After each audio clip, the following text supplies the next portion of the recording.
Morning, everybody. Sorry for being later than anticipated. I know I said I would um, do a 11 o'clock in the morning stream collab with Fenris, but I'll get into it in a minute. But basically, it's my own fault for being late, and he was being accommodating, very very accommodating for me. He wanted to let me, relax, before stream, and didn't want me to feel rushed. So he just suggested we we postpone the collab for another day. So we're gonna do that probably next week. Maybe we'll see, or maybe not. I'm not sure, but yeah, it's my sleep's been really bad this last couple days after getting wiped out by that COVID shot. uh, Hi, morning. Man, I don't like being late for stream. I really hate that I did that to him, but he was very accommodating, very, very nice about it. We'll be starting stream soon. I need to brush my hair. My hair's a mess. What hair tie do I want to use? This one or the other one? The other one. The one to keep my hair intact, hair from going everywhere.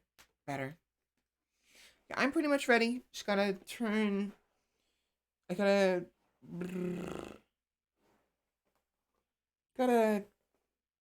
go live. Yes. Give me a minute. It's almost noon.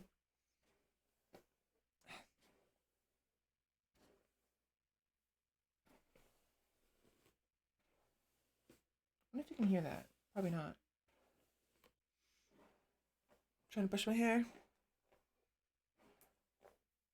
My hair's in my face, so my hair's in my face, so the tracker couldn't keep track of it. 1 minute left. Yeah. So we're gonna start with just chatting stream. I want to chat for a little bit. Some stuff I wanted to talk about, like RimWorld and stuff. So might as well.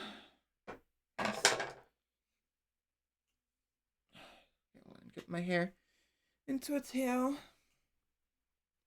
I always prefer a ponytail, a low one, like lower base of the neck, base of the skull ponytail, because it allows me to keep my side swept hairstyle, which I prefer. We're about to start, so let me go ahead and just switch scenes real quick. Alright.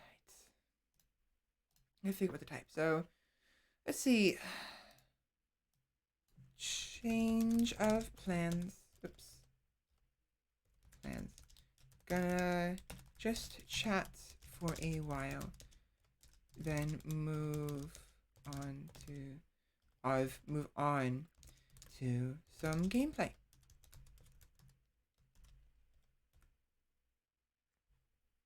There we go. Just chatting. There we go. The doors are now open. Alright, so it is noon. I got the title, got the Twitch game subject, and all of it. So yeah, I will be back in about 5 minutes or so. Be back soon.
All right. Good afternoon, everybody. Hello, hello, hello. Hi. I always do the same intros. I always do the same hi every single day. Hi, Candy. How you doing today? Yeah, hi. Welcome in, everybody. Greetings. Bit of a change of plans today. Well, keyboard, stop flashing. Uh, a bit of a change of plans today.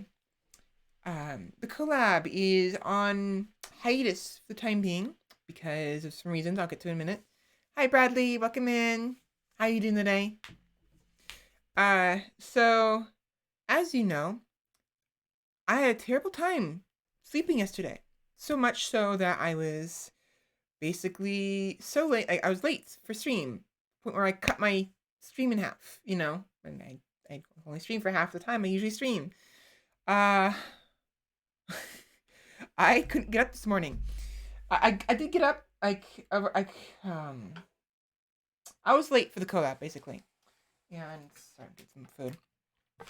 And oh, I woke up at like 11:05 to my alarm going off, and I checked my phone. I was like, oh no, it's past 11 o'clock. So I Fenris was already messaging me asking me if I was there, told me what was going on, and he was being accommodating for me. Sorry, that crunching sound is me making sure that all of my cereal is soaked in milk. So sorry.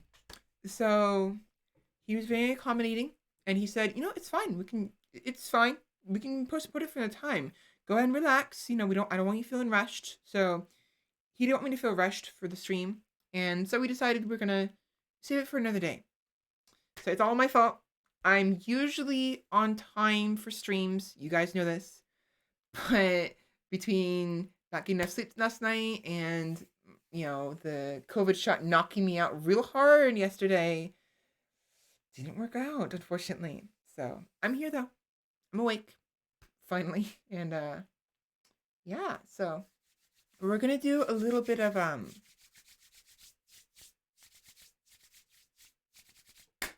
some just chatting a little bit. I wanted to talk about, showcase what's going on with RimWorld at the moment, or at least what was going on before the updates. Doing a EU4 fantasy mod, lol. It sounds like fun. I actually, speaking of EU, I tried to get into the game. I don't know. Regarding that, real quick, we'll switch to that real quick, that topic, before I do anything else. But for some reason, I never really cared for EU4. Don't know why. I just didn't.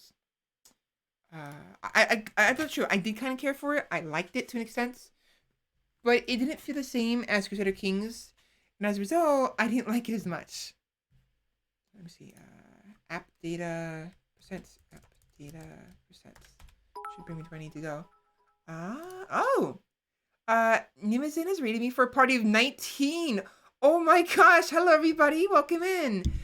You just got me right when I just started. Hi, welcome in everybody. Who do we have here today? We have Ian Krieger. We have Solent Grun. Ime. I think I mean Ime. Nimazin, of course. Hi, welcome in. We're gonna be doing some just chatting for now. I actually, for those who are new here, I've been playing some RimWorld off stream because I can't play on stream because my computer's a potato. But I wanted to showcase you guys what's going on in my games because some interesting stuff is going on. Yeah, welcome in everybody. Thank you so much. It's a lot of people actually all of a sudden. First thing in the morning, 19 people. Ooh, boy. Well, not first thing in the morning. It is noon right now. But by the way, how is everybody doing today? Ann Krieger, Studentgrun, Ime, and Nimizin. How are you all doing today? Oh, and Jenna Wood as well. How are you all doing? Oh, and how is the stream, by the way? What were you doing today? Been good morning so far? Awesome. I'm gonna look for the screenshots of my game while I wait for you guys to go ahead and respond because I don't remember where my I don't remember where my Steam screenshots are. Living Studio? No, that's not his room. Yeah. Good, thank you. Hope you're doing good. I'm doing well. I was gonna do a collab today originally, but I slept in a little bit too much, and my collab partner was very accommodating. Fenris, he's like, you know what? It's fine. We'll save it for the day, and I'm gonna let you relax. Just hang out, have fun, and we'll just do next time. So I'll be collabing with Fenris, Firo Hero Fenrir, in case you're curious. Next time. Imogen is a good host for my morning's coffee time. That's awesome. Hopefully, I can be the same. Hopefully, we'll see. We were playing some Vintage Story. It was fun. Vintage Story. I've never heard of that. Is that a game on Steam, perhaps? I'll look it up real quick. See, I need to find out where are my screenshots. Where are my screenshots? Saves, no. Scenarios, no. My manager, my list, Hugslib.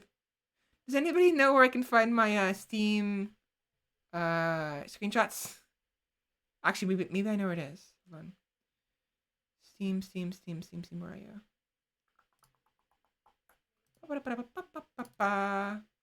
By the way, I do have a bad habit of talking really, really fast. I'm learning to slow down, but it's really hard when you get passionate, and I'm very passionate about streaming, so I'm oftentimes talking very, very, very, very fast. In such a way, it's hard to understand what I'm saying sometimes. So I do apologize in advance. Now on Steam, it looks like Minecraft, but has a lot more survival aspects and deep crafting system. Okay. What I'll do is I'll look it up on my phone and save it for later. Because I don't want to turn on Chrome, because Chrome tends to make my computer, when I'm streaming, have a hard time. So I'm gonna save it for next time. But let me go ahead and just Vintage Story game. Vintage Story. Oh. Vintage Story is a sandbox survival game developed and published by Anego Studios. The founders of Anego Studios, Tyron and Irina Madliner, began development on a standalone version of an earlier mod for Minecraft. An older version of the game is available for free download. Okay. Alright, I'll take a look. Yeah, as Richard read, it used to be a Minecraft mod. Interesting.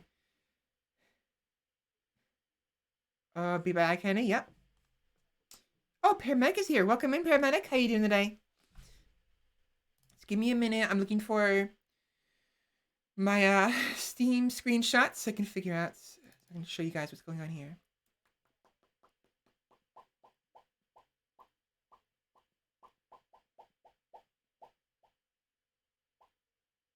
Steam maps. No. Oh yeah, no Steam maps. Common. I wonder if it's in the RimWorld folder. It might be.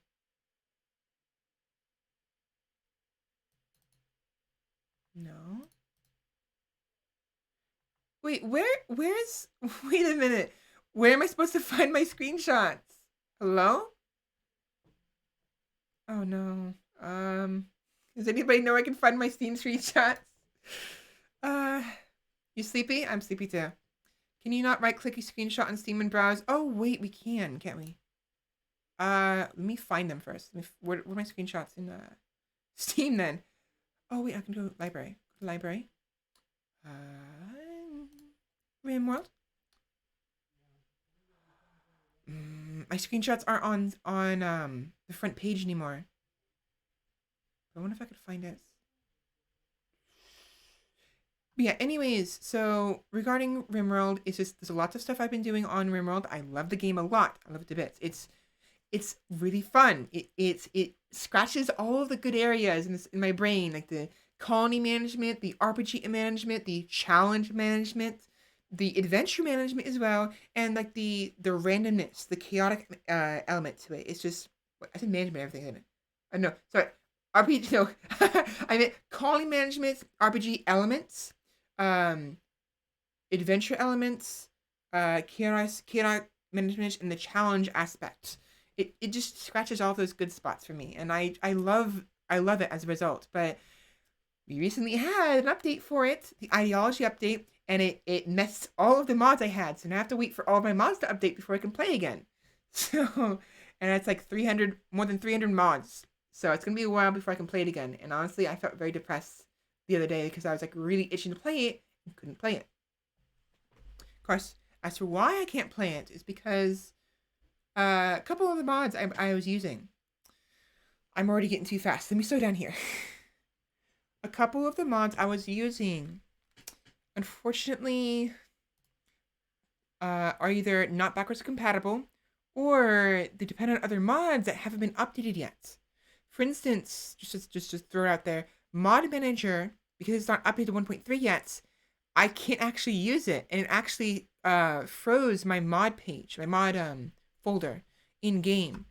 So I can't use it yet until it's finally updated, so I can actually use my mod. I can actually click the mod button because I click it, nothing happens, and it kind of ruined my version of RimWorld. 300 mods, chaos, yes. 1.3 brings a new RimWorld expansion. It does, which I bought, by the way. I bought it like immediately. Once you've opened it on Steam, let's see. I'm glad I put it as a just chatting stream at least. In games, downloads, big picture mode. Here we go. Screenshots. View, show on desk. There we go. Oh, it's per, no, remotes. Oh, it's in user data, that's why. Wait a minute. Hello? No, wait. I have more screenshots than this. That's not the only screen.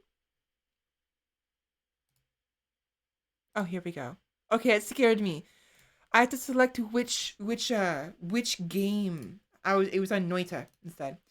Oh boy, how many?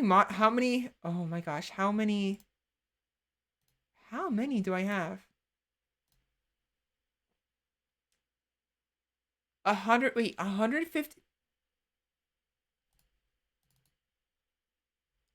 I have 150 files. Are you kidding me? Okay, it's gonna take a while. I gotta figure out what files are which. Oh boy. Okay, let me just kill Steam for now. Ideology is a neat expansion. I need to continue my 1.3 colony. I want to start my 1.3 colony. I actually haven't started yet, so looking forward to that. Let me eat some food real quick. I'm hungry. I'm hungry.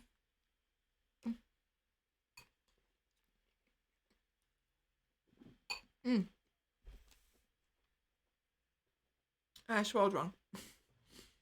Okay, so me.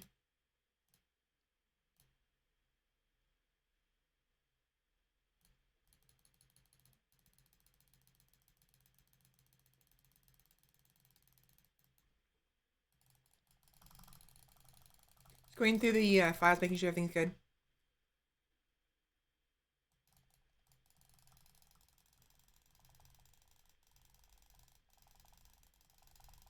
By the way, it's me clicking. Very fast. Very, very fast. I take pride in my ability to click very, very fast. Actually, I wonder if we can do that. Probably just do that for fun. Do like a clicking, like determine how fast one can click kind of thing. Oh, come back, please. There we go. Okay, so I wonder if I make this a game capture. I wonder if it'll capture my. Yeah, it will. I think. I'd rather not do that. Let's not do that. I'm gonna do a window capture again, and what I'll do is I will set the display personalize to this picture, please. There we go.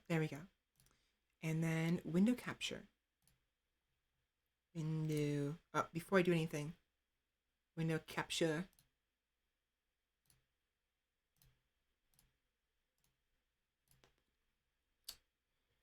Go to the game page in your library, click on your game. Oh, we're good. Actually, yeah.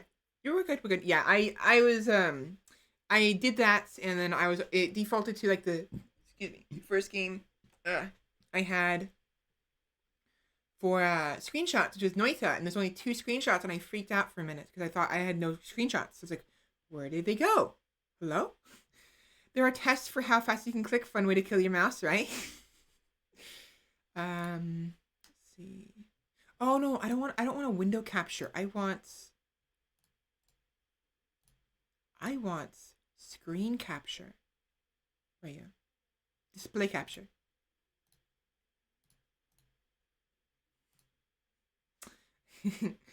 Alright, so I'm going to put it down here, the very bottom, where game capture is. And then just double checking to make sure there's nothing on my desktop that could potentially expose my location or my personal name and all of that fun stuff. Make sure that update isn't going to be Windows update is going to be annoying. We're good. We're good. Alright, so I'm going to move you guys over to my left. Whoops. There we go. So you guys over there now. Right, so here is my desktop, in case you're curious. Now, actually, normally I don't have this, for those who aren't aware, I don't normally have this picture. But the other picture, I don't own. I don't have the commercial rights to it, so I want to avoid any potential problems with that. So I'm using one of the intro pictures I use. Typically for Fridays, because of my Focus Friday being a little more serious, and my Saturdays being a little more carefree and just fun, which is why I'm not exactly going into games immediately. However, so I'm gonna move this over here just in case.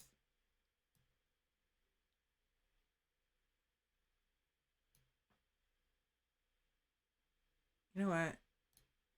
I may have just screwed myself. Let me check something real quick.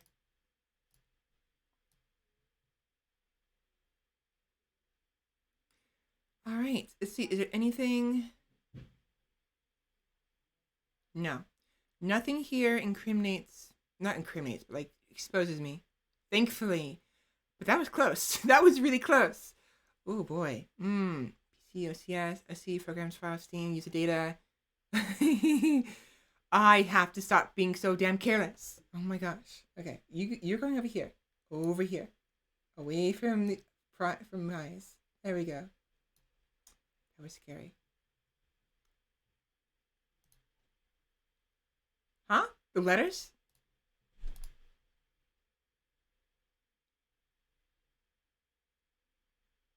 Haha, funny. What letters? Oh, where'd it go? Just.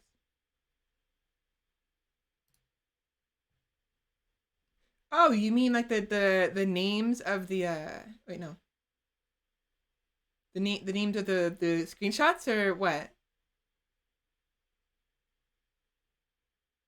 What should I do first? I mean, I have this in front of us. I suppose just cycle. I'll just cycle through them. It'll be fine. So where are we? Let's go back to the very more beginning, like not beginning, but let's go back to when.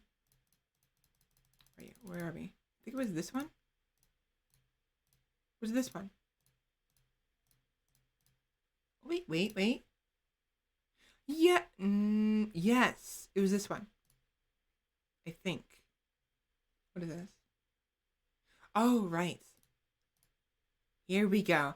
I think it's here. Dumbo. Yeah. Oh, this was that one world, right? Okay, so first and foremost, let's talk about the old, the more older save, the colony I had showed you guys on stream. I think it was this one. No, it was the other one. Where's the other one? Was it this one? No. That's the one I wanted to show you.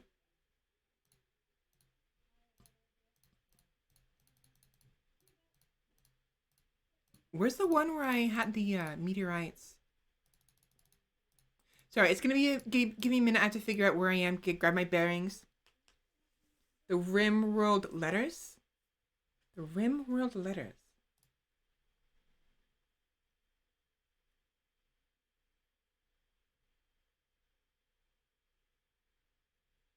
Oh, I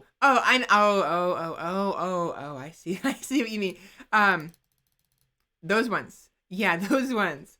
I don't know. um, mm, let me move my bowl of cereal to the side so it doesn't and don't knock it over by accident. All right, so let me see what I can do about this. Can you zoom in? I can. Ah, it's blurry though. All right, well, I'm glad I took some close-up shots. So originally, when a while back when I was playing this on stream, even you guys might remember. Oh, by the way, welcome in Oneliness. How you doing today? This was the colony I started with, sort of. I mean, it wasn't the first colony, obviously, but I don't have a picture of the first colony. I don't think. I was looking, I couldn't find it.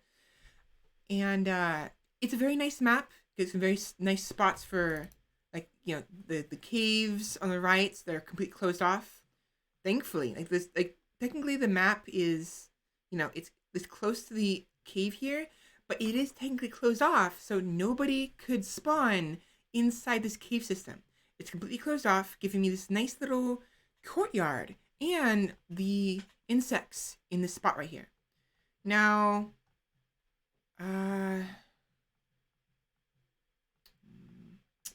this was the one where there was that, which one was this?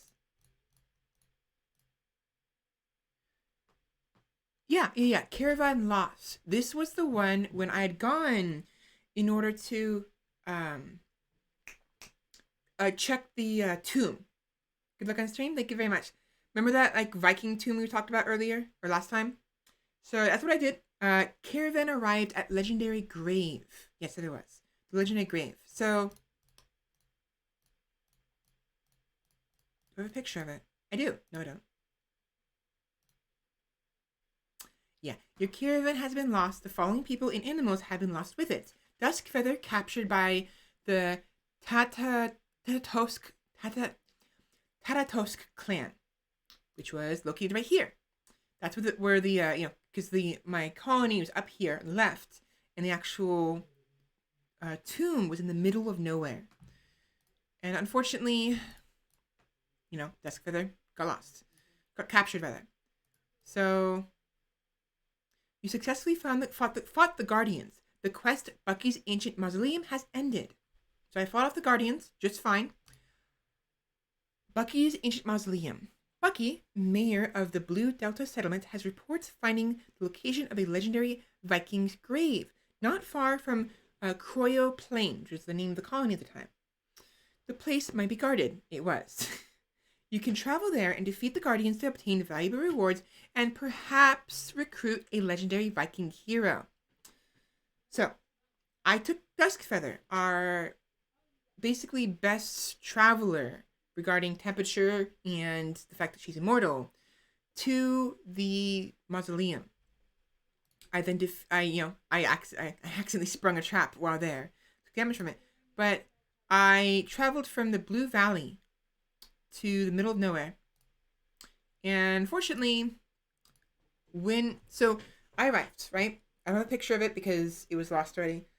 I fought off like 3 or 4 tribesmen with my rifle I brought with me, because I had a rifle with me, thankfully, that I looted off a corpse early on in the colony playthrough. However, when I went to go open the caskets, because there was like gold and food in like a storage units near the depths of the mausoleum, there's a casket there, like a cryogenic casket, cryogenic pod, and thought, oh, you know what? I'll open it. Maybe there'll be someone in there who could join me. You know, a Viking who will be more willing to join my cause. You know, join my colony. That'd be awesome. It'd be fun. The moment I opened it, the person who came out started attacking me immediately. It wasn't a Viking. It was a member of the Tatatosk clan, a member, their own tribesman in the casket. And even worse, it was a Tatosk tribesman legendary warrior who had really good melee stats when it came to fighting. They're like 10, like I think 15, or 12 or 15 melee attack versus my 8 melee attack, and they were up in my face, right? Because they just spawned right when I opened the casket. So we got into a bit of a scuffle. I thought it'd be fine. You know, Dusk Feather's immortal. It's fine. It's fine. And if she's immortal, she dies. She'll come back to life later. No. So the moment my Dusk Feather lost consciousness, it became a caravan loss. The caravan has been lost. The fallen people and animals had been lost with it. Dusk Feather captured by the Tatausk clan. So I did not anticipate that. I wasn't ready for that, honestly, and I lost my character as a result. Unfortunately, as you guys know, when I'm playing RimWorld, my character is Duskfeather. I am Duskfeather. Stella Duskfeather Procera. And if my character dies permanently or they're lost, like it is here, I have to reset. So unfortunately, that was the result. Now, meanwhile, while all that was happening, the Evolution Tessos clan, Tamaki, so before I actually left for the mausoleum, Tamaki, an Oni tribal, so someone who isn't an ancestral Oni, but a proper tribe-like, more human-like Oni. She, or he, I don't remember if it was he or she, died to, where is it? There's a picture of it. Okay, Tamaki died. Tamaki died, she died of what looks like hypothermia, I think. Yeah, 100% hypothermia. She received a bruise and some bruises and cracks from a mace head back when we got attacked earlier. Wait a minute. No. This isn't Tamaki. Who is this? Oh, this is Loser. Oh, right, that's Loser. Sorry, that's not Tamaki. Where is Loser's? That's Kraus. He's having a hard time.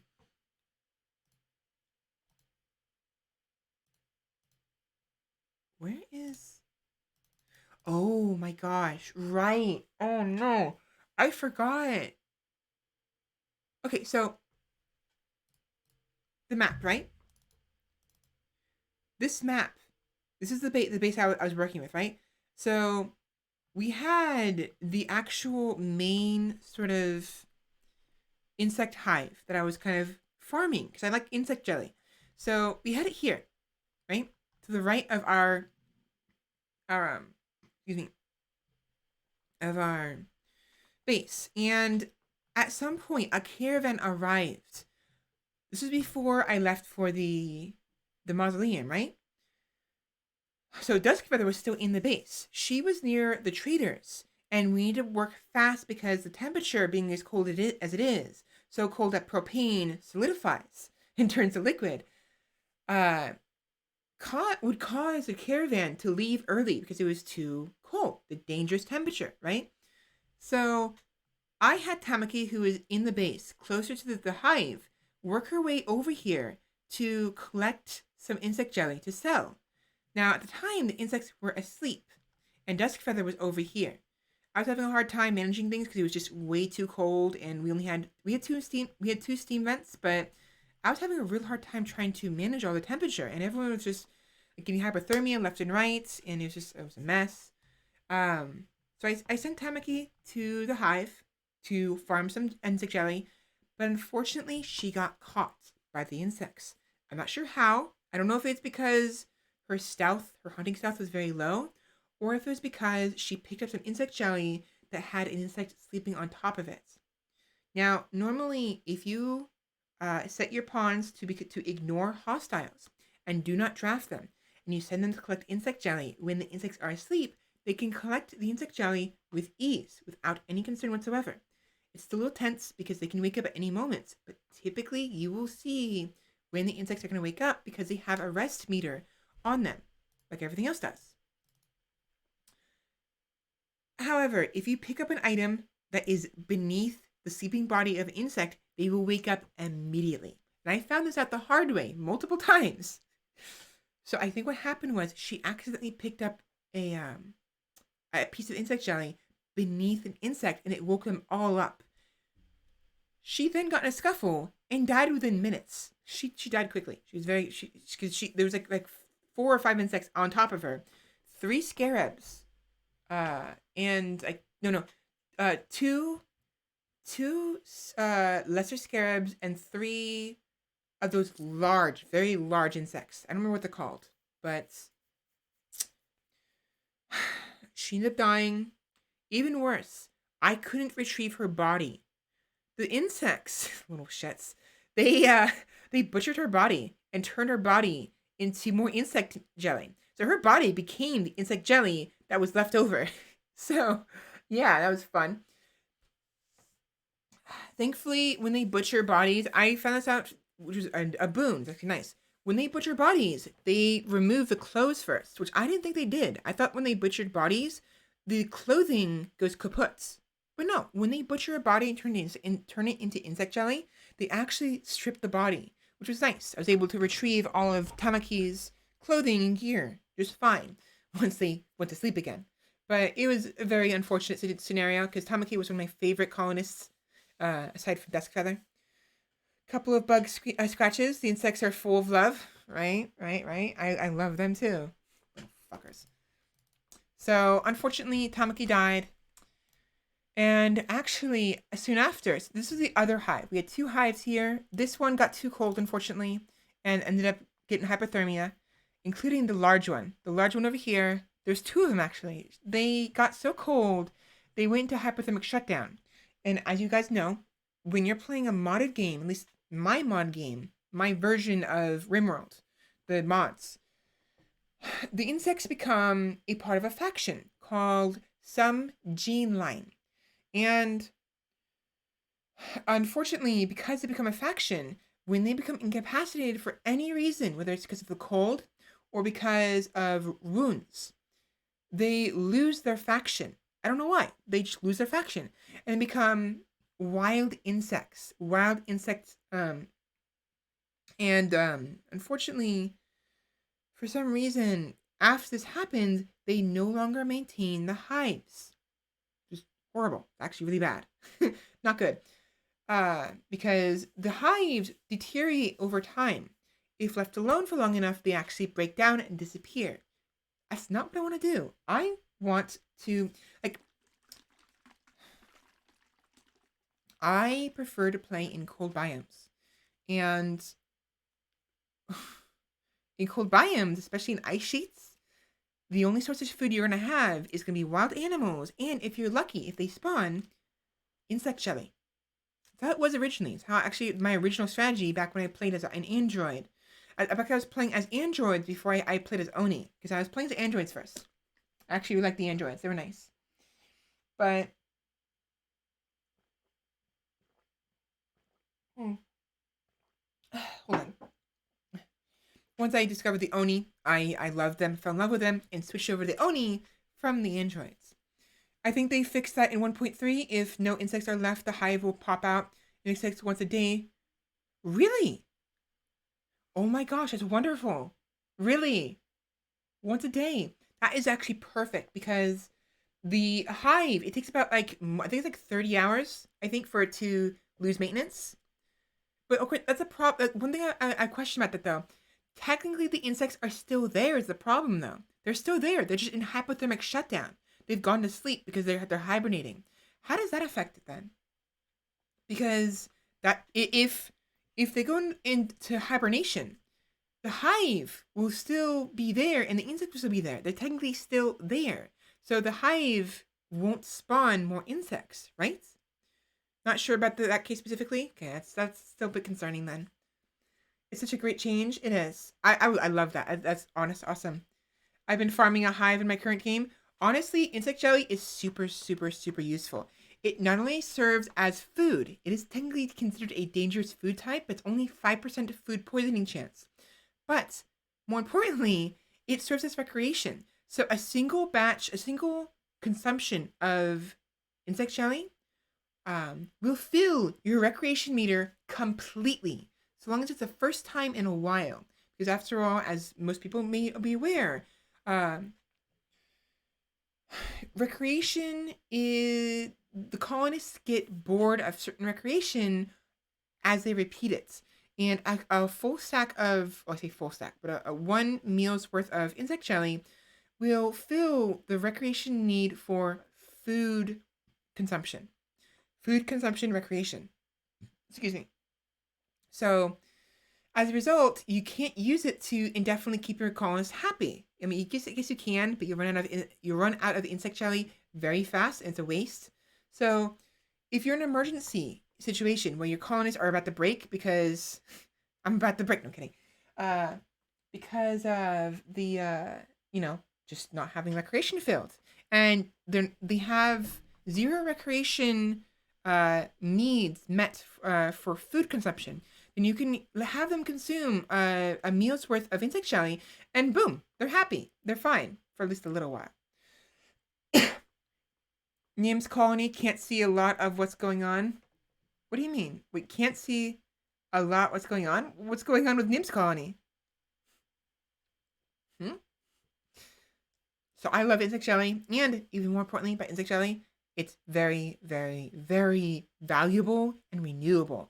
It is probably the best renewable, valuable, useful item early game for a very cold start, because of the fact you can eat it, get recreation from it, and sell it for very lots of silver, and you can farm it indefinitely as long as the insects are alive.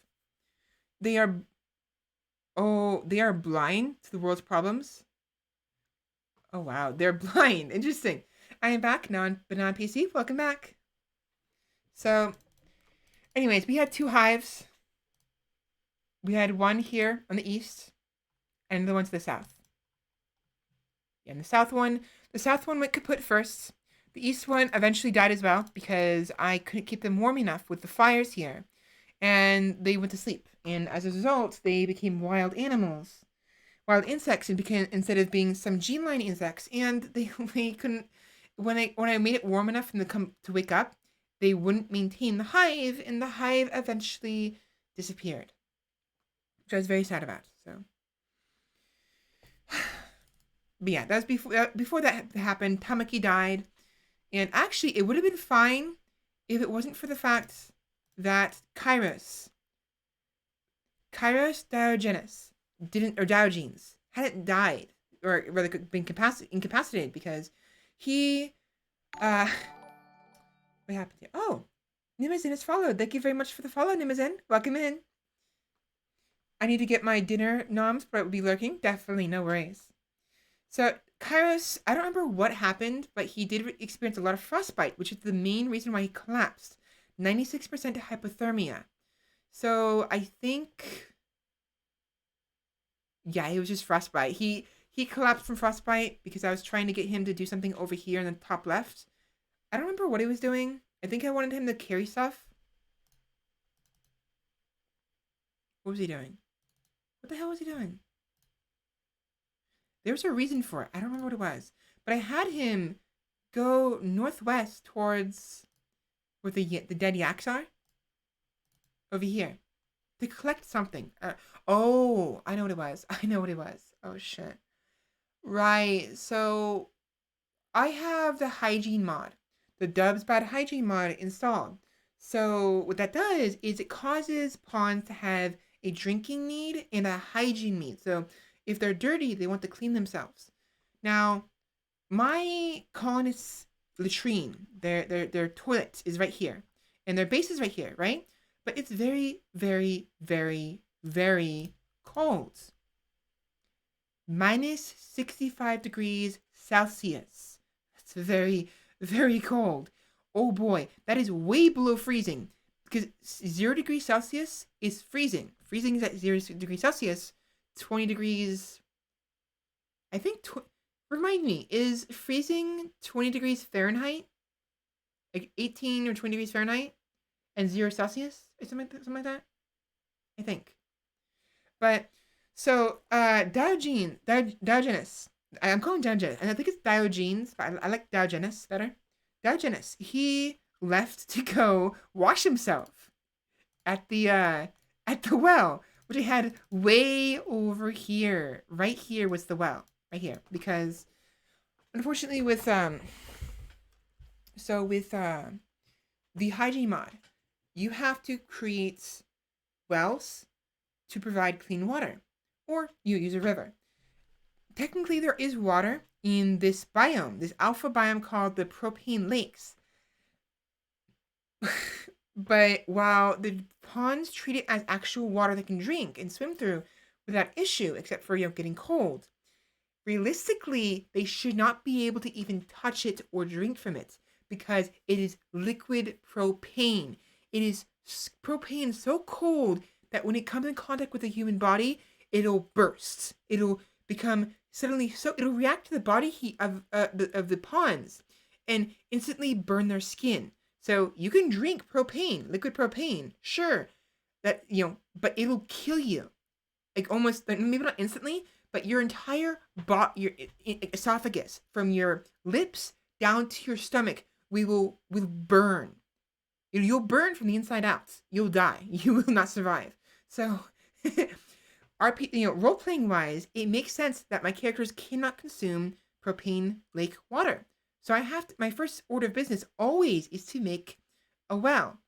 The closest well position, the closest source of water underground, is the water table I can actually use, was here.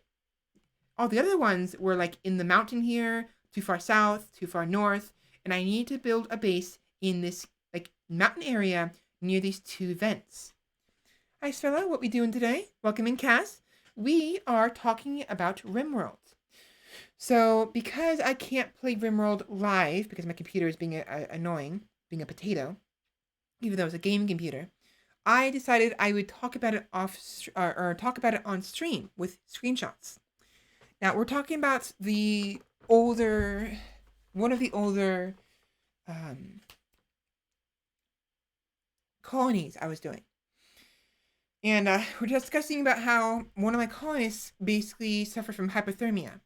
Kairos. Diogenes. This guy. So, yeah, anyways. So, the hygiene... By the way, how are you doing today, Kaz? So, the hygiene mod, there's a setting in the mod options to where it's survival mode, which makes it so the water tables, the places where you can get water from, like you can build like a well into or a pipe or anything like that, are very, very, very, very limited. They typically will not spawn underneath rock formations or like underneath building formations, like ruins. And there are very few options. Places don't show up because normally the default setting for the hygiene mod for sources of water would just be everywhere. They'd be all over the place, like where like literally saturating the entire map with water sources, where you can put the wells literally anywhere and you'd be fine. With the survival mod, they're pock marks, like pocket marks, like just small pockets of water in random places. Like I said, a couple in the mountains, but most of them were outside here, and the closest spot was right here. I actually think the actual source of water was in this corner right here, like this spot here, and I kind of put the well as far as possible from the center, so it was close as possible to the actual base, so they don't have to spend as much time getting to the well. Clearly, that wasn't enough, obviously, because Diogenes, he's gonna die. He obviously ends up dying. I still have the actual save for this colony. I'm not gonna go back to it though. It's kaput. It's dead. It's gone.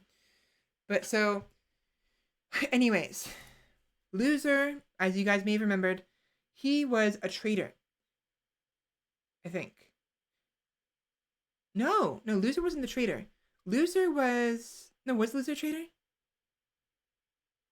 Yeah, Loser was a traitor, it turns out. I think. So we accepted Loser into our colony a while back, and he joined us at random. He was just a random colonist arrival, basically.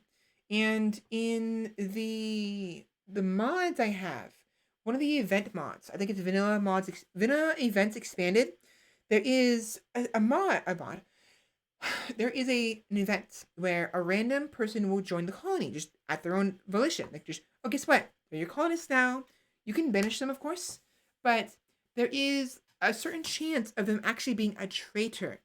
You won't know it until they activate. And it's like a sleeper agent. So they will do what you want. They'll help the colony out. They'll be friends, talk to everybody. But eventually, after a couple days, after a certain amount of time has gone by, they will just go nuts, basically, and try to kill everybody and take their loot and stuff like that. So, because of this guy, Athena, our favored boomalope pet, she was injured severely, as was our Flommel. This guy, the Flommel. The Flommel ended up dying to an infection, and Athena survived for the most part, but she's at half health. She's very, very low blood. I think she was fine. I don't think she had an infection. I don't remember. But she was near death, you know?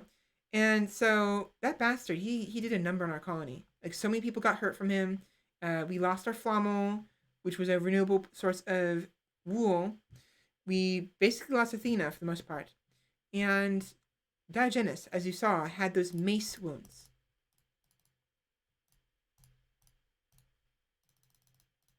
These ones.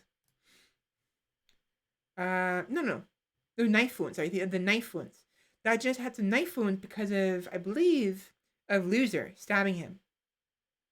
Whereas Loser basically got his arms bashed in with a club before what knocked him out? Hypothermia. The hypothermia killed him, I think. I think they knocked him out with the bruises, and we left him to die. Because I think we knocked him out outside, and eventually he kind of just died of hypothermia. So he was like, whatever. Traitor, spy, whatever, are some of the most idiotic pawns half the time, because, like, you usually get gunned down, but exactly, it's like, really? I honestly don't really care for the traitor, I don't really care for the traitor events. It makes things interesting, so I've been keeping it, but I'm considering getting rid of it. So we'll see.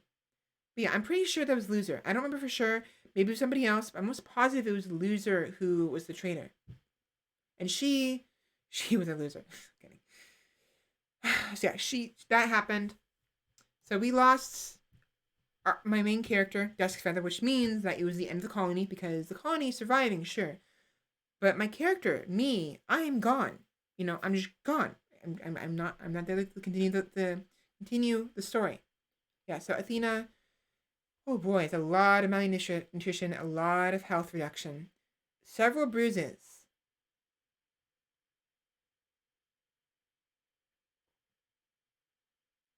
In fact, I think I remember. It was the Flommel. The Flommel got shot. But that's how the Flommel died for the most part. Oh, so moving on, we have a couple other things to talk. Ow! Fucking goddamn it! I went to go sit up and I hit my heel on my friggin'. Ow! I hit my heel on my friggin' my chair's wheels, my chair's legs, because my chair is made up of metal legs on the bottom. Ow! That really hurt. Damn it. I'm doing good, just making hot cocoa. Oh, Choco, some crazy storyline that I'm listening to. Also, hi, yeah. Hey, hot chocolate's nice. Speaking of chocolates, I have me. Yes, I have me. Please calm down. I have with me a bottle of chocolate Ensure, because I really like the Ensure taste. I said that weird. I said that really, really weird. Why did I say it like that? Ensure. What the fuck is wrong with me? The mod Alpha Animals makes it more interesting. It does. So, I actually really, really, really like the taste of the Ensure brand chocolate nutrition shake. And I don't know if I'll be doing this all the time, but I have one. It's really yummy. So I'm gonna open this real quick. Probably a good time to slow down and get some water and take a breather because, oh, I'm talking way too fast.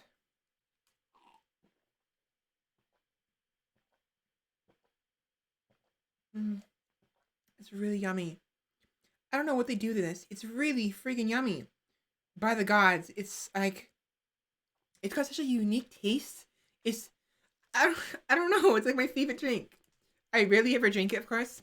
But actually, it's been a while. The reason why I even bought it was because on Thursday, when I went to go get my first COVID shot, which, by the way, it wiped me out. That's why I was late on Friday, for those who aren't aware. I realized at the pharmacy, I could probably get some more Ensure that I haven't had in a long time. Like, it's been years. And the reason why I was reminded of that was because apparently Guar Gua, or Gao Gua, the VTuber, Hollow VTuber, she likes drinking Ensure as well.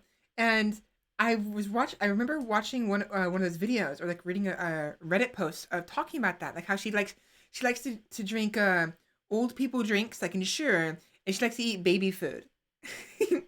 So, I remembered that as I was at the pharmacy. It's like, you know what? Yeah, I really want some Ensure now. So I bought some. And I bought a 6-pack for like $10 because, oh my gosh, the place I live in is very expensive. And it's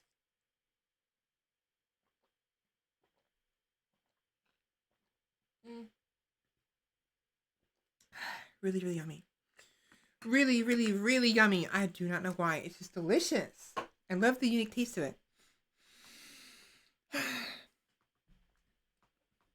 Hashtag not spawn. What? Oh, the way you said it sounded so sponsored. It's funny. Hey, maybe Ensure will sponsor me. I honestly, I would totally be down for Ensure chocolate, a chocolate Ensure sponsor. I would be down for it. I would totally take their Ensure chocolate drinks. Hell yeah. Yeah, Ensure. If you're hearing this, what's the word? Hook me up. There we go. I'd totally be down for getting some free Ensure chocolate drinks. So, anyways, I bought those. It's yummy. And unfortunately, the bottles are small. This bottle is 8 fluid ounces. So not very big. It's like very small. Excuse me. There are like sorry, I need to stretch. There are bigger bottles, I think, but excuse me. Because of how expensive they are here where I live. Like I said, it's like $10 for a pack of 6. $10 for 6 8 fluid ounce bottles. That's very, very pricey. Really pricey. Which is why I probably won't be buying it too often. Tomato has announced eating garbage behind the burger shop if anyone wants in. Tomato's live. I actually really like Tomato. I wanna raid Tomato one day. Tomato Gaming. But he always ends before I end my streams. I stream for so long every single day that I stream 8 hours, and he always streams until at best he streams from 1 o'clock in the afternoon to 5 o'clock in the afternoon. So he only streams 4 hours. Am I weird? Am I a weird VTuber? Am I the only one who streams for 8 hours every single day? Everyone else only ever streams for 4 or 5 hours at a time, if even at that. Like Nieners, sometimes 3 hours. Like Guagura and there's a Hollive, they stream for 2 hours at best. And Tomato, 5 hours. And am I the only one who's streaming 8 hours a day consistently? Am I weird? I mean that's a trick question. Yes, I'm weird, but am I that weird? Because obviously I'm weird. But there's no way I'm not.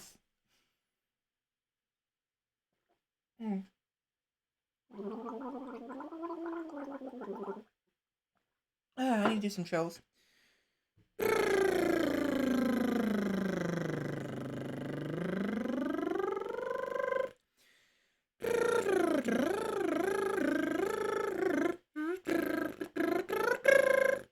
Oh, guess what? Slab is frozen. That's fun. Slobs, you are such a pain in the ass.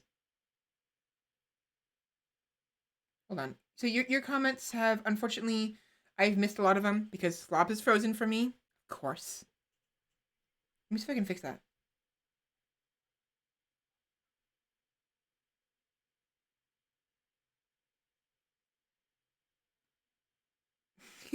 Yes, Slob's frozen. Mark it off your bingo cards. Yep. So the last message I saw was from Mr. Blob's Evil. Oh, SC's here. Welcome in, welcome in, Mr. Blobs. Thank you for coming by. How are you doing today, Mr. Blobs? Hey, give me a minute. It's gonna be a while for me to get used to you being Blobs instead of SC.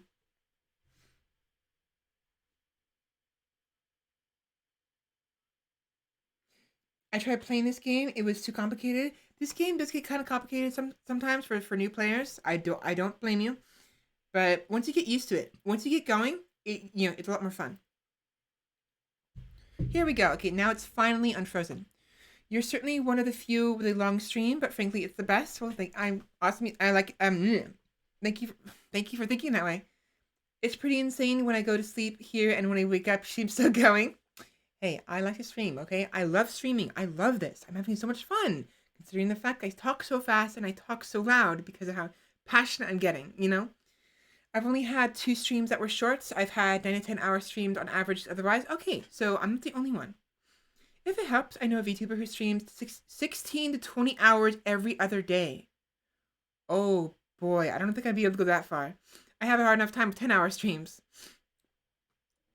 Takes a while to get used to the rules and such. It does. So RimWorld is definitely not that simple of a game. Oh, my nose is getting stuffy. Wow, my nose is getting stuffy because of the insurer. Really? My nose? Really? Let me slow down.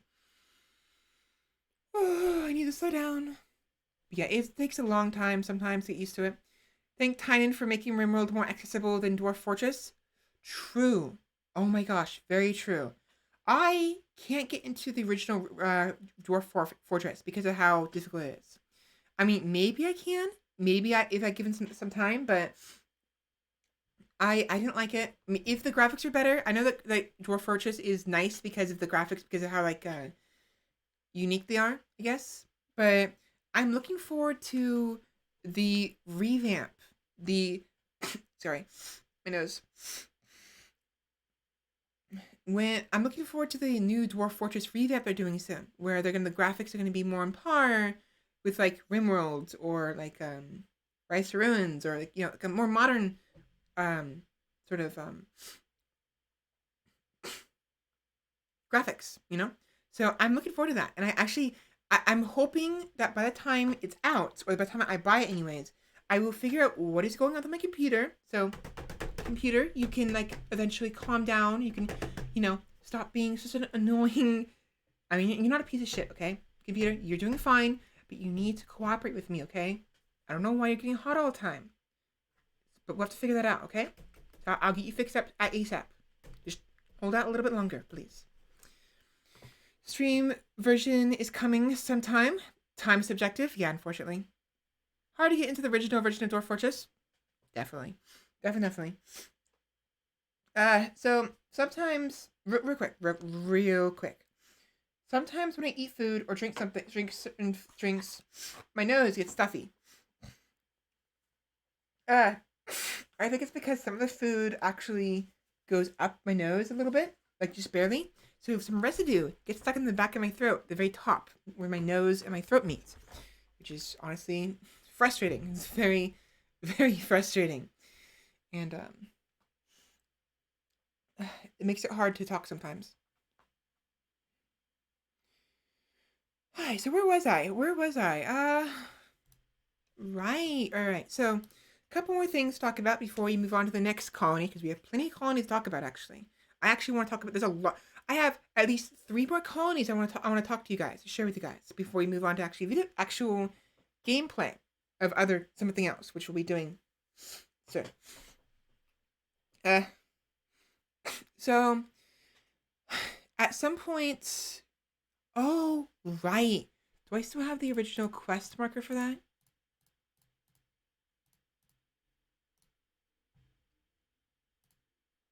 This is my other colony. That was the other one.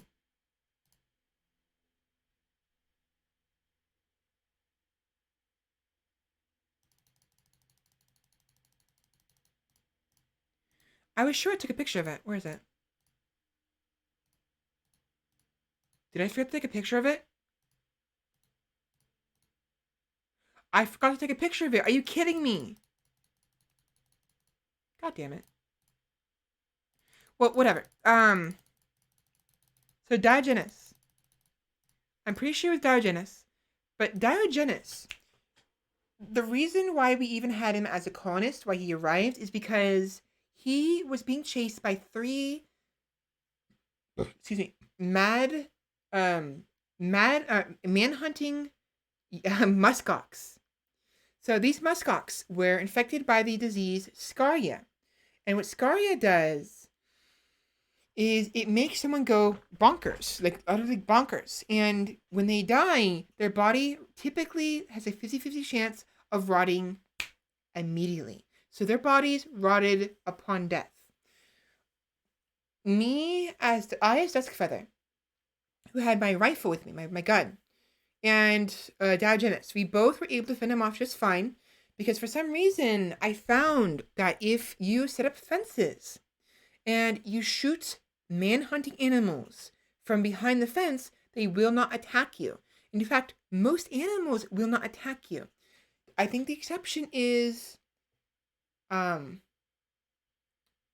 so thrumbos and insects, I'm pretty sure, will attack you through the fence. They will dig through the fence to get you. However, most other animals will not. So if you're behind a fence and there's like wolves nearby and you want to take care of them so you're safe to leave, shoot them, kill them.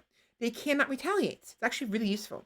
So typically one of the highest priorities I have for this game is 1, get a well, 2, find a place to sleep near a vent, and 3, set up fences. Fences are imperative when it comes to hunting maddened animals that come to attack your base, like these muskox. So, despite it being canon that RimWorld takes place in a very small portion of the Milky Way, I like to play RimWorld with species mods and stuff. I do too. Hyperspace Rabbies is what Scaria is. Pretty much, yeah. It's basically Rabbies. That's what it is. So, he got chased by these muskox. I was actually really hoping that they would not rot immediately, but upon death, they just died. So, as you can see, gunshots, excuse me, to the body and the heart. 2, 3 of them. Excuse me. 7.62 millimeter rifle bullets.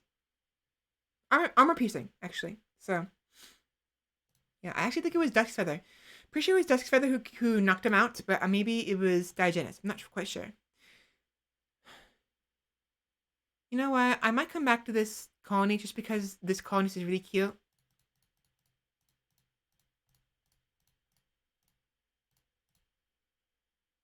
Yeah, she's a ratkin. Oh, she's super cute. I really like the ratkin. The ratkin and the rabbit are like, they're so cute.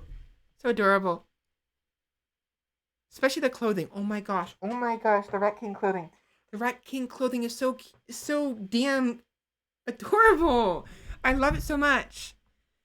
It sucks I can't use ratkin clothing on my character.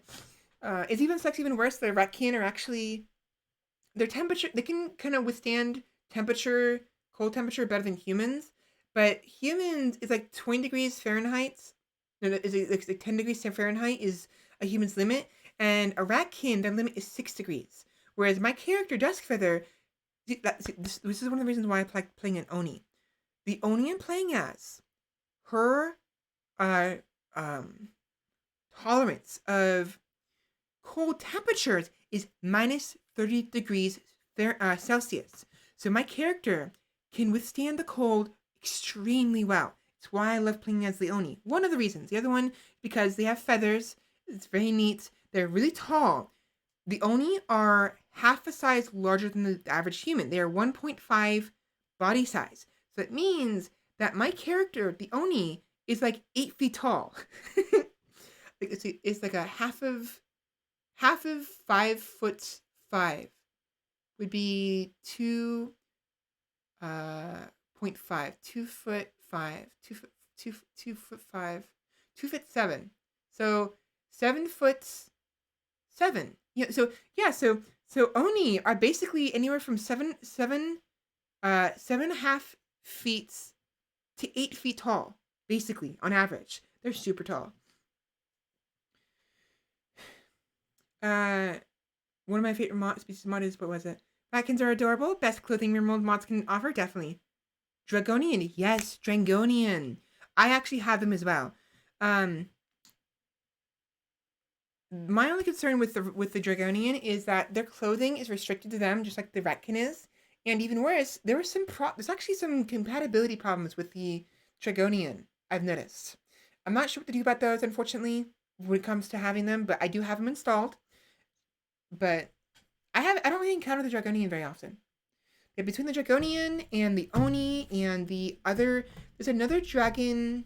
There's another dragon mod. There's two different dragon species mods I have. Dragonian and something else. Draconic. It's a Dragonian and then Draconic, I think, or something like that. And both of them, all three of those, they're really tall people. They're all like 1 foot, one and a half body size. So they're all huge. Which actually, by the way, oh my, all right. So this Ratkin, my Oni, and the body size reminds me. So Ratkin are actually half a body size, right? And Oni are 1.5 size, right? So we have Oni who are like 7.5 feet tall, and Ratkin who are like 3 feet tall, right? I remember a long time ago, one of the colonies I had my character Duskfeather and Oni with a couple of the colonists, a Draconic, a Dragonian, and a Ratkin. And actually, my character Duskfeather got into a relationship with the Ratkin. They were both girls. My character is bi. She's a 5 on the Kinsey scale, which is out of 6. So if you're 6, it's believed you're pretty much 100% homosexual. My character is bi, so it's 5. So she prefers women, but is kind of likes men, which is basically what I am. You know, I'm bi. I prefer women, but sometimes I like men. Like for instance, Leon from Resident Evil 4, or kind of God of War for Kratos from God of War, or Dracula from the Castlevania series before he became a vampire. So Matthias the human. I actually really like the way he looks. Actually, speaking of which, I wonder if I have a picture of him. I might. Yeah, I do. So real quick, Matthias. I don't know. I really like him. Again, I prefer women, but I don't know. He doesn't make me horny or anything, but I definitely like his aesthetics. I like aesthetics a lot. Matthias, Matthias is the human form of Dracula in the Castlevania series before he became Dracula. And when I found that out, I just looked a picture at him and was like, oh wow, he's hot. So yeah, I prefer women, but I do like some men sometimes. Food, well, those fluffy space dragons, yeah. Dragons 10 out of 10 would hug, I would too. You're right, they are fluffy, aren't they? Both the Dragonians and the Oni, they have like natural like feathers or something. Remind me, do the Dragonians have feathers? Or do they have something else? Like fur? Because with the Oni have actual feathers they can shed over time. And that's why they have such great insulation towards the cold. My neck. I don't quite remember.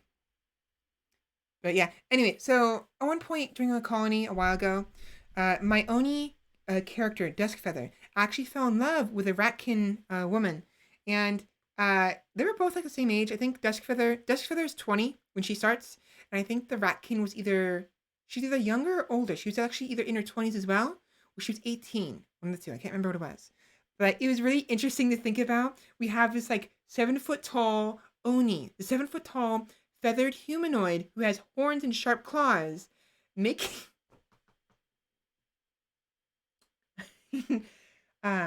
making love with this 3 foot tall rat girl, basically. And it was like, okay. I would hope to think that maybe my character was able to like either put some special gloves on or sand down their claws before they had some fun. That or just use well, other means of having fun. Dragonians have wool. Wool. Okay, so Dragonians have wool. They have fur, basically. You know, I say fur. It's wool. And Oni have feathers. So Dragonians are sheep and Oni are birds, basically, which I actually find fitting because I'm a Valkyrie, you know. So feather motifs are my thing. Like, you know, bird motifs are my thing. Had some fun. Winky, yeah, wet winky face. I have to slow down. Oh my gosh, I am getting way too passionate about this.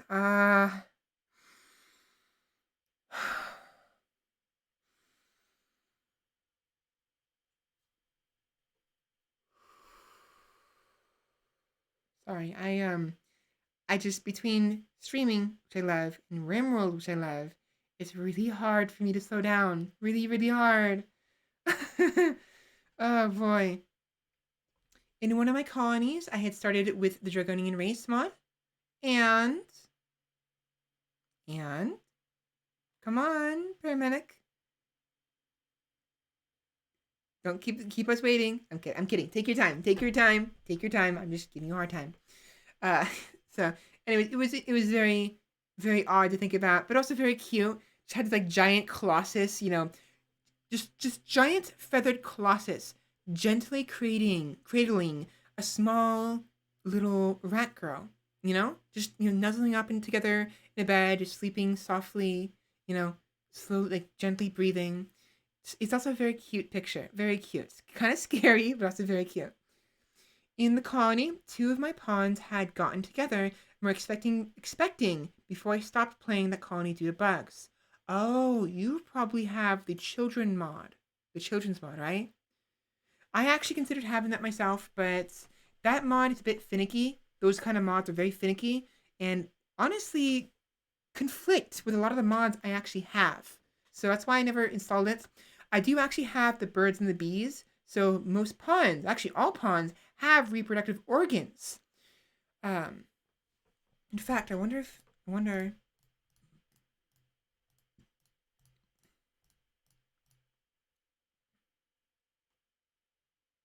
No.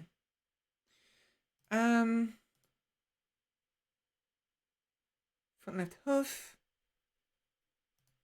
Yeah. So all pawns in my game have genitalia. Basically, they have you know body parts for such a thing. They can't actually use it to actually give birth or you know produce children, but it does actually affect their loving aspect. And of course, since it's a body part, it can get hurt and they can get replaced and all of that. So you can basically make someone who's female into male and vice versa. You can cause someone to become you know trans in this. You know they can become trans in this game through surgery, which I find very neat. Even though you can't actually use the body parts for anything.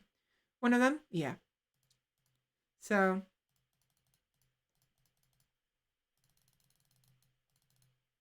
anyways, yeah, it's just very cute. Yeah, so anyways, oh my gosh, say something different, fella. What is wrong with you? Moving on. There we go. That's the word I'm looking for. Moving on. Olidine Sharon, who's very cute. I love her portraits. Very, you know, she has like pigtails with a very cute dress.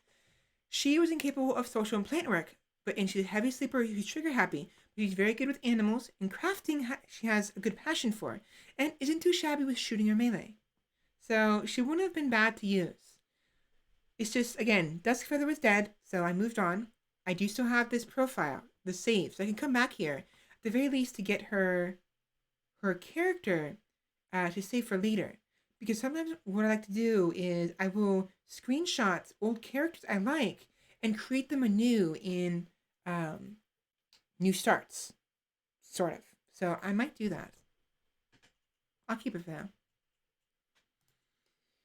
But yeah, so anyways, that this colony was kaput. We got attacked by mad human mad man hunting muskox who were after Diogenes. Where is it? I went the wrong way.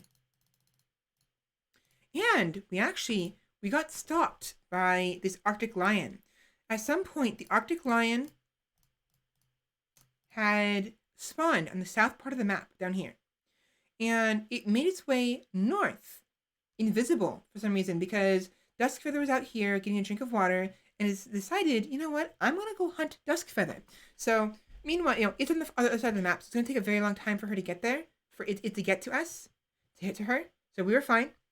But the problem was it was already invisible, and having an invisible Arctic lion just randomly on the map was not a good thing.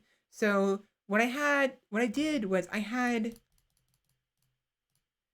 Diogenes and Duskfeather stand on the outside of the fence right here under this wall, this ceiling I made, so they wouldn't get hypothermia from getting wet.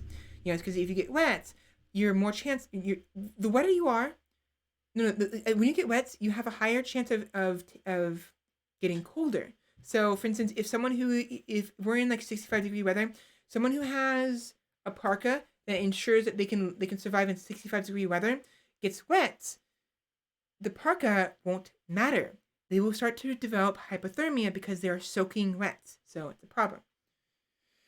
If I recall right, in the colony, it was between clan matriarch Hess and a wild-turned colonist Hell. Interesting. Was it Yolanda and Hell? It's fine. I don't remember sometimes either.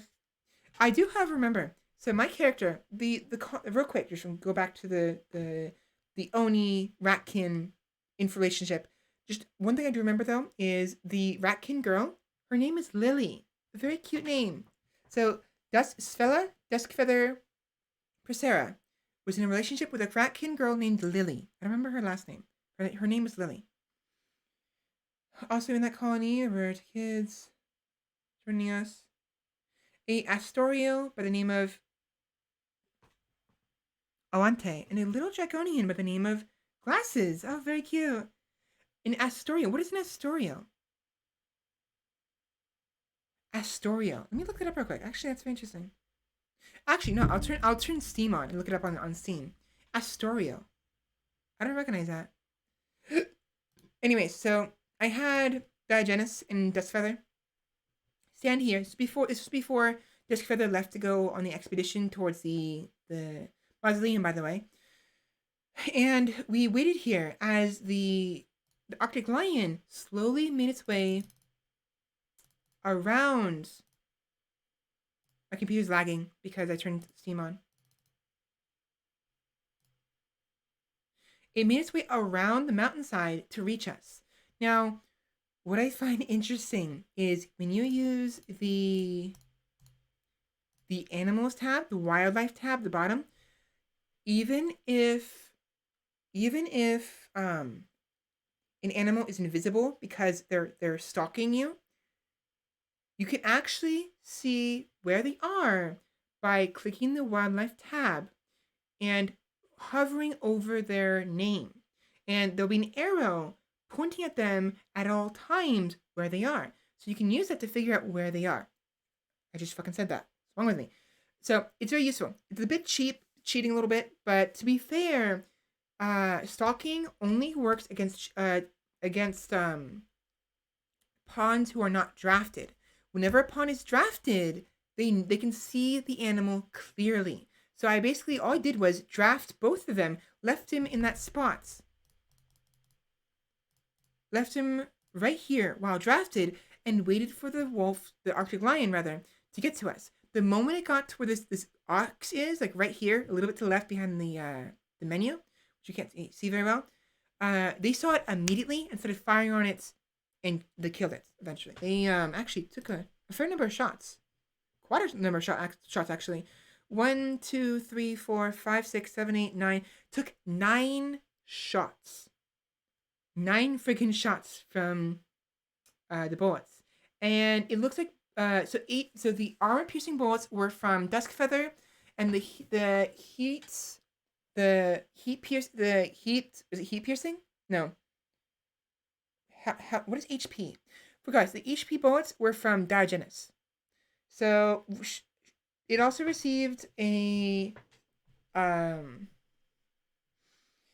a bruise with the muzzle of the gun Desfith was using because I had her basically bash it to death, you know? So she ended up killing it with it. Space elves. Oh, I see. Astorio. Hollow point. Thank you. Hollow point. You're correct. HP is hollow point.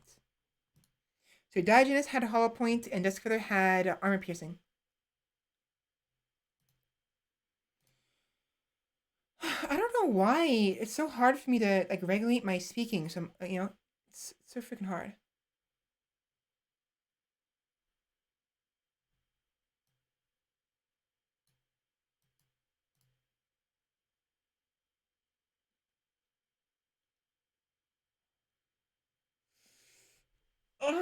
Oh my god. Yeah, give me a minute. Mm. Mm.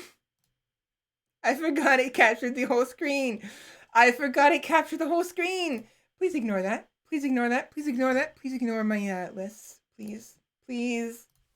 Astorios. Astorios. Astorios. All right. What? AS. I'm just gonna cut this. We didn't see any of those things, sure, but you're gonna clip it and look at it later. Fuck you guys. God damn it.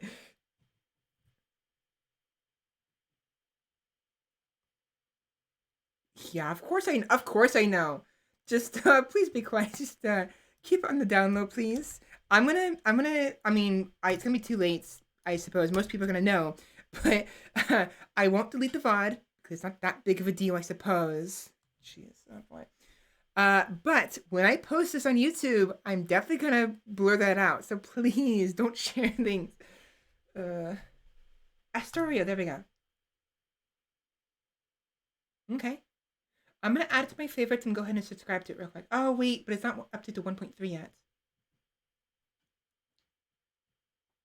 Mod seems to be incompatible with 1.3. Pawns disappear upon arriving, and the faction is not on the map. Oh, okay.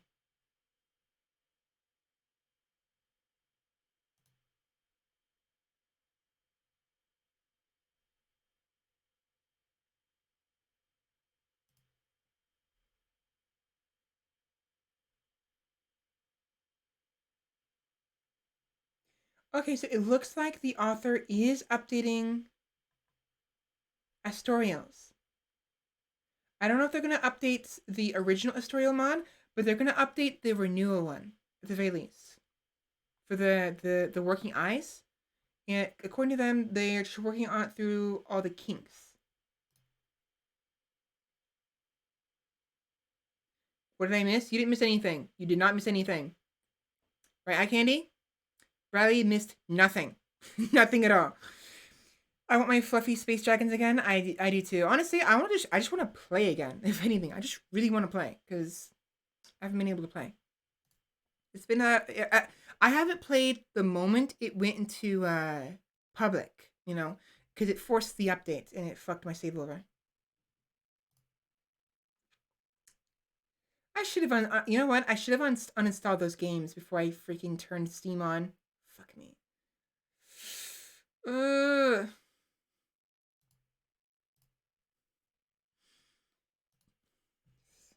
Please, please, please.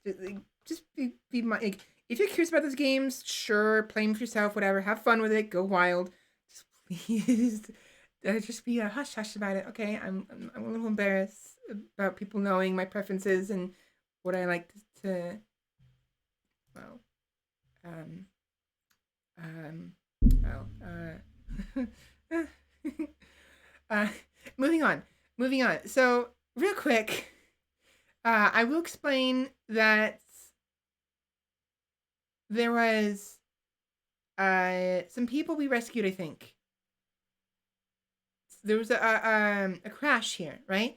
And we rescued somebody. And we used the vent to help, heal them or not. I don't remember if that actually was Diogenes. Maybe I'm wrong. Maybe that was actually Diogenes. Actually, yeah, it was, I think. I was wrong. Diogenes wasn't being chased by musk ox. It was there. He arrived on the shuttle crash. I think. I think the person who was being chased after the musk ox was a visitor who left after the musk ox were killed. I don't remember. It was one or the other. One of the two.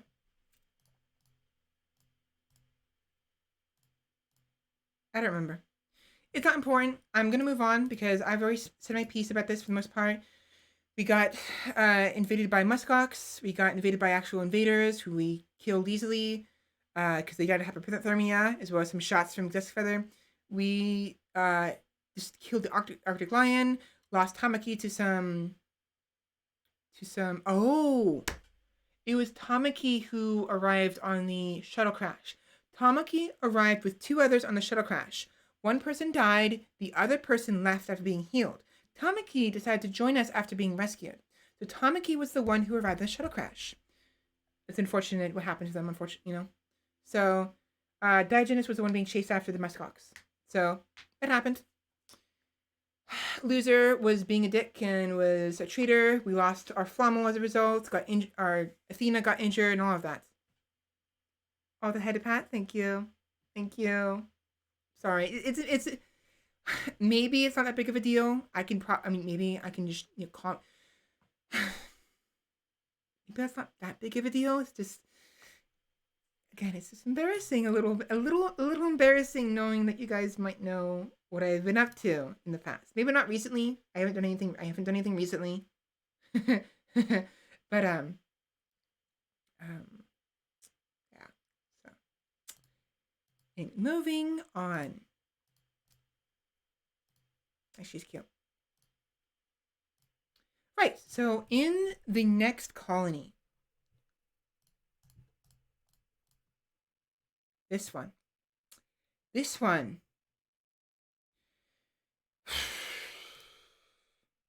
Oh, this is the one. This is the one that I played with you guys on stream. Remember?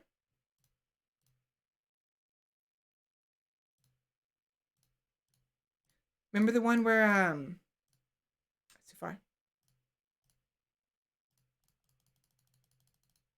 Remember how there was that shuttle crash in the propane lake over here? I mean, there was no people there, but it was just supplies. So, oh, guess what? Slobs is froze again.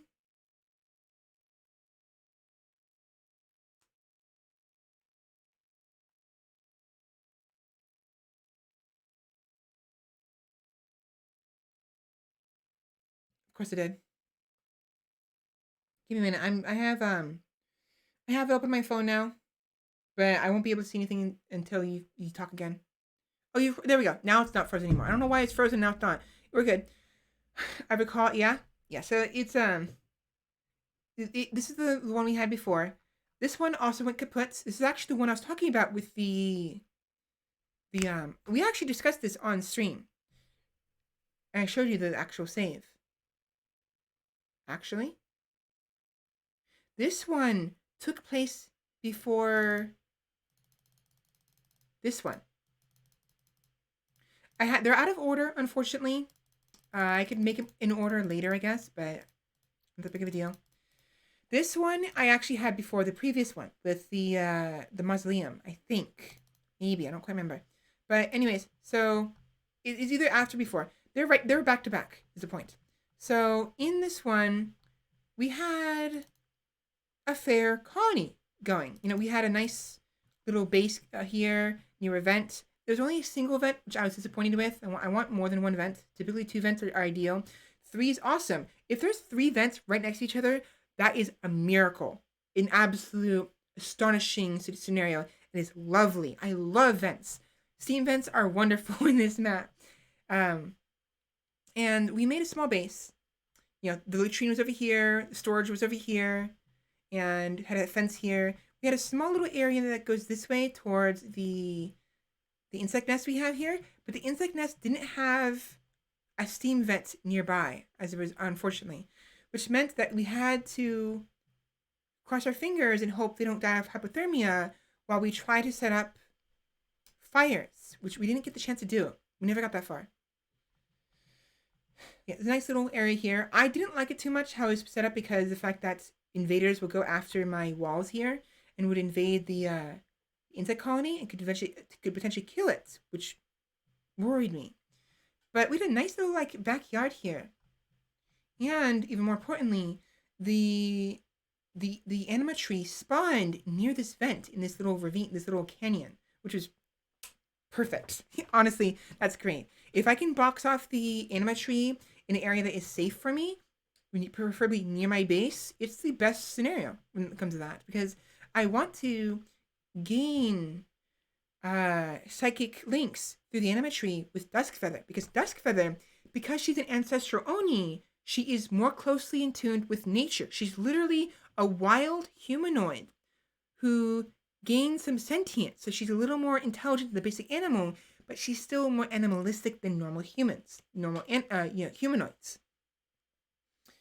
As a result, there's a higher chance for her to cause food to become food poisoned. She has no debuff from eating raw food, whether it's flesh or not. She can eat human flesh and insect meat without concern whatsoever. Like I've had her, like there have been times when we're short on food and I have other colonists, so I'll basically have Duskfeather be the only person who's eating human meat and not any meals, and everyone else are eating meals made from the frost leaf.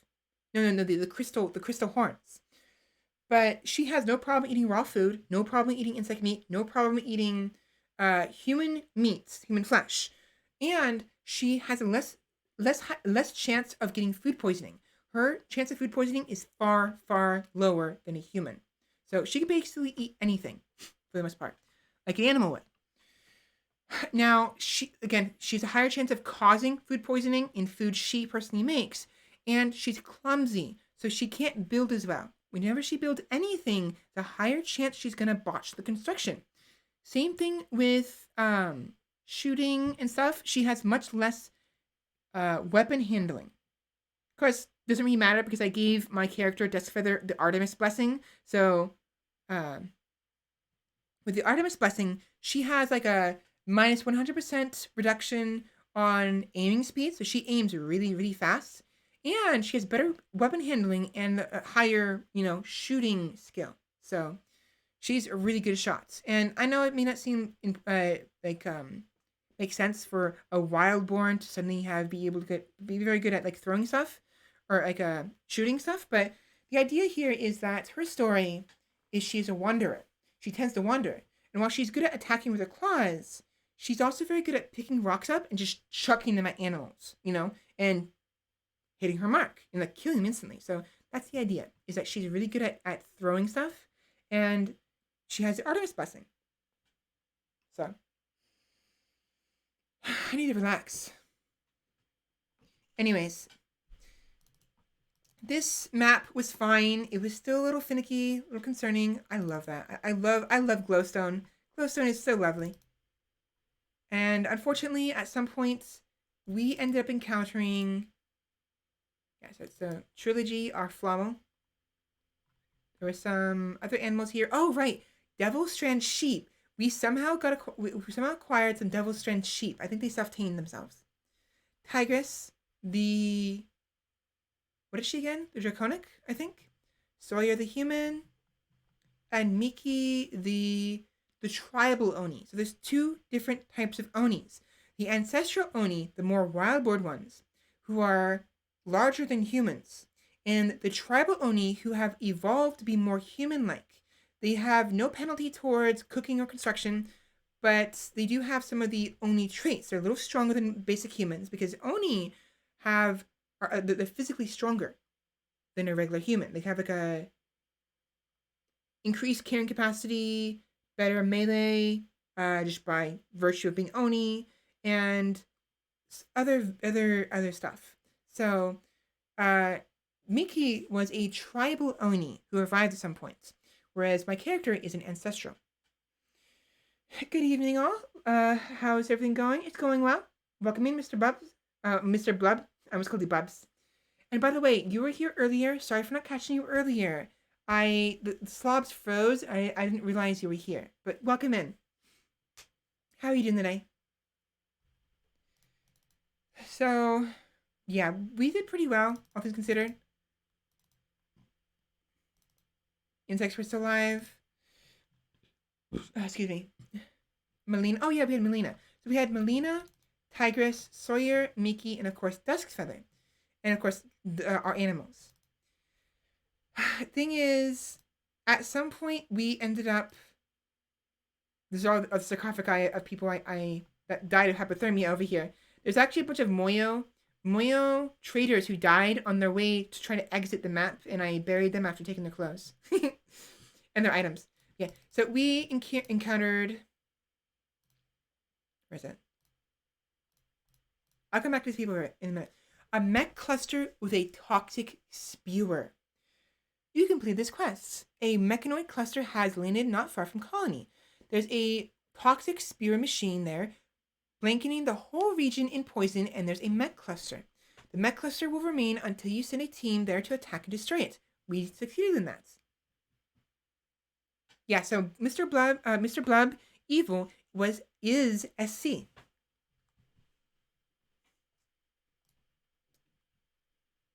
So it appeared 2.2 days ago, and we finished it on the 9th. And it's currently the 12th. No, it appeared on the 9th. And we finished it on... I think we finished it 17 hours prior. Yeah, so... You can't see it very well because my fat head's in the way. Over there. We have Pet Dealer from... on the 11th of September, Toxic Spewer was destroyed. On the same day, Duskfeather left the area and formed a caravan. That same day, however, later on, Duskfeather's caravan arrived at its destination. I sent her to the wrong place by accident. And then I had her go make her way back.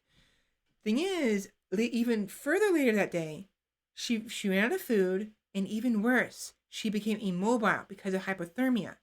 So by the 12th of September, she collapsed and could not move. Now, it's possible I could have maybe sent someone after her. Actually, in hindsight, I should have done that. But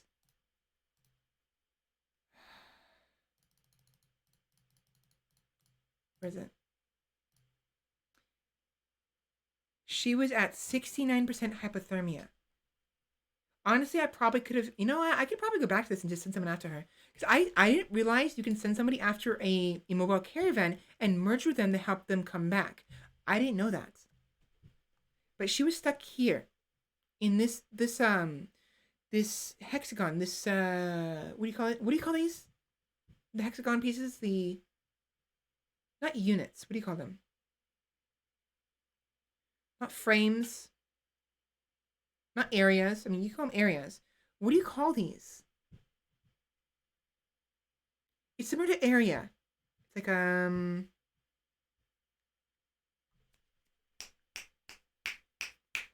can't remember. Tiles would work, but there's another term. But yeah, tiles. We'll go with tiles. But she was stuck in this tile right here. Even though it says she's in this tile here, she's actually right here still. She hasn't moved this tile yet. So she collapsed. And ouch, ow. And unfortunately, I treat this as her basically dying for the most part. I still have the save. I could go back and save her with one other colonist, but I might not. I'm probably just going to start a new game once the mods for 1.3 have properly updated to allow me to actually play the game. Also, I forgot to move my model back. There's like a scientific term for tiles or something like that, like for like a hexagonal tiles. Grid. I think it's grid. I think there might be one more name for that. I don't remember what it was. Slow down, please.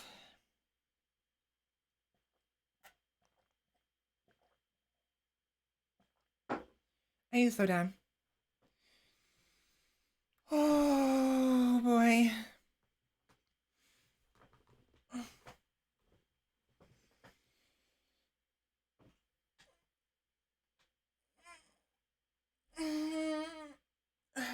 Yeah, I'm stretching. Hold on. There we go. There we go. There we go. There we go. But yeah, so it was unfortunate, but she did save the colony at least. Her sacrifice was not in vain. And actually, we were able to kill the toxic spewer pretty easily too. So it was weird. The toxic spewer. Let's use this as an example. So the toxic spewer was inside a building around this large, like right here. There was a door on the corner, and a small hallway before that was next to the spewer. Meanwhile, the mech cluster. Now, imagine this is an open space. Okay, this open space. There's nothing around. The mech cluster was right here with sensors. Excuse me, two in fact. And these sensors would activate the mechs if a living humanoid got nearby, or if someone shot the mechs. Thankfully, however, the sensors did not reach the topmost area of the mech of the toxic spewer. So I was able to have Duskfeather go inside, build a roof over her head, and basically bash the spewer until it was destroyed. Then she left, and then that's how she collapsed on the way home. I had a new laptop just for Twitch. Awesome. Just bought it for this. If it's nice to have a new laptop, I actually envy you a little bit because I would love to have a second one for a 2 PC setup at the very least, or at least one that's better than mine. But it's good to have one dedicated for certain things, like separate from gaming or your, office stuff. Because one, it'll help you organize things, and two, you can do two things at once, and the computers won't become overwhelmed like mine is always, because I'm always doing everything on one PC, one laptop, which is not a good thing, really. I want a 2 PC setup. I'm still talking way too fast. I need to slow down. Anyway, so yeah, this is one of the colonists we had, Miki Kinglets. Artisan, a female Oni, age 57. A small frostbite scar. Rosa Sawyer, a medical assistant, female human, age 17.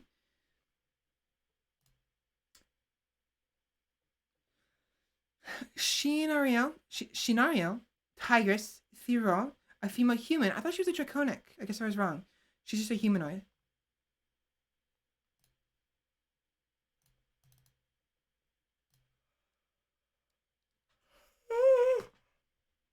Oh, and of course, a ratkin. Melina Wildtail, the ratkin. Ratkin subject. So, yeah, they joined Duskfeather for a little bit. These are pictures of areas that I actually just like, that I want to go back to eventually. These aren't for any importance. It's just they're nice. The topography in these two areas are very nice. Very, very nice. Actually. Yeah, I used Amelia as a seed because I was watching Amelia Watson, and I was like, you know what? Since I'm watching Amelia Watson, I'll use her as the next seed. By the way, I died in this map.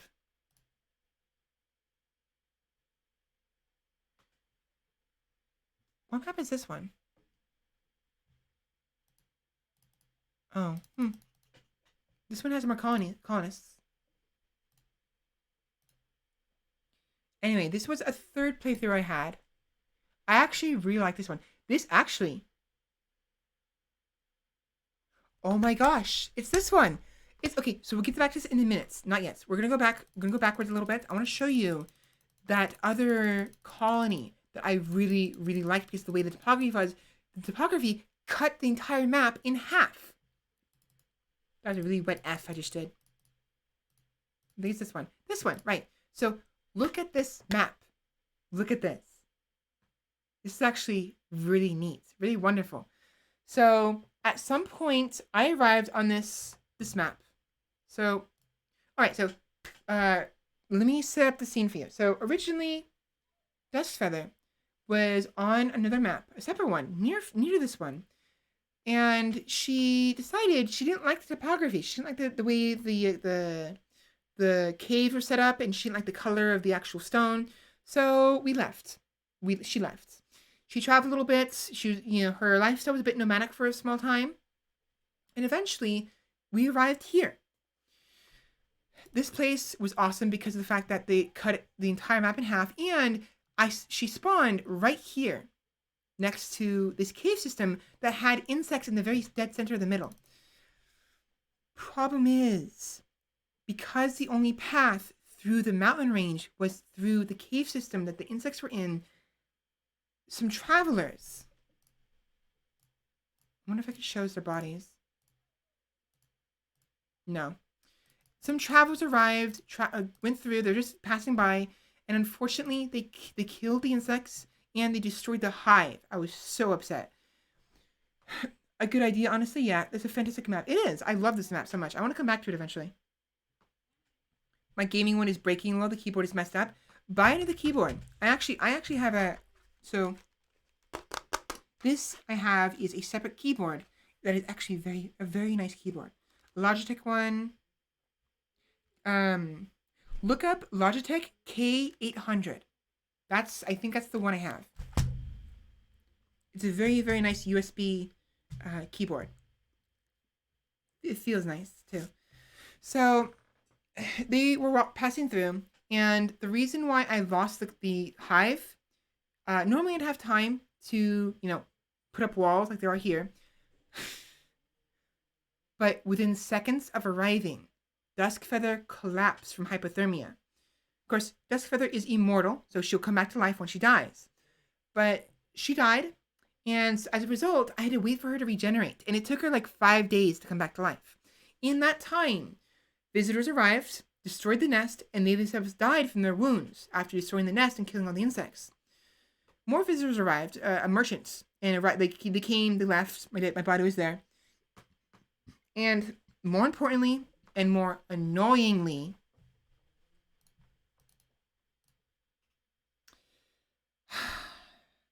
Duskfeather's left leg was bitten off in her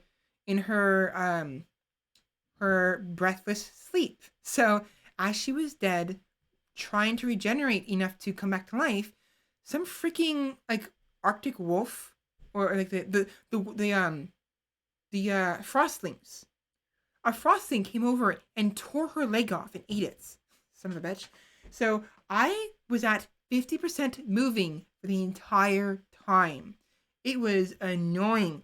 So normally Duskfeather is the fastest colonist around. She is really fast.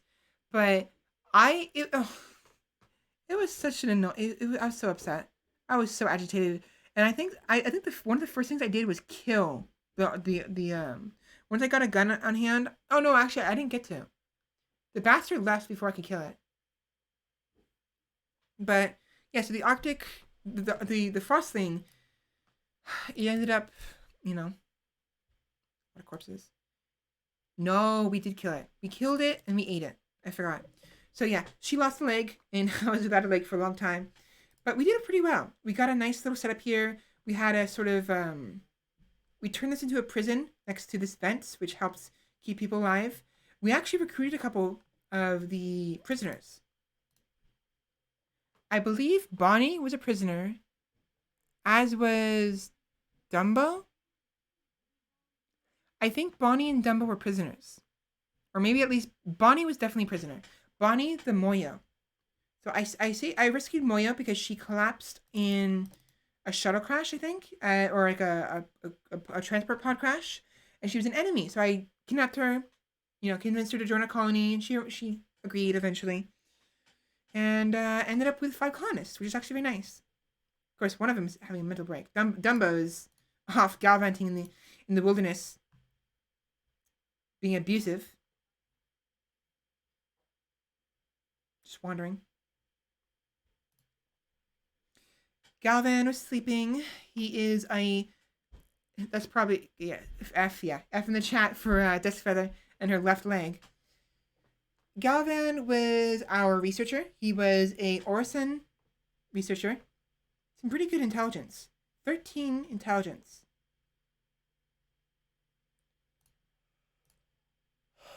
Bonnie Brooks was, Bonnie Brooks was the Moyo. She's the one that we recruited. Goro was our most recent person we had arrested. And Jovian Comena, Royal Guard of the Land of the Rich. Yeah, so he was a Royal Guard human. He was our medic because of his medical skill, being 10. Left radius, left second toe. Yeah, his left arm basically got shattered. So Comena's manipulation was absolute garbage.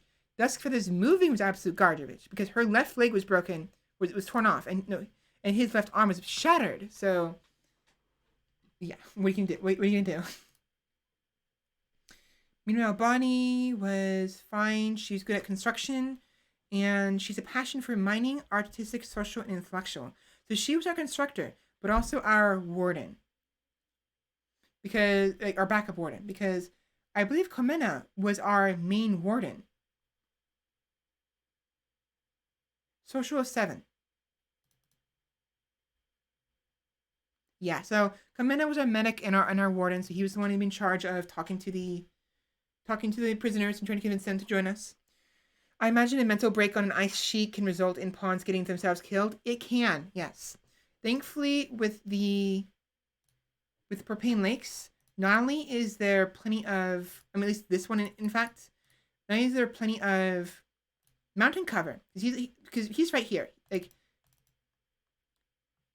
Dumbo is over here, and we have a little area here. So he might be able to wander over there. In fact, I think he's going to wander in here, just to do whatever. But we could save him. Once he goes into hypothermic shock and he collapses, I would have had Bonnie or Galvin come rescue him. But we were having a hard time. Things were getting very stressful and messy, as you can see. Oh my gosh. My storage was an absolute mess. It was so bad I had to make a new room out here on the side just to have a second stockpile. It was horrible. Interesting enough, though, I had a personal room for Duskfeather filled with corpses and flesh, human flesh. This was Duskfeather's personal butcher room and the cooler for the dead bodies, because I made sure that this room was locked and only Duskfeather can access it. And I basically had Duskfeather live off of human meat the entire time because we had very little food.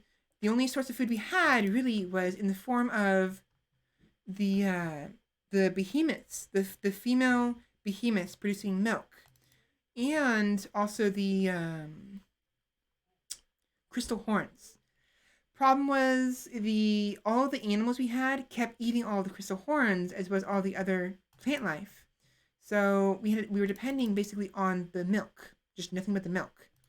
For some reason, I can never bring myself to actually butcher the animals if they are my pets or my farm animals, which I need to fix because we don't need this many males, these many bulls. So the frostbound behemoths I consider cows and bulls. So the cows I put up here, and the bulls, as you can see, all that milk all over the place, the blue milk, and the bulls I put down here because they kept producing children, which was fine, but as you can see, I had way too many of them. 1, 2, 3, 4, 5, 6, 7, 8, 9, 10, 11, 12, 13, 14, 15, 16, 17, 18, 19, 20, 21 behemoths. Way too many. I also got my hands on this forgotten. There's these creatures called like dark forgotten like creatures. This one is like a cow of some sorts, like a bull. I don't know. It looks weird. I liked it. It was pretty neat. So I bought it off of a trader, a pet dealer, because its tolerance for cold, excuse me, while not as good as the behemoths, was still pretty good. And so I was able to it was able to survive okay. Same thing with the Devil's Strand sheep, which we got again. The second time we got the Devil's Strand sheep, they were all able to survive okay. Same can't be said for Goro or the rest of my colonists.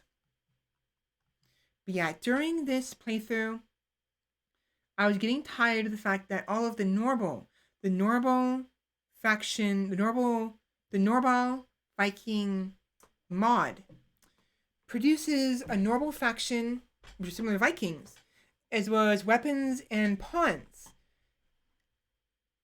That mod is not compatible with Combat Extended for some weird reason. So it was causing problems. most of the time I would ignore it, but we would get situations like where we'd have these like weird. I wonder if it's a close up. Yeah. So these weapons, these swords and these crossbows, normal crossbows that wouldn't have any proper statistics for like shooting whatnot. As a result, the characters when they use them, they couldn't use them at all. It just didn't work, and even worse, it kept throwing red errors into the log, which is annoying in itself.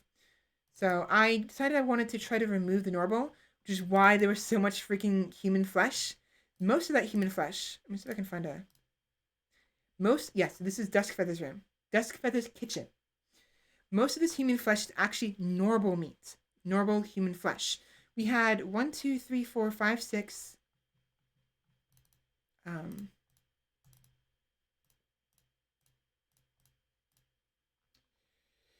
7, 8, 9, 10, 11, 12, 13, 14, like almost 20 normal Vikings raid us at one point. And they died, most of them died from the hypothermia. And we ended up having to like collect their bodies from all over the place. Like they only like one of two of them actually even got, no. They all died. So they arrived on the southern part of the map down here and the northern part of the map all the way to the northeast. The northeastern ones got as far as here before collapsing. There's one here, one here, one here, one here, a couple here, I think one right here. That was the closest they got before collapsing. The other ones, I think, got to about... How far did they get? I don't remember if they... I don't remember how far they were around here. Oh, no. These ones actually got close enough to pose a threat. So I sent off Duskfeather and Comena to basically shoot them with their guns. Because we had some guns available. So we shot some of them. They ended up going this... Oh, they were over here in the east. So they came this way. We fought them in the ruins here. And eventually killed them all. And I managed to get them, all inside. And eventually butchered them. So, Duskfeather had a feast, basically. Combat Extended is one of the most incompatible mods that ever exist. It is, unfortunately. There's lots of mods that are compatible with it, thanks to patches. But I cannot see myself playing RimWorld without CE. CE is... I like it a lot. I like the restructuring of the aiming system and all that. I like the ammo system. And I don't see myself playing without it. It's really hard to play without. So, anyways, this was one of my recent saves. I gave up because the normals, they wouldn't uninstall really well. It wasn't cooperating with me. My plan was to butcher all the normal corpses because they produce nothing but human meat. They don't produce normal human meat. They produce human meat, regular human meat. So I have no issue with that. Then I installed the generic item mod. So that way when I uninstalled the normal mod, all these normal items, the normal axes, the normal helmets, the normal crossbows and swords, they would turn into generic items I could then destroy using the command prompts. But, excuse me, while that worked for my map, the normal Viking mod causes a faction to spawn. And when I attempted to open the map after uninstalling the normal mod, my game froze. Sort of. I could still click on things, but the map wouldn't move. None of the topography would spawn properly. Like none of the actual colonies would actually spawn properly. Like it wouldn't show the tooltips. There was just nothing. It was as if it was a clean, plain world. I couldn't move the world around with my mouse. So that, as a result, I had to either one, stick with the normal Viking mod until my character dies and resets, or two, just reset already. So I reset. And that is how we got to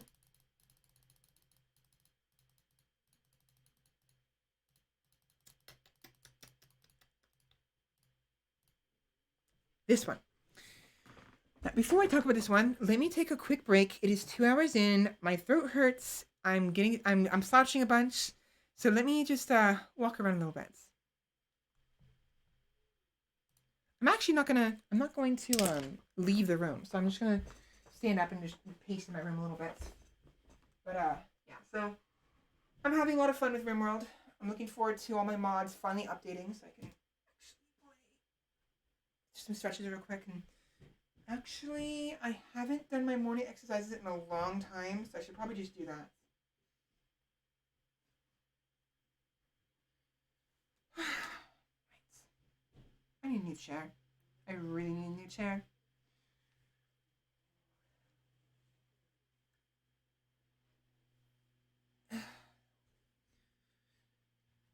Yeah, I'm good on food for now. The Ensure, it was nice, and I still have a bowl of cereal. It has soaked up all the milk, so now all my the Chex cereal has like absorbed all the milk and it's all like sloppy. Just fine. It's not that big of a deal.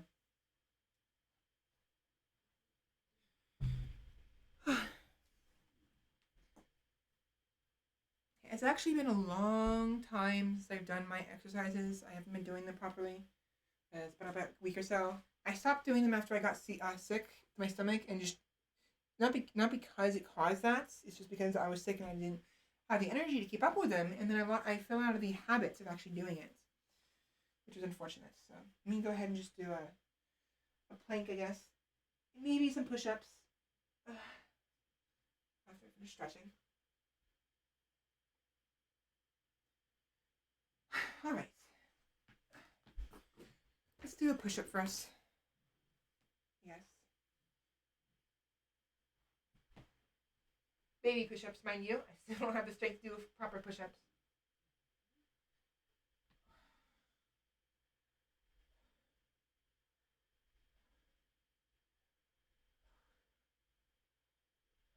Wow, I lost some strength in my arms, so I can only do 5.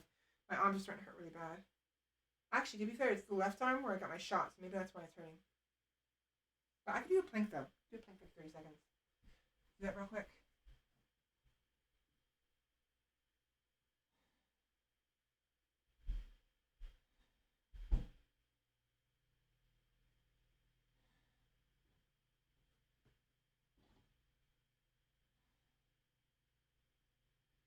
Sixteen, 17, 18.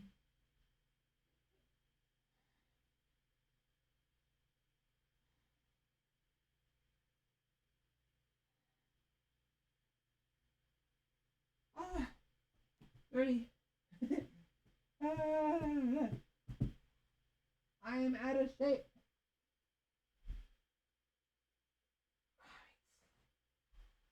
I'm out of shape. Also, I'm finding like clumps of hair all over the place. It's my hair. But for some reason, like clumps of my hair just gather on the floor and make these weird like I don't know, it's just so weird. Why? It's hard to get back into a routine, especially if you don't feel 100%. True, true. Very true. It's just the arm with the shot. It's hurting. It's the shot, yeah. You're a cute shape no matter what. Well, thank you very much. You smooth son of a bitch. That was good. I actually like that one. That was very smooth. Very smooth. So I didn't do much. I just stretched a little bit and did a plank for 3 seconds. Did like 5 baby push-ups. I can't do a full push-ups. Nor can I do 10. And my neck is so stiff.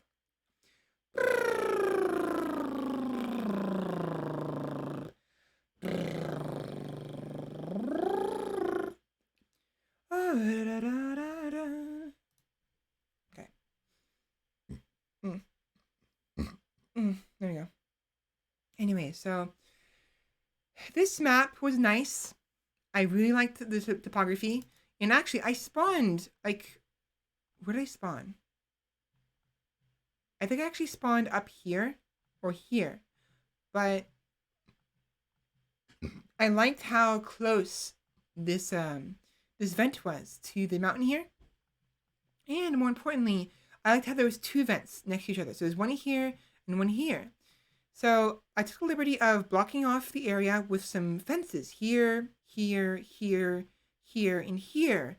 and eventually here as well, because there was a hive that spawned here, a hive spawned up here, and of course, more importantly, a hive spawned right here, my favorite's hive. Thanks to this vent and thanks to the positioning of all this other stuff, I was able to ensure this entire like section of cave was warm enough for the insects to survive. So we have 3 large scarabs, large insects, alive and well, maintaining the hive. Of course, real quick. Yeah, Welsh Terriers. Real quick, I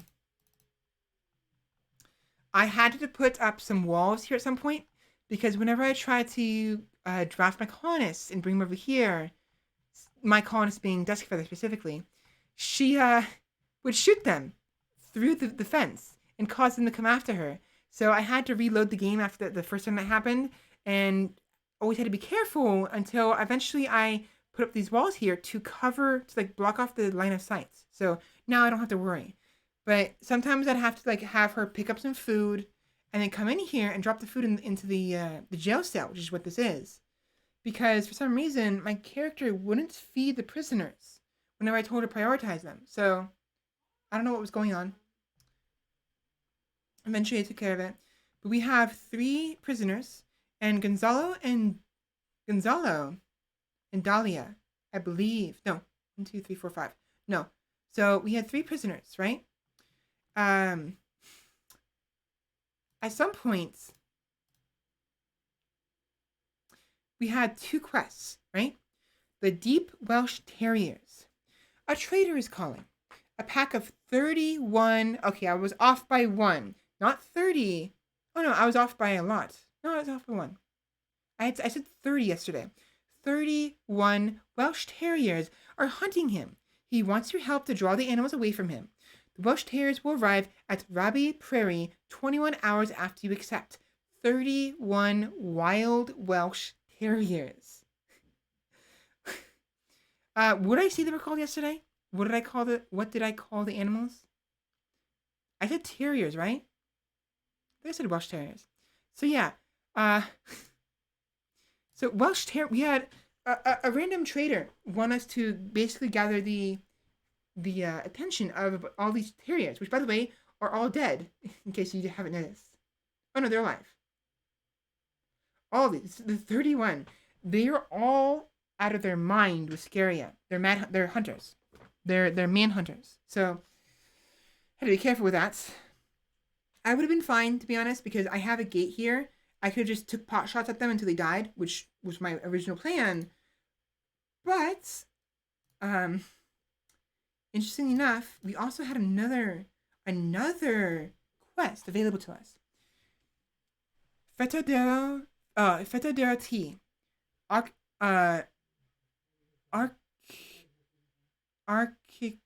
do you say that? Archekion? Archechion. The person of Society of the Elder Things wants. Oh, that's why I can't pronounce it. It's an elder thing.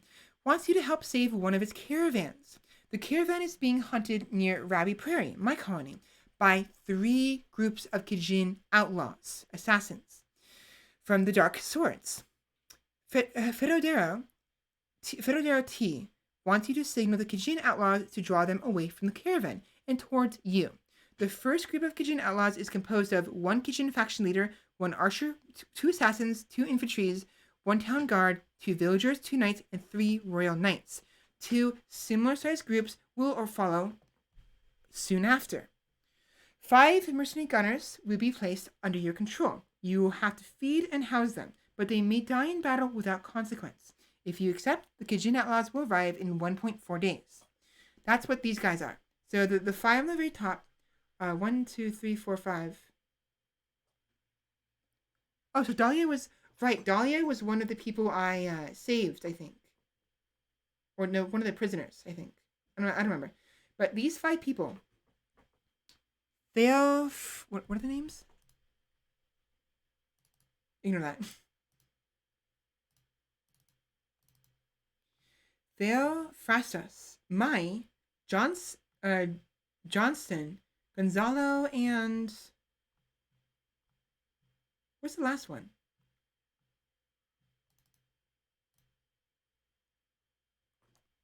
Lay. L-E, Lay. So these 5 people joined me after I accepted both of those um, quests. The first one, the Terriers, they arrived, and I anticipated them. I anticipated the the Kajin outlaws to arrive basically within half a day of after the Welsh Terriers arrived. I mean, even less than that actually, because it was like what 27, 21 hours. So it would have been about 6 hours, 7 hours before the Kajin outlaws arrived. But my plan was to have the Welsh Terriers distract the Kajin outlaws while I took pot shots at them. However, that didn't happen. This happened. So this group of people, 5 people, had arrived on the southern part of the map, right next to the Welsh Terriers, and were traveling. They're just passing through, right? And they got attacked by the Welsh Terriers immediately. So they ended up killing most of them. All of them, I think, actually. Except for the one that was up here.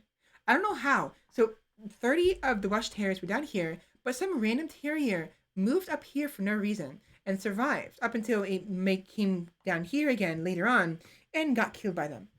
So yeah, these guys ended up killing the Welsh Terriers, which was fine, not big of a deal. Excuse me.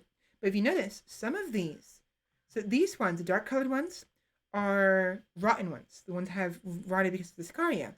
However, because there's a chance that they will not they will not rot immediately upon death.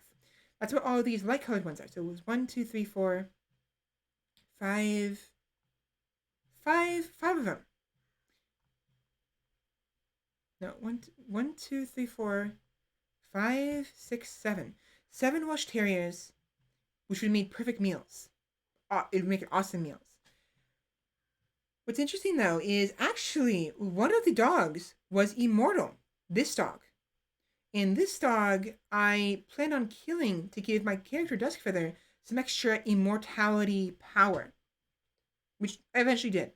But before that happened, the actual Kajin outlaws arrived.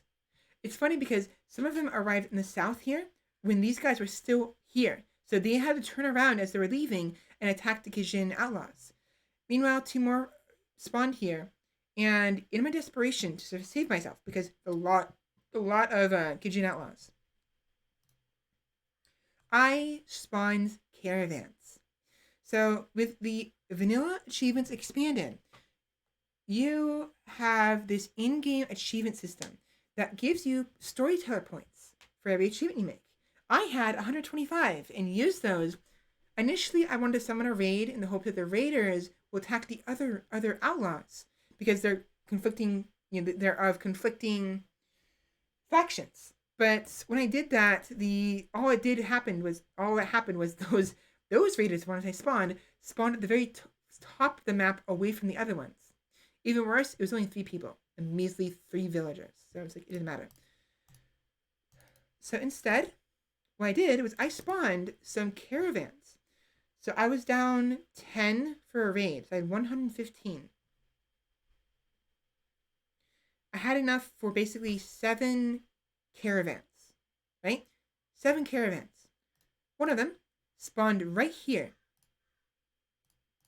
on the southeast portion. So these 2 groups went to war. By the way, this is an example of what they look like. They have minus 72 degrees Celsius clothing, so that hypothermia would not kill them. And they have clockwork exoskeleton, steel bassinets, a tin halberd, and their melee in shooting wasn't that great, but they're still very dangerous. Meanwhile, I caused the other caravan, the second caravan, to spawn up here, which they took care of the raid I spawned. So this is some of the aftermath. They go to war. Same up here. But meanwhile, there's more to the north. So remember the readers in the north up here? They actually went south to support their brethren who were being attacked by the caravan. Coming in with a halberd, what a champion move. Yeah, it's actually, halberds are very nice. I actually really like them a lot. So they came back from the south, or from the north. These ones, I think.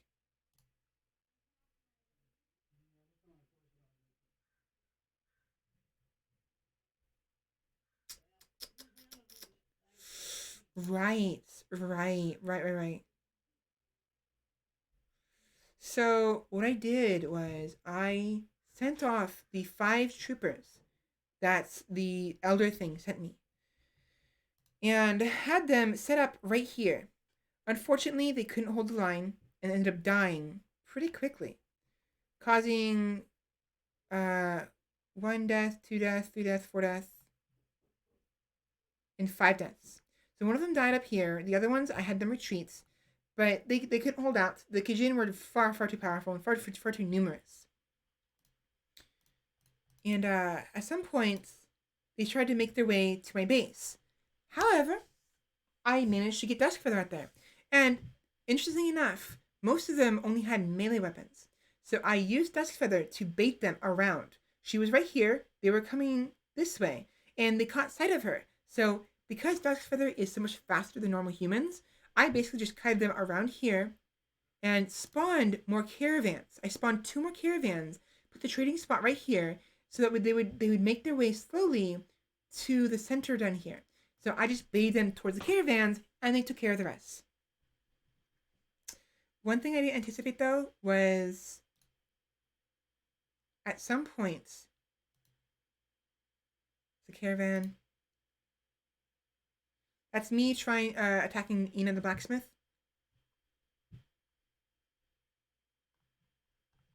Right here. Because she was still alive. And I had made my way over here after running from the other Kijin. Problem is, I did not anticipate some of the Kijin coming from the north. So at some point, I think these ones up here, I can't see them very well. That's why I missed them. They made their way from the north, south, through my base, through the mountains, and ended up in my backyard. They destroyed one of my fence gates right here, and then started to destroy my base. They ended up knocking down a couple of my behemoths and killed a couple of them. The rest survived, thankfully, but it was just such a mess. I had to have Dahlia, hold them off until Duskfeather can come back here. And it's what's funny is that before, at some point, when was it? Dalila, sorry, not Dahlia. Dalila managed to actually recruit Tol, Tol, at the last second. Like right when they were attacking our north. So it's in the top of the screen up there. Tol is now one of our colonists. So now we have Tol and, Talila defending the base from the invaders who are coming from the north. As you can see here. Thankfully, we held them off. The Kijin were taken care of. We lost them frostbound behemoths. All of the troopers who arrived died, and well, we were left with a mess. Now, there's more to say here. I'm almost done. There's more to say here, but let me use the restroom. I just realized I have to use the restroom really bad. So when I come back, I'll discuss this more, explain a little bit more what's going on, and explain to you my favorite part of this. My most favorite part of this, what happened here, because I'll be back. Give me a couple minutes. Be back shortly.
Alright, I've returned.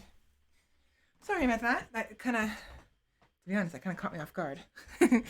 Having used the restroom all of a sudden. Good luck in the bathroom. Ha ha, funny. Thank you. So, yeah, anyways, I had a lot of fun with this. This map was nice. The raid was interesting, and with plenty, they had plenty of the points to use. I was able to protect myself using the caravans. It was still very dire, very iffy, but by the end of it, I had bodies everywhere. We had like 20 bodies in the far right corner. Oh, you guys, there we go. Yeah, fair. I was not really paying attention. Yeah. But yeah, so again, like I said, a lot of fun. There was like 20 bodies down here, like 10 bodies here, a couple bodies in the north from when the initial raid I spawned myself ended up dying. And of course, we ended up having a number of bodies. Look at this mess. 1, 2, 3, 4, 5, 6, 7, 8. And that's not including everything on the off screen. Yeah, we ended up having some bodies on the inside of the map. So that was this it's definitely an interesting encounter. Definitely interesting feeling. I probably won't be playing this save anymore because it just got too messy and too overwhelming with all the bodies, and I really, really wanted to save the bodies. But Duskfeather would have been the only person who could have been able to actually move the bodies, and she was already running on no sleep whatsoever. She had 0 rests. Like, she was exhausted, utterly exhausted. She was going to collapse, and she was going to break too. So I kind of considered just letting her sleep for a little bit and then going for the bodies and all of these resources, because look how many meals there are, how many weapons there are, like items. We've got wood, we've got drugs, we've got silver, 293 silver, plenty of bodies for food. We would have been set for life. But of course, we would have also, unfortunately, attracted more raids as a result. But there was a lot. There was a lot.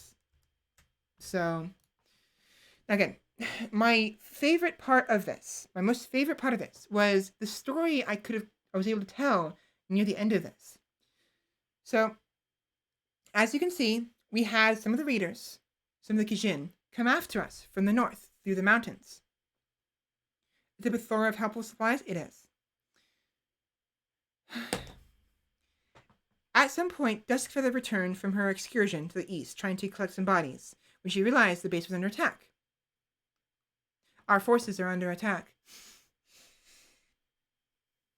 So she got here as fast as possible, and eventually, we took care of these guys. So Turtle was knocked down, Green was running away out of fear, Eminence was knocked down, and Harper was still being a bitch.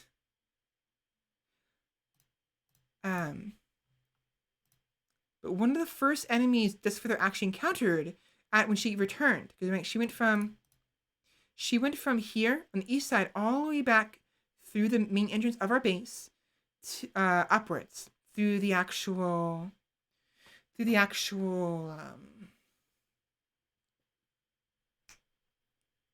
jail, and she encountered this person, Jaren.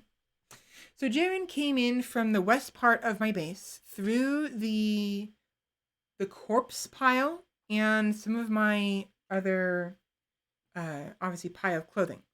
Because I have a corpse pile in this room right here, which you can see.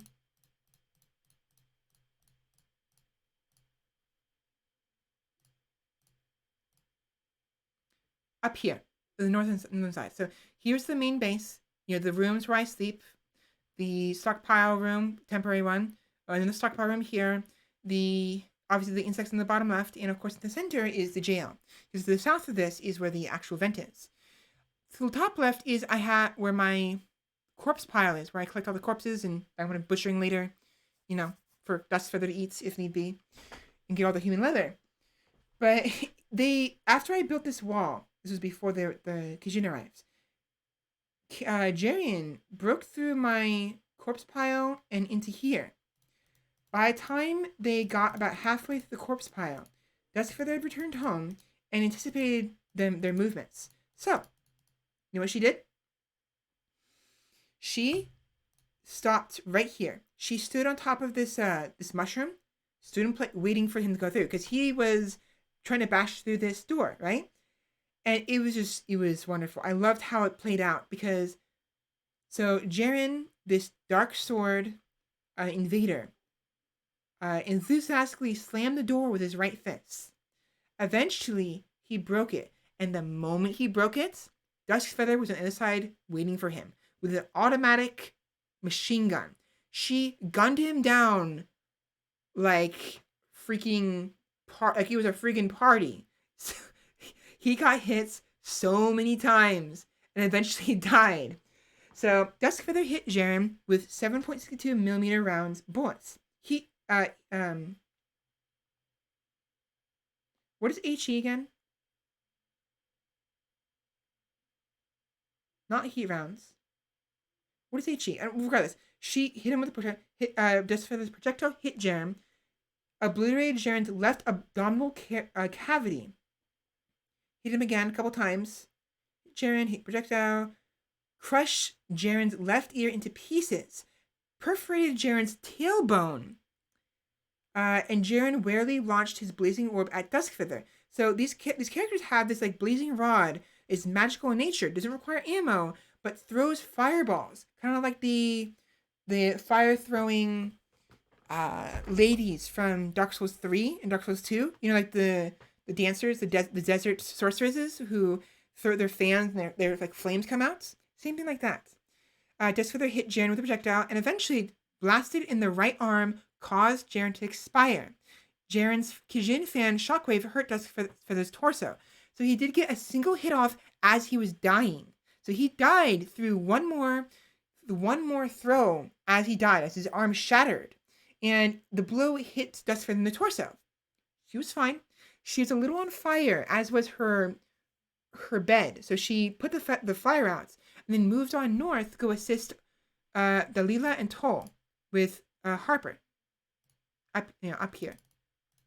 So it was very interesting. I love the kind of potential story that happened here.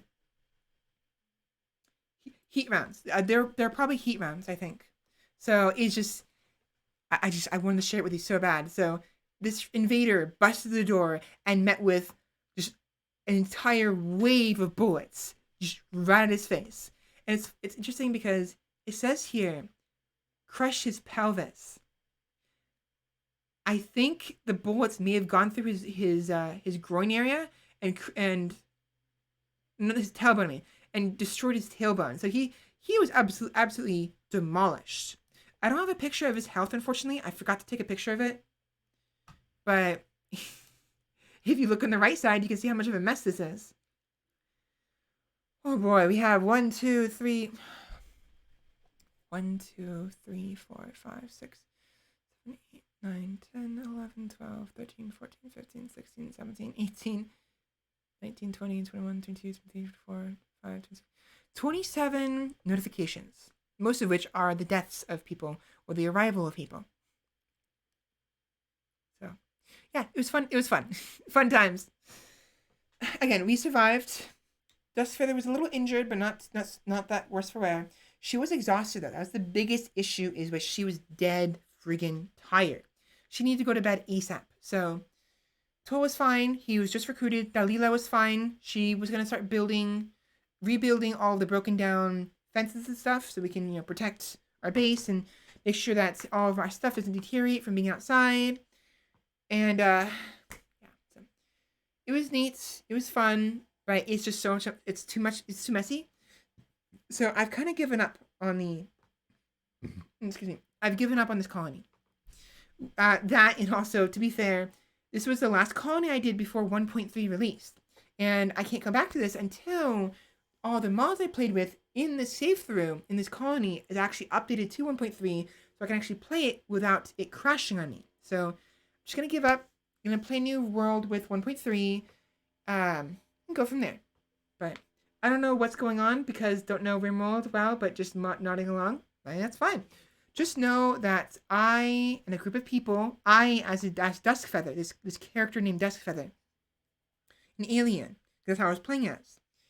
Got invaded by a bunch of outlaws, and we fought them off by requesting help from some trade caravans. And eventually we fought them off, and just the last bit of story was my character Duskfeather just destroyed this guy. I still like how he got a single shot off her last second. It just adds to the appeal. It just imagine it. Duskfeather is in her bedroom, hearing a thumping at her side door, waiting for someone to burst through. 3 seconds, 1, 2, 3, 4, and after the fifth one, it finally burst open. The moment, and out in comes this raider, this random person, Gijin, named Jaren Shrine, with this magical fire-throwing fan in his hand. The moment she sees him, though, Duskfeather unloads everything in her gun, just utterly just spews it out like it's nothing, like boom, boom, boom, boom, boom,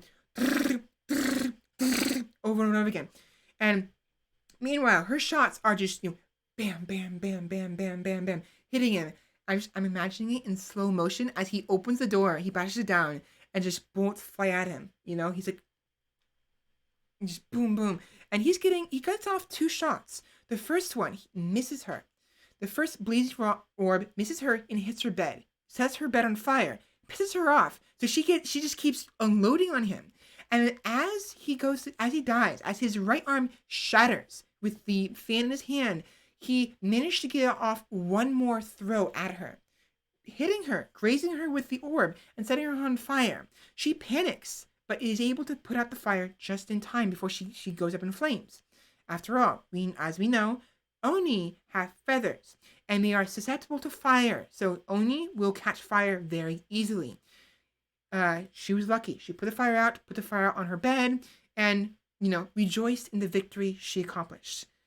Jaren, dead on the floor, riddled with bullets, his fan and his broken arm just thrown to the side, and her triumphant in her defense.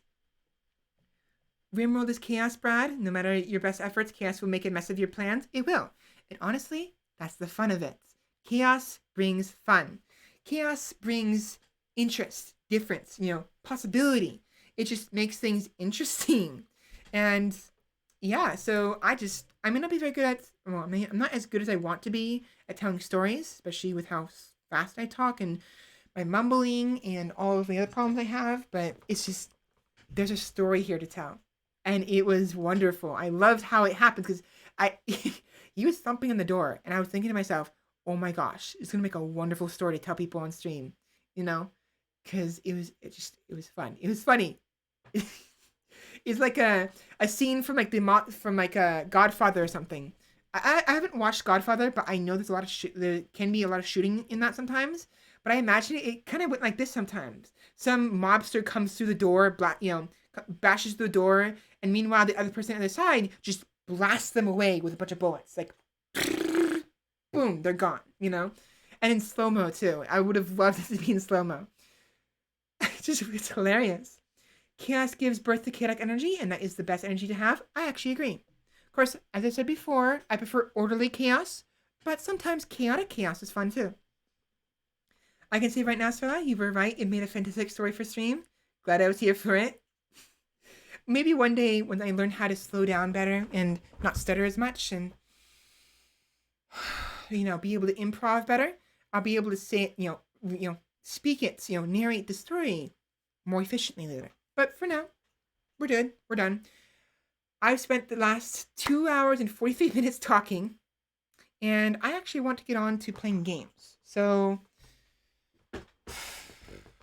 yeah. So moving on.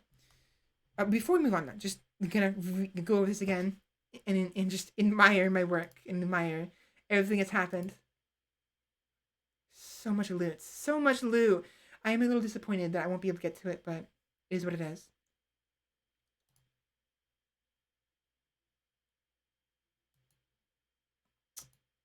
I still find it funny with the terriers, though. The terriers. Just this random visitors just passing by. The moment they come into the map, it's just there's these feral dogs staring at them. Like they're traveling, they're on their way to my town. They're thinking, oh yeah, we'll pass by this colony here. Maybe they'll, we'll say hello on our way through. Yeah, that sounds fine, Jim. And then the guys, the what? Then they look at the dogs. The dogs just turn around. They're like, and then they immediately go after the visitors.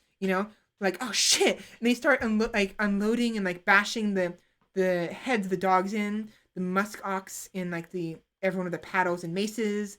The single person, Jan Shay, with her bow just shooting from range. She actually got hurt. Interesting enough. But I can imagine it.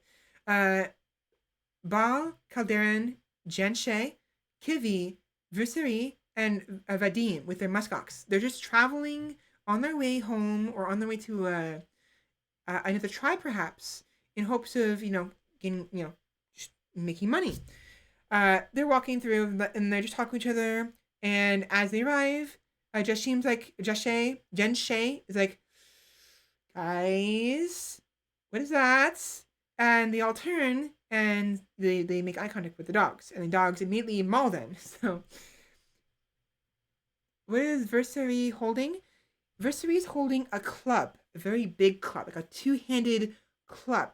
So these guys are Oni, not Oni, like they're Kijin actually.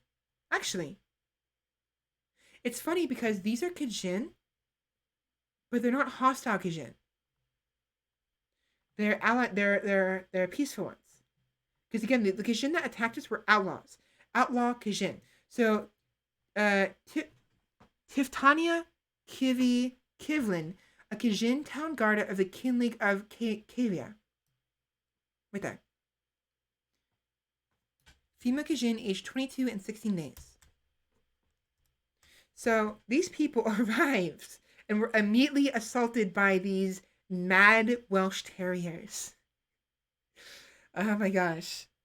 I would love to see someone like make a comic of that or animate that, just like specific like tidbits of stuff, like not like the whole thing, just like small tidbits of like these random people arriving in my colony and immediately being assaulted by these Welsh Terriers. And another comic or another animation of Duskfeather, just hearing the sound of like before, bam, someone comes through the door and she just unloads on the first person who walks in. It'd be really neat.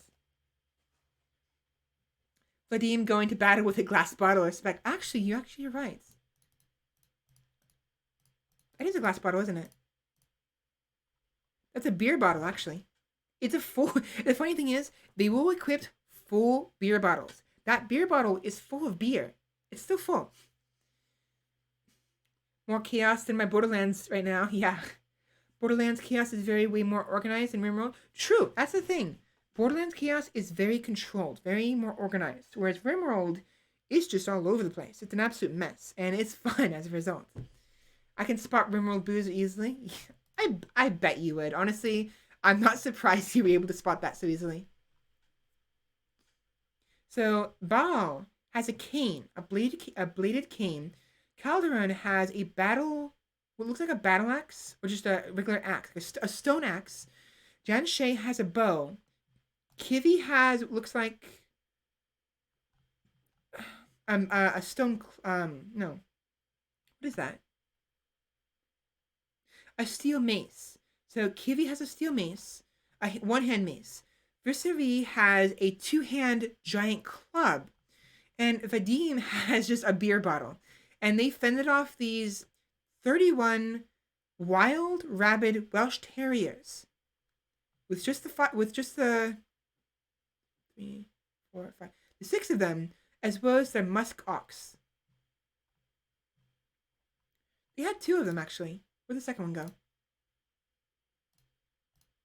I'm pretty sure they had 2 musk ox, but I don't know where the other one went. It might have died. Oh yeah, there it is.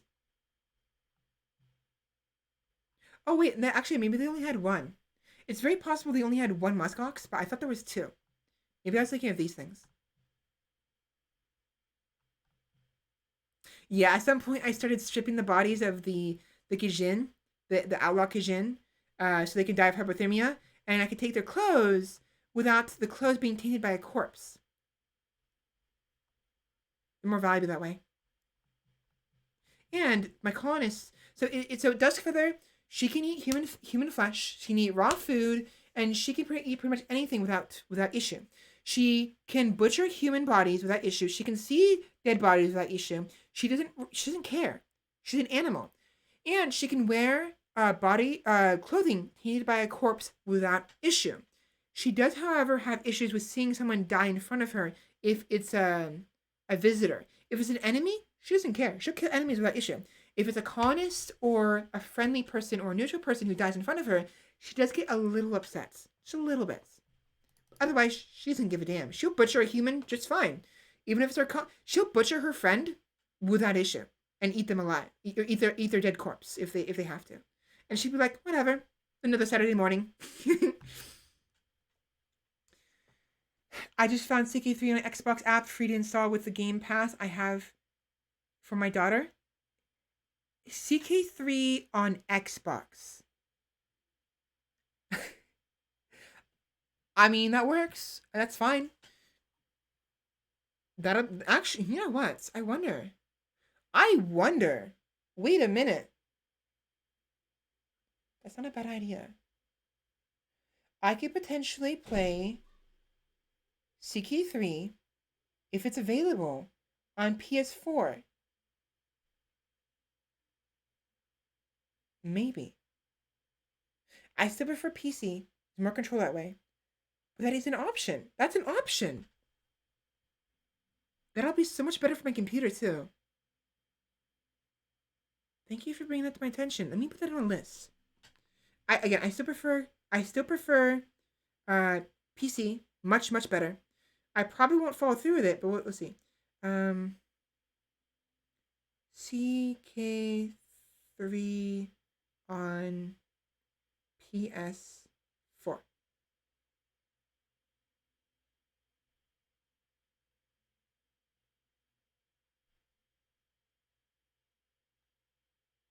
PS4. There we go. Yeah. So it's something to think about. It's on PC, but via the Xbox app. Oh, it's on PC, but via the Xbox app on my PC.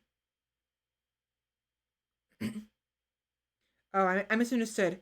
I was hoping that maybe it actually is on physically on PC PS4. It actually might because they have Terraria. I don't know what. Hold on.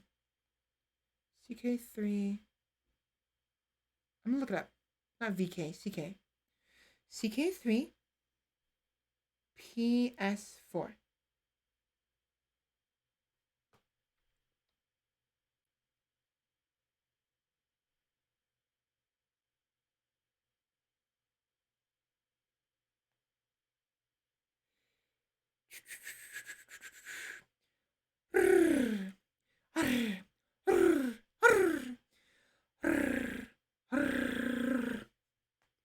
I don't know why I started doing that. Just wanted to.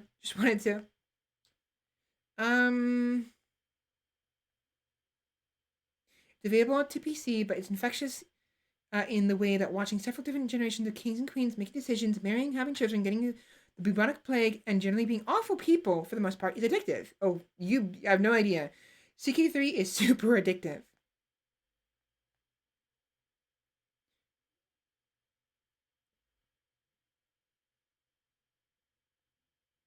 Unfortunately, it seems there are no further plans for the game to head to additional consoles at the moment. However, with next-gen consoles on the way out, it's very possible this could change in the future. If you decide to play the game on PC, you can play it free via Xbox Game Pass for PC as long as you're paying a monthly membership fee. As you're paying. You have to pay a one-time fee on Steam if you'd like to purchase the game there. I prefer Steam, honestly. So I misunderstood. It's still not a bad idea to think about the possibility that possibly, CK3 and other games will be on console one day, which will make it easier for me to actually stream it, so my computer isn't dying of heat stroke. Because, as it stands, my computer just overheats too much. So the main reason why I have a hard time. Heading towards the path of evil. If you need some evil companionship, let me know. Are they on the good lines? So, Anyways, I had a lot of fun with this. A lot of fun talking about it. A lot of fun playing it and then showing it off. And I'm getting impatient. I really, really, really want them to finish updating the mods because I am desperate to play more, especially to try out the new expansion. And I will not play without my mods because it's at the very least I cannot play without Combat Extended, which is updated thankfully. I cannot play without Oni of the Rim, which hasn't been updated yet, and I can't play without Mod Manager because I accidentally locked my mod page, my mod list because I accidentally loaded it with a outdated Mod Manager, which just locked it out completely. So I have to wait till it updates for it to fix that. So kind of SOL.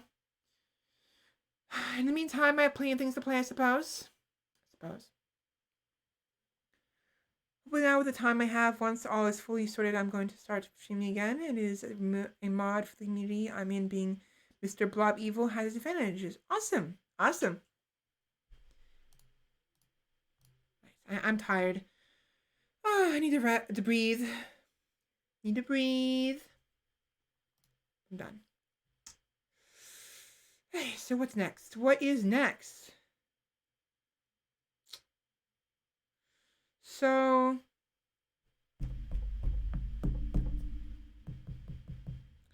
as much as I want to play Legend of Zelda, I actually have a craving to play Dark Souls 2. Like, I've been craving it a while. So I'm trying to think, do I play...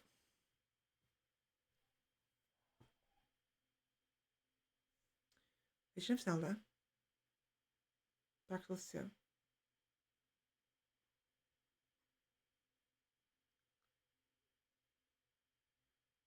It's been 3 hours. Roughly. I'm considering doing a coin flip, but I don't want to do a coin flip right now.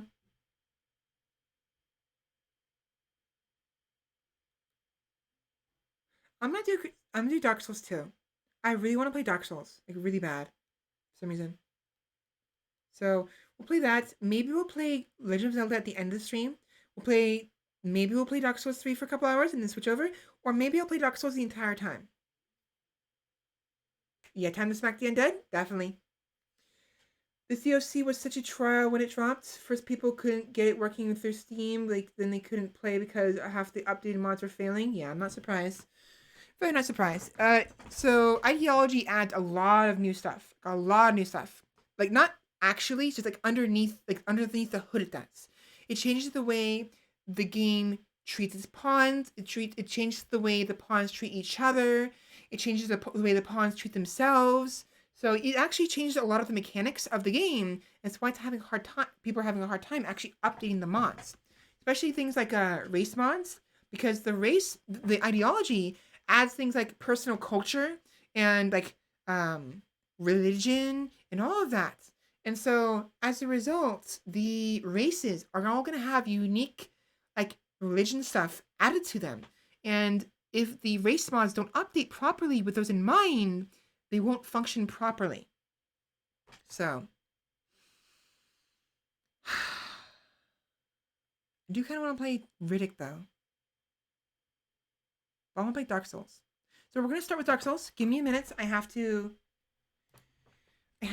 plug it in because I originally plugged in.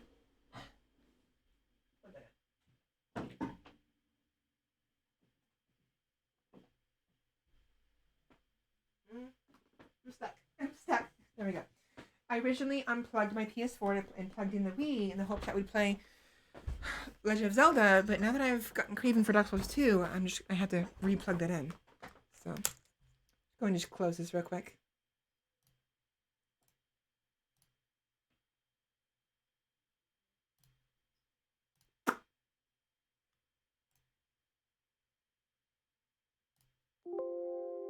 There we go. Fix my background to where it was before, because I prefer the other one, to be honest. There we go. Can't even have them all in one cell anymore. They just keep converting each other. Really? Oh my gosh. Oh, it's going to be so fun and so stupid at the same time. I have that to look forward to. You know what? Before doing anything else, let me I have a compressed air canister here. I didn't use my PS4 yet, so let me do that real quick because I should have done it earlier. Whoops.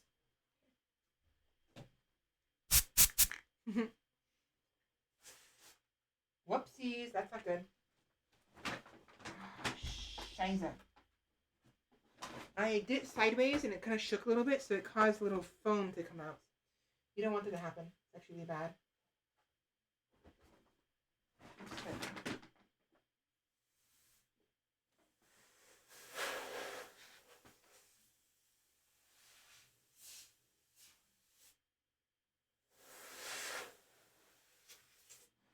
Biggest issue is behind my PS4, the back side of the PS4, so I can't really reach very well.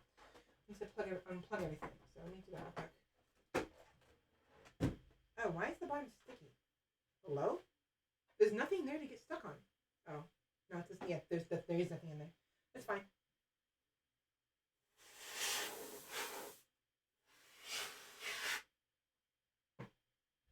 It was just, it was on my side table for so long, it like got stuck to the bottom. Even though there's something there to get stuck on, there's no stickiness. It's just, it kind of fused a little bit with the. Wait a minute. Wait a fucking minute. Hello? What is that? What is? Okay, good. I freaked out for a second. I saw a plastic film on my PS4. They still have the original film on some of the PS4, and I thought it was covering the vents. That freaked me out. No, it's fine. It's fine. It's fine. I overreacted a little bit. Yeah, we're fine. We are A-okay. Perfectly, utterly fine. It was, the film was reflective, so it was reflecting the vents, and so it looked as if the vents were actually being covered by the film. I almost dropped my PS4. We're fine. We are perfectly fine. I have to slow down when I talk. I don't have to talk so fast. Why do I talk so damn fast? There you go. I'm gonna climb over stuff to get to my PS4. That was kind of scary a little bit. I legit thought something was covering my event. I was wondering, oh, no wonder my PS4 has a hard time sometimes.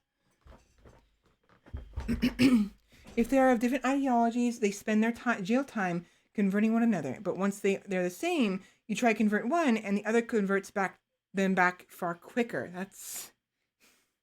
Wow, that's interesting. It makes sense, though. I mean, if you're in a, well, maybe not, but like, if a conversion were to happen, it would make sense if the people were in the same room together. If, however, you want them to not convert each other, you'd have to separate them into separate rooms. That is perfectly reasonable to an extent, but obviously I understand that in actuality, the ideology expansion is a bit busted. Also, slobs froze again, because of course it did.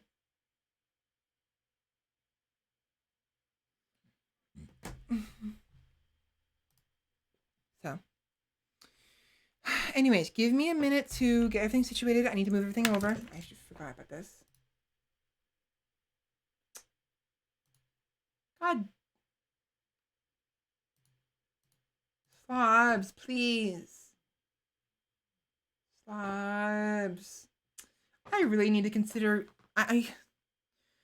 So, the reason why I haven't moved on to OBS Studio is because I'm used to slobs. And I like how accessible it is, of course. I mean, I like how easy it is to set up.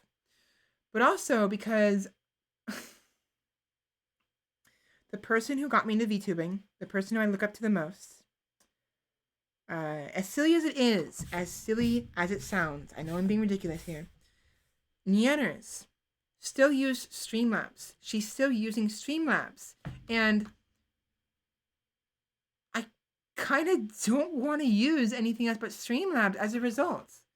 And it's really weird because, like, I want to follow her in her footsteps, you know? So, like, I'm being stubborn here. Honestly, I have no reason not to just switch over to OBS Studio. But other than the fact that, my inspiration, Nanners, is still using Streamlabs, and also Streamlabs is still, pretty accessible. It's pretty straightforward. It's pretty useful. Slobs, how are you freezing? Have you seen the temperature? Funny, funny, funny. They may be patching some of that behavior. It's not clear though. I hope they do it soon. Unstable branch patch notes. Having one or two colonists of a player's original ideology boosts conversion chance for that ideology and reduces it for conversions against that ideology. This is configurable in difficulty settings.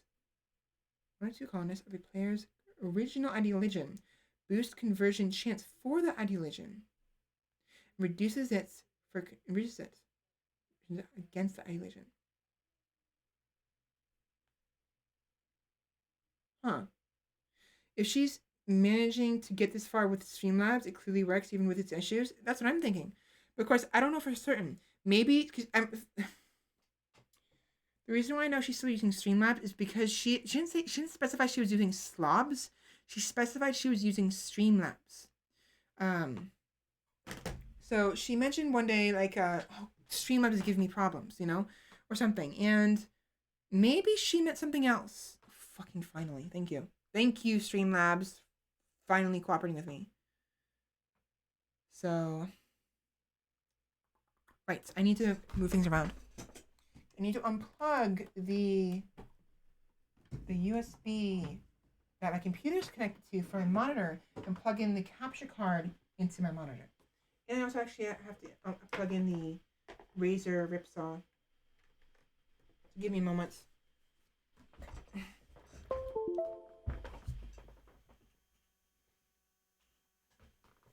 Yeah, I'm just being stubborn with Streamlabs, really. Slow down. Oh my gosh. I am just being stubborn. Honestly, that's really happening here. Let me go ahead and let me fix the console first, because it's going to get really loud. So, Ripsaw stream audio should be monitor off.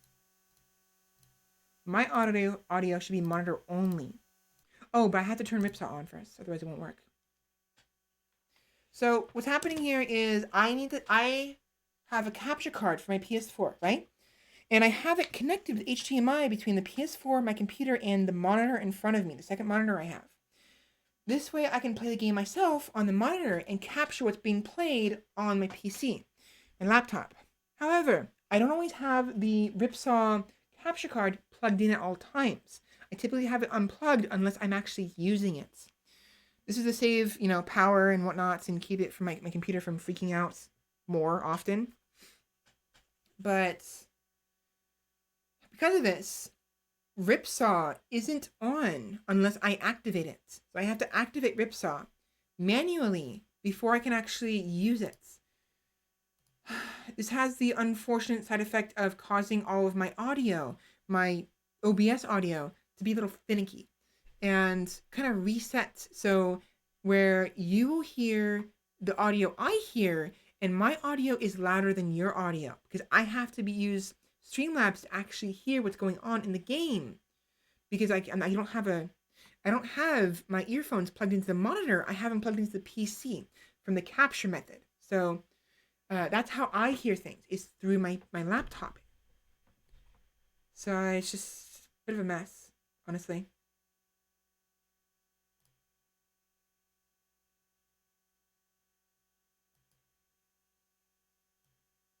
Can you turn it on, please? I think it's fixed. I think it's good, but I get too passionate. I've talked about this in the past, but what I like to say, my sort of like metaphor I like to express is, I am like a freight train. It takes me some time to get going, typically. However, once I get going, it's very, very hard to slow me down. Very hard, especially if I'm going downhill. So it's really hard to slow down. Really hard. So there we go. God damn it. It took forever. There we go. So it should be working. Yes, no active signal. Understood. It's fine. Now that's updated. Now it's plugged in and on. I'm gonna go ahead and just, so this one should be mutes outputs. This one should be monitor off. Same thing with the alerts. Alert box mon only should be mon only. Stream audio should be mon off.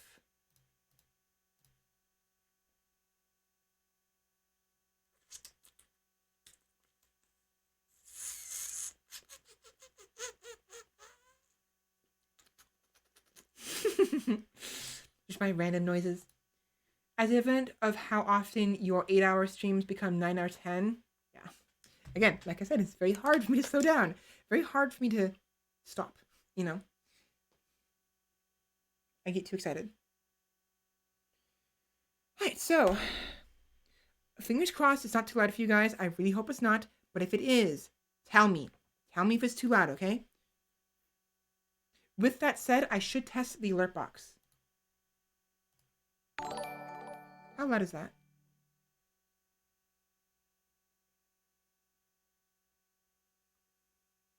Hopefully it's okay. If that's too quiet, let me know. I can always turn it up for you guys. Good volume here? Awesome.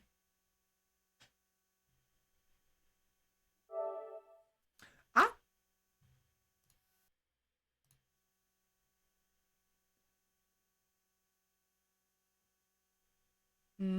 Are you gonna work? Oh, my monitor's off. Why are you off? Turn on.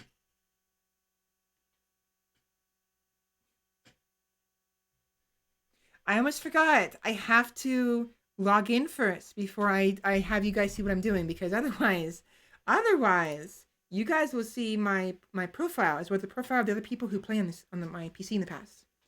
I mean, they don't play on it anymore, but I just never got around to deleting their profiles. Not true. My younger sibling does play on the PS4 sometimes, but it's just the people who've played it in the past. I've never really got around to. What is going on here? Hello? The fuck? Why are you not working? I plugged in the right thing, right? I did. Come on. Hello?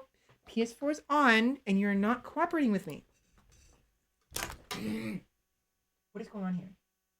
Why are you not showing up?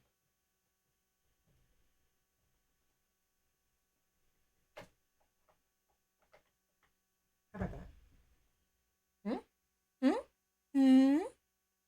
You gonna turn on? No? Gonna be a bitch? Fine. Be a bitch. I didn't have it plugged up. That's my fault then. I didn't have it plugged in all the way. That's what was going on. Of course. Of course. There we go. That felt weird. So, we're gonna play some Dark Souls 2.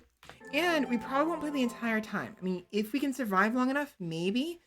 But honestly, there's lots of other games I want to be playing. Like, I want to go back to Village so we can do some more of the shenanigans with that. And the game isn't working. Of course it is not.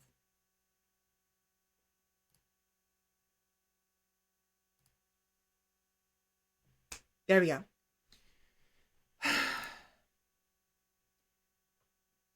Don't go showing even more things than you already have. Shush. Shush, shush, shush. So shush. We need to mind that jump scare guy. We do. I really want to get to him, but we won't be doing it today. Today, we'll be playing, if anything, Dark Souls 2 and maybe some Cyberpunk.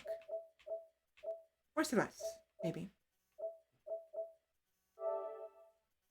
So, now, last time we played this, real quick, for those who aren't aware, I am not playing a proper playthrough of this. What's happening here is I'm playing a challenge run. And it's because I want a challenge. Now, I should play this properly at some points. Honestly, I did want to maybe play Dark Souls 1 first. But the continuity of these games aren't that set in stone. There's references to old games, sure. But it's not that big of a deal to play them out of order. It's not as much of a big of a deal. That's loud.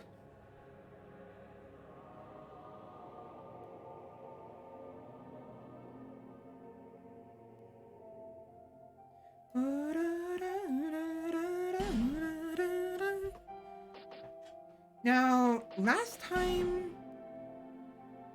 I got to level 30 before dying.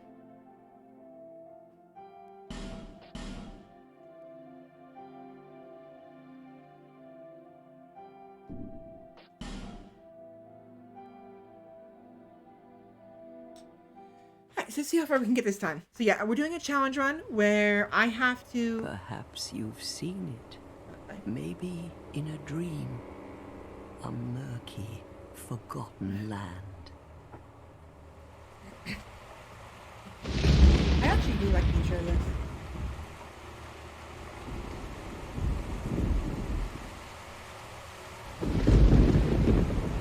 Hopefully it's not too loud for you guys.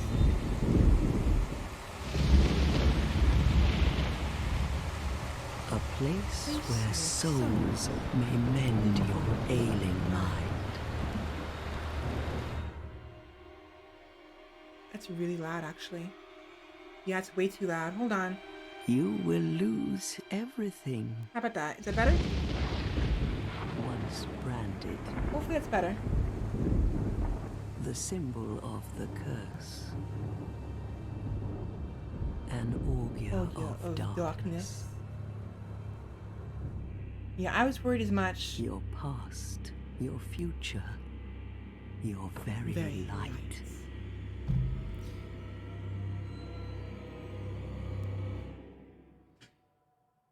None will have meaning, and you won't even care. By then you'll be something other than human.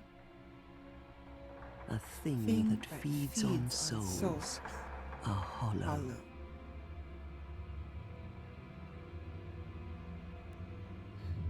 Long ago, in a walled-off land far to the north, a great king built a great kingdom. I believe they called it Drang Lake. Perhaps you're familiar. No, how could you be? But one day, you will stand before its decrepit gate without really knowing why.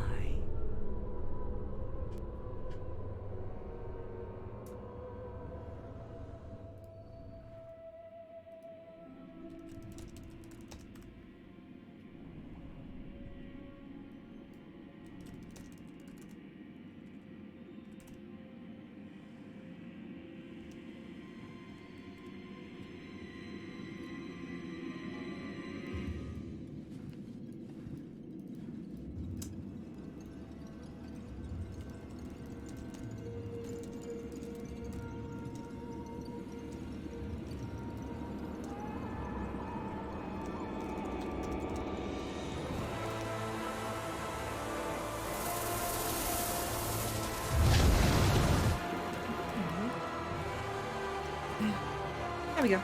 I have to do the... Is that too loud again? I'm worried that's too loud again.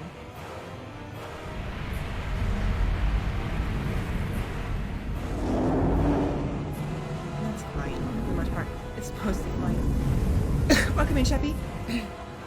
Like a moth drawn to a flame. I can't keep up with this. Your wings will burn in anguish. Time after time.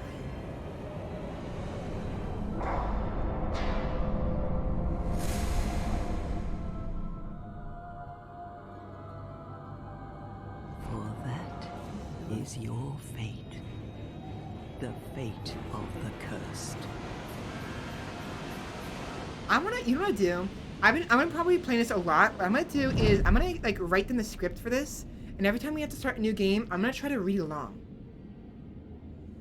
Like properly with the script, because clearly I'm having a hard time keeping up, you know, just improving with it. Not improving, but like as it's playing. By the way, welcome in, Sheppy. How are you doing today?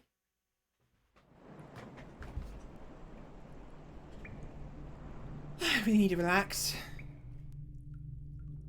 Actually, I also need to pull my hair back. My hair is getting loose. Why is my hair getting loose? It shouldn't be getting loose. Are you fucking kidding me?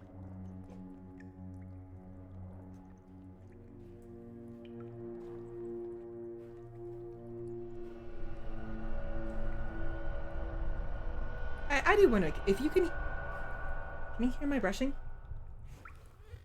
A little bit. I have to like put it up to the microphone, my hair up to the microphone, if you guys can hear it.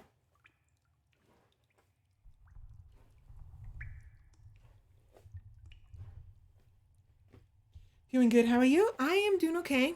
I was late for the collab, and I was feeling tired.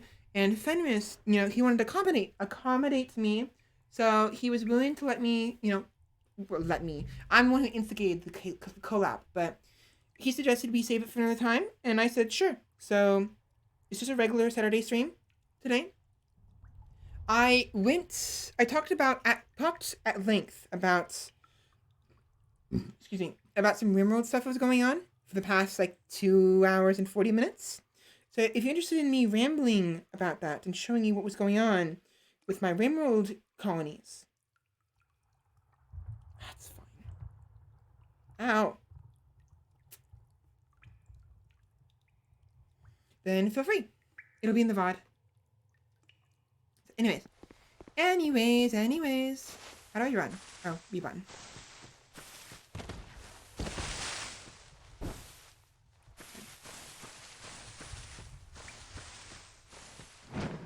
Awesome.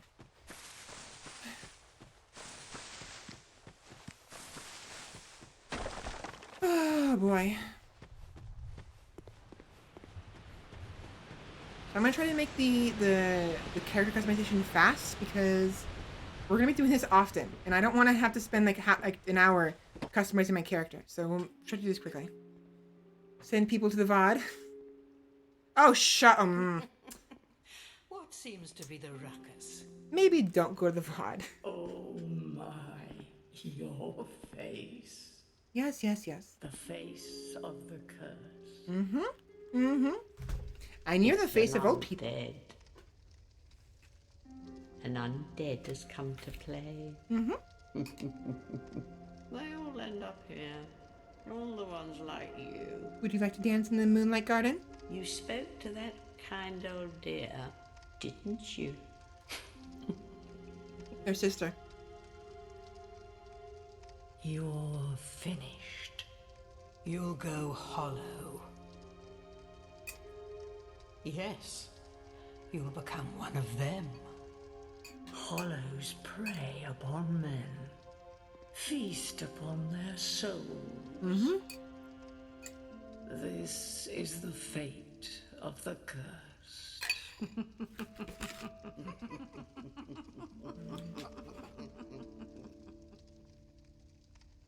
What is your name?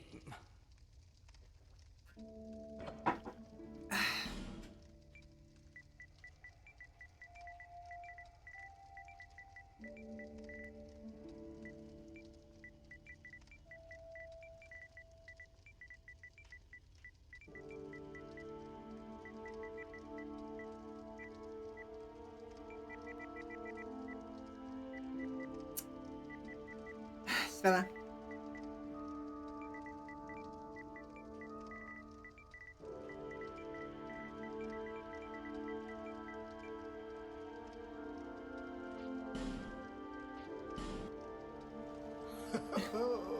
Is DS2 have presets? Unfortunately, no. Your own name.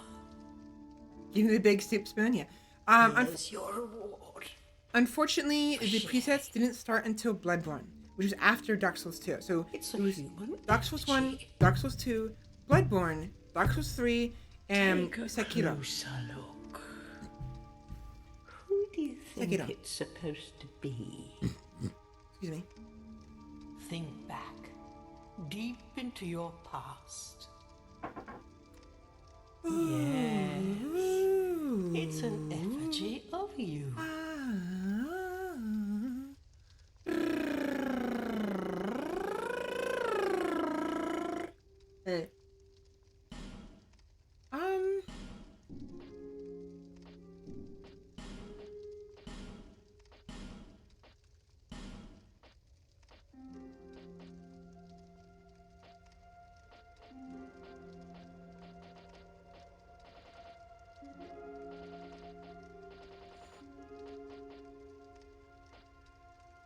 I'll just go average, it's fine.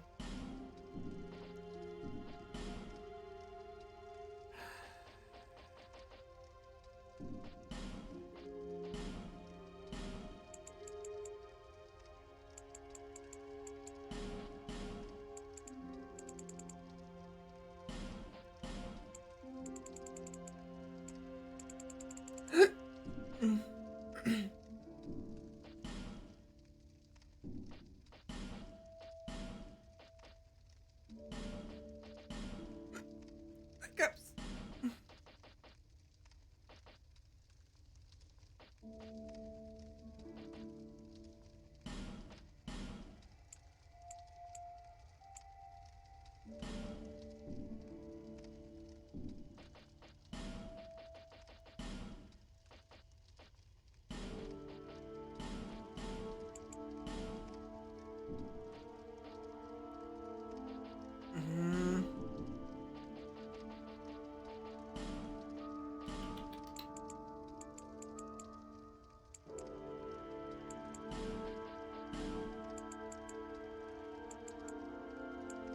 It's always the lips that bother me the most.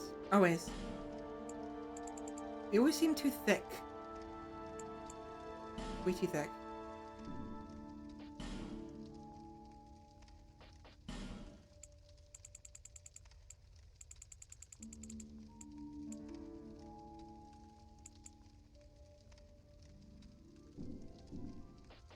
And the nose. Better. Again, I'm gonna make this fast as possible.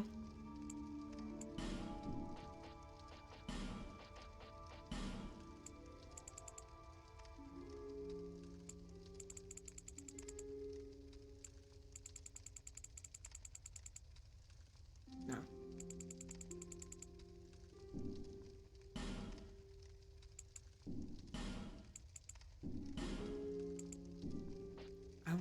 What I want is the length. No, this is the mouth. Position.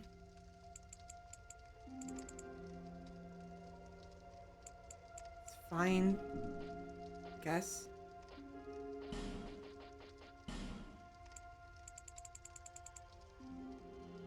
No.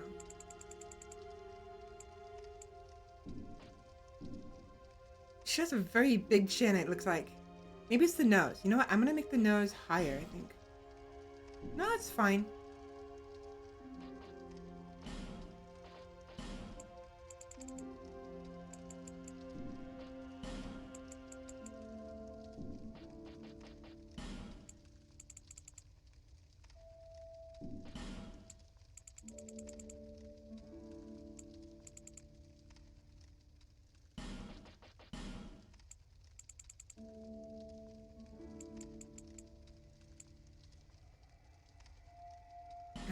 It's like, how much do I want to spend on this? Not much.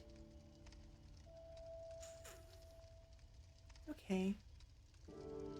Nose seems a little big still.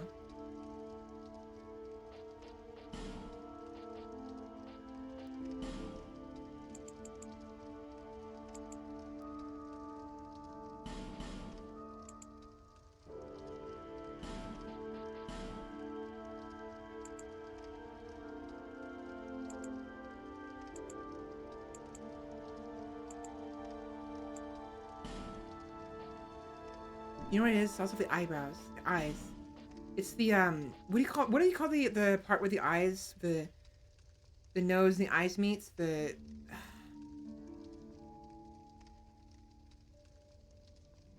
glabella?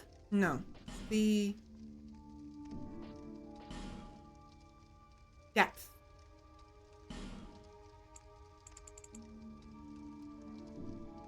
No.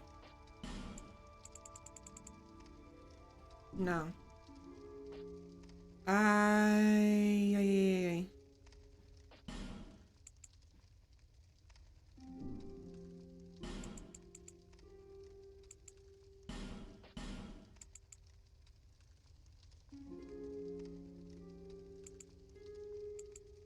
I really wish there was presets. I can't remember what my original presets were. I really don't like the way this looks, but whatever.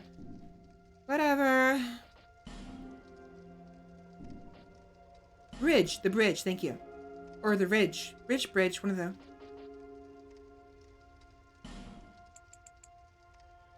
That's better.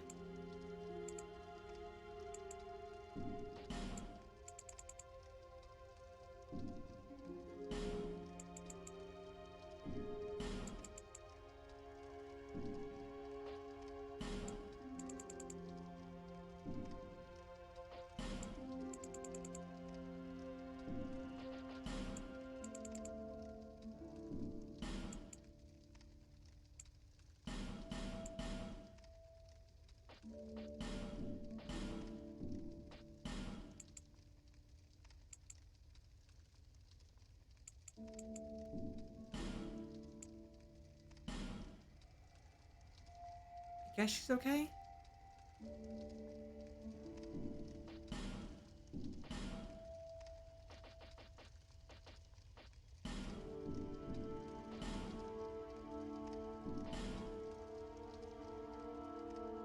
How do I... The eyes... I think the cheeks. I have to go to the cheeks.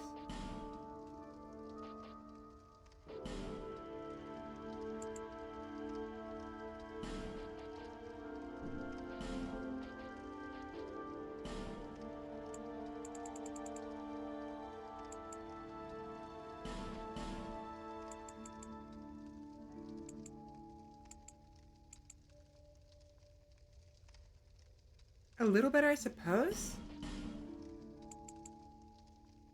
No, it's...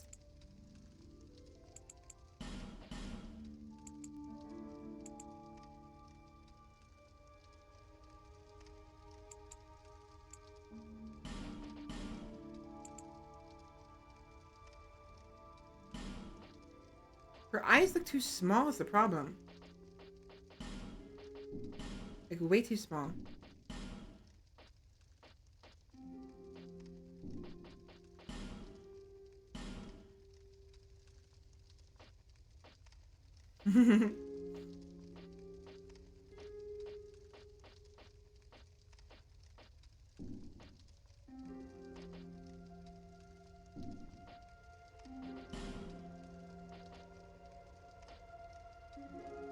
I mean, I could just make him bigger, I guess. But it looks weird. A little bit. Like, it's like, they look like they're like too, close. Like she's squinting. That's my concern. I wonder if she looks better with eyeliner. Maybe she will look better. She looks a little bit better with some eyeliner. Of course, it begs the question: when does she have time to put eyeliner on? It's whatever. It's also the coloring. The coloring has something to do with it. I suck color.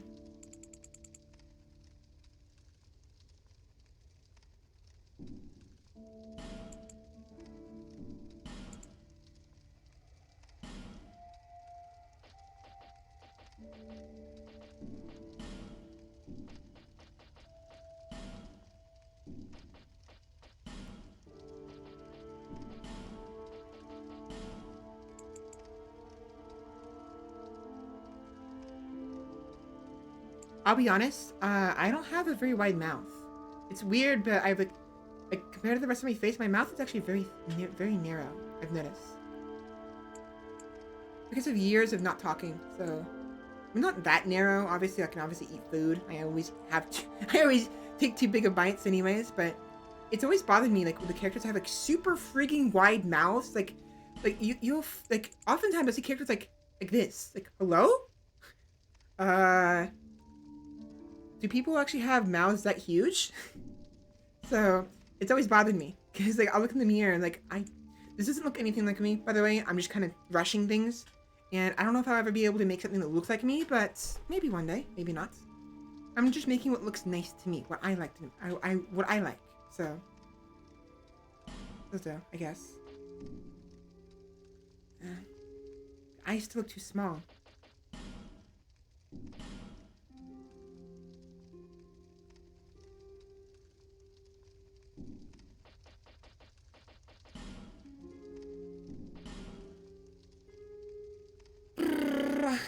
Chin.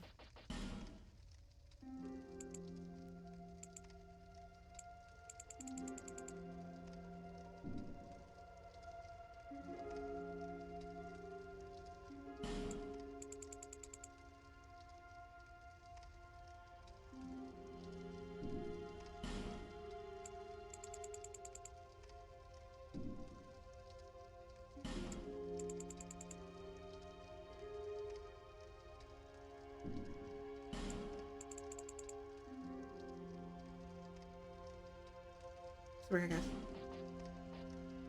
I remember spending ages on the creation and then going, oh yeah, I look like beef jerky.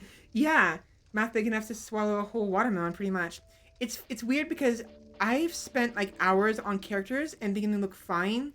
When I come back later and like, wow, this is ugly. So whenever you're making character creation, whenever you're making a character with creation, as time goes on, your eyes adjust the way they look. So if you don't take a break and come back later, you will make a character that you think looks nice, looks beautiful even, and find out when you come back later, it's like, oh, ew, her chin is too small, eyes are huge.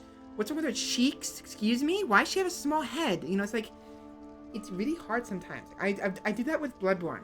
Like, if you've seen my Bloodborne streams, you'll have seen some of the presets I made. Oh my god, those presets are disgusting. I thought they were fine at first, but I got too used to the way they looked, so. Seriously, these eyes are bothering the hell out of me.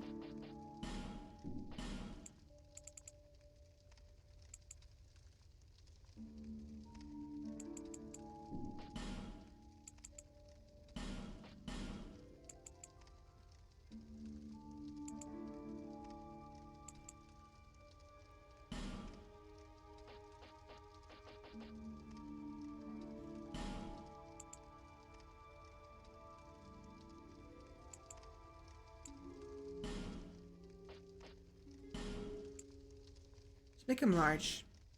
Fuck it. Her cheeks look too small.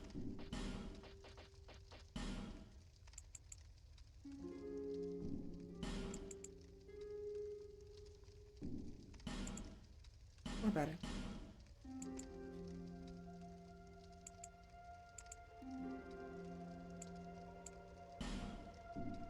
It'll do. It'll do. To be honest, I don't do the character creation though.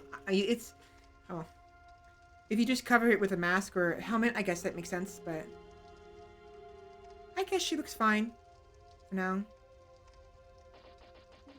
Bony tattoos? Not really. No.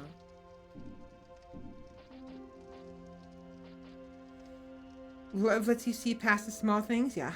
The spacing, maybe. I did space them out a little bit more a moment ago. It's probably the nose. If anything, it's the nose. Also, the eyes look like they're protruding out too much.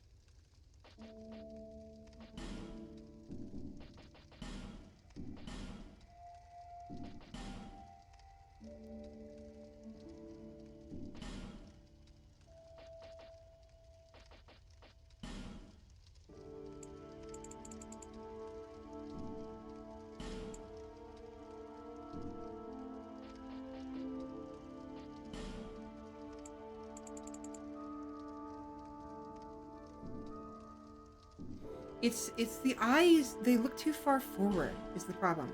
Like they're jutting out of the face, bulging out. How do I make them not bulge? Like that.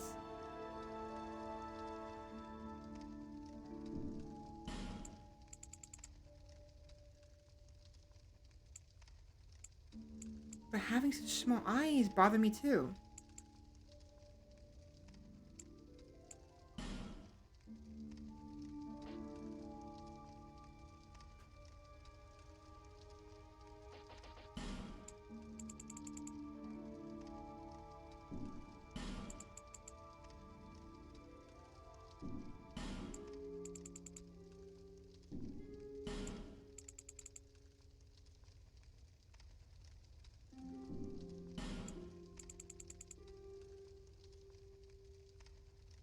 I actually kind of like that.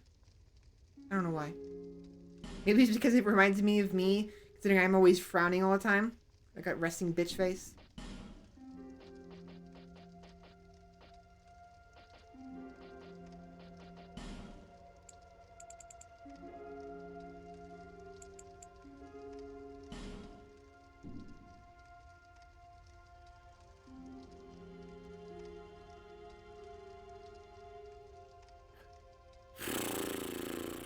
Yeah, let's go with it. Why not? Alright, so, class. remember, I cannot rest at bonfires and I cannot die. I can level up, but I cannot attune magic or spells of any kind, or healing spells. And I also can't access my lockbox, which is not important because there's no like weights in your backpack, so it's fine. But if I want spells, I have to choose either the cleric or the sorcerer. Cleric for healing, sorcerer for projectiles. I think I want the sorcerer. The cleric is nice because you can have a healing thing, but the sorcerer is useful for damage. So I think I'm going sorcerer. I actually think I went sorcerer last time. But the thing is, like with the cleric has some good defensive clothing. It's actually very good clothing here. And the healing isn't bad. The mace is really good. Sorcerer.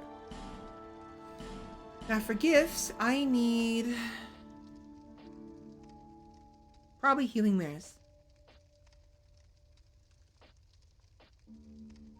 Bonfire aesthetic is useless to me. I can't use it. Seed of a Giant isn't bad, but it didn't help me last time. Homeward Bone is always useful. Healing Ware is always useful. Human Effigy, not really useful, except at the very end game when you're fighting the Sandra, who makes it go hollow, or if you're in the forest. Because you don't need this unless you die. So not really useful. Life Ring, we'll find one later on, so this is useless. Petrified something we could spend to give to Pickle Pea and Pumper Rump. They will give us something in return for this. So I think I'm gonna do Petrified something, just for the possibility of getting something really good because of it. So Petrified something, class sorcerer, body's okay, face is okay, for the most part. Hair brown, eyes... eye color. Can I zoom in? No.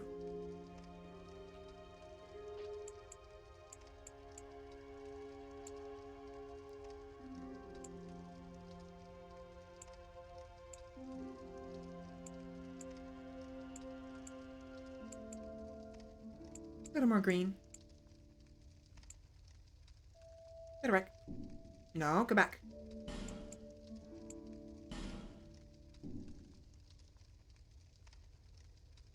Again, it just looks like she's squinting too much.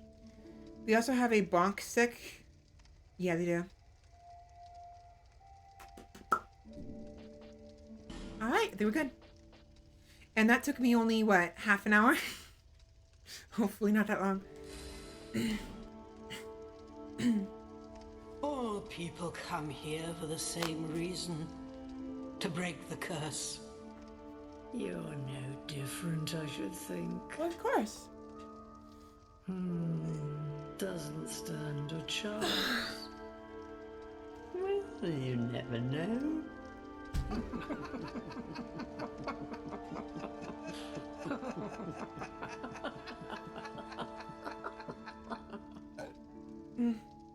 You know, one of the downsides of having... And trot along to the kingdom. But remember, hold on to your souls. They're all that keep you from going hollow. Oh, I'll fool you no longer. You'll lose your souls. All of them. Wanna bet? Over and over Bet. again. Big time bet, come on. Tasty burp, it was fine. It didn't taste like anything. Probably for the best anyways. Alright, one of the downsides of having armrests on my chair now is that my earphones keep getting stuck on the armrests. Alright, so what's the verdict? How do I look? You know what? I don't look half bad. I actually really like her.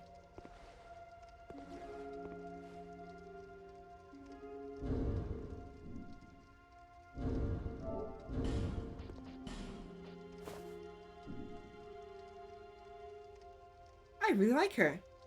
That was good. That went well.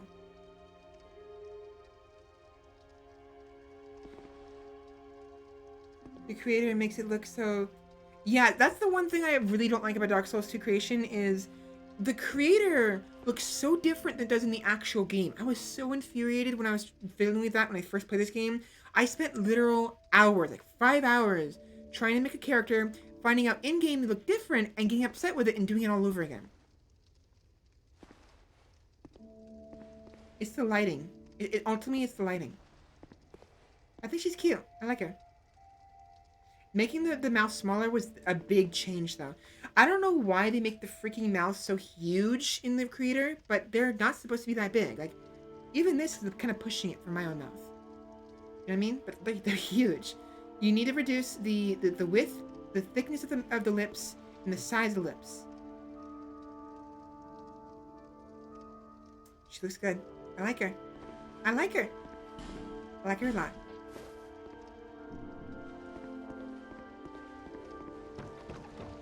Hi, I need to get used to this again.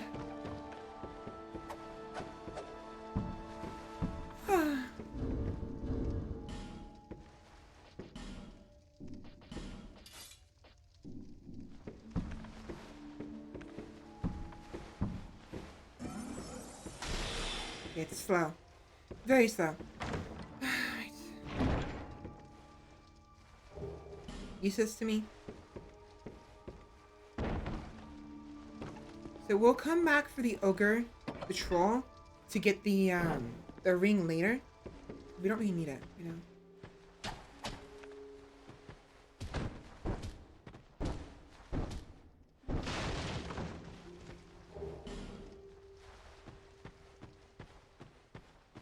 I keep trying to hit the left stick in to run.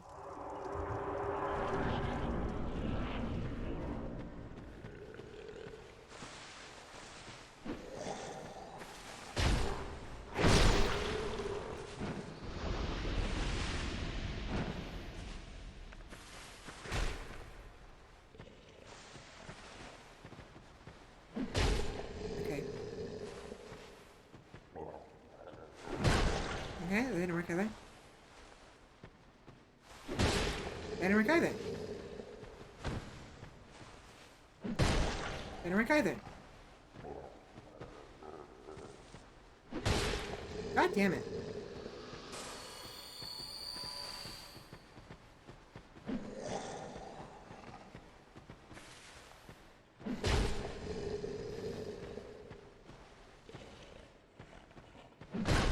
Really? How is this not working?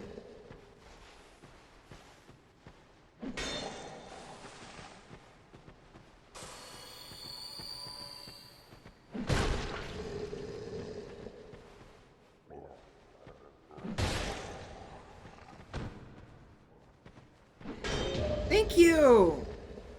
What was I doing wrong here?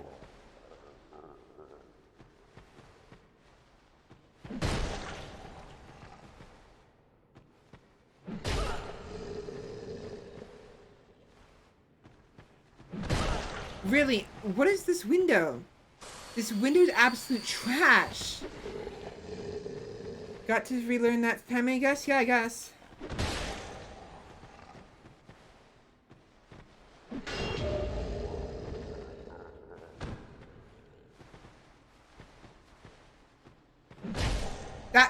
That worked. That fucking worked.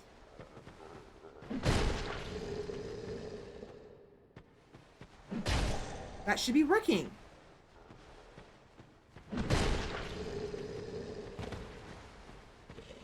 Wasting so many fucking life gems. Oh my gosh, my dagger's gonna break. You fucking kidding me? Thank you, that worked. Okay.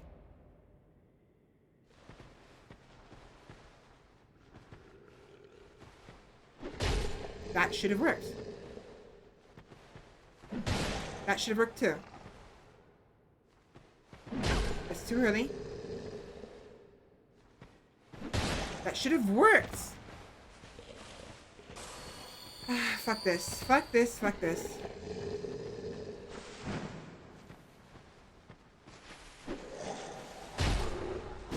Fist your ass.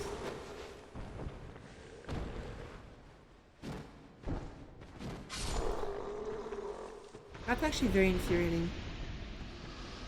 I swear it worked like, it should have worked like 3 times and it didn't work at all.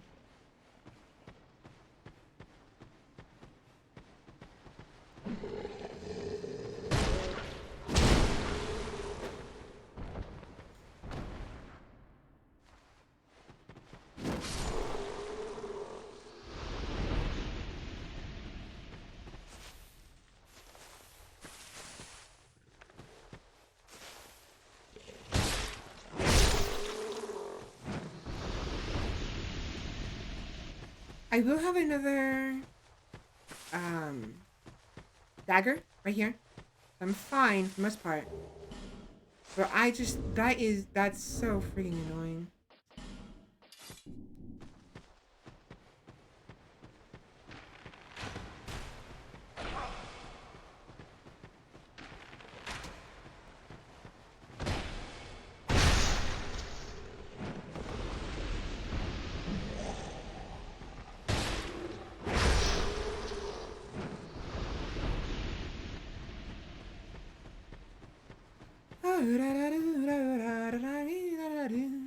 You know what? It is almost lunchtime, and I didn't order any food yesterday, so I'm wondering if I should order food today. I'm really wondering. Because we have food here at home.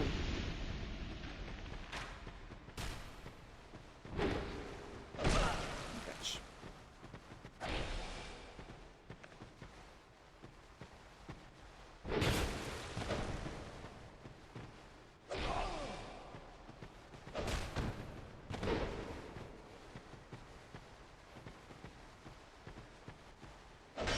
There we go.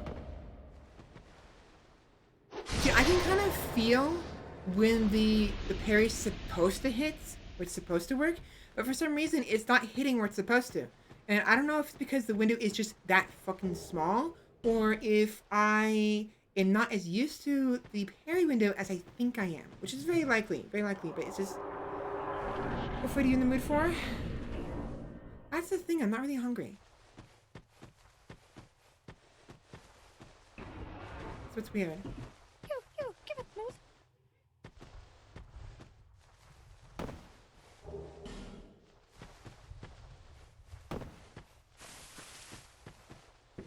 Let's see, if I were to order food, sandwich, chicken, or spicy chicken, honey chicken. You, give it move. Yes, you! Give us Silky!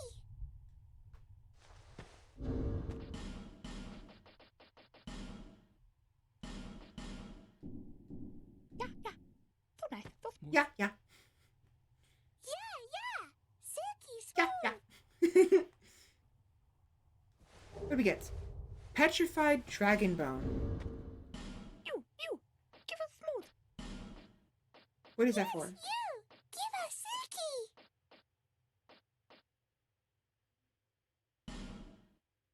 Oh, reinforces special equipment.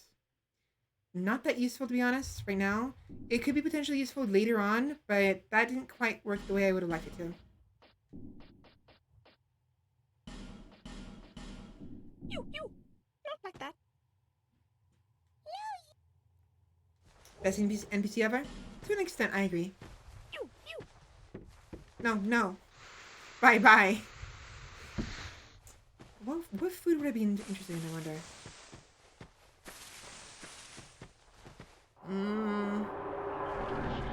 I have no idea.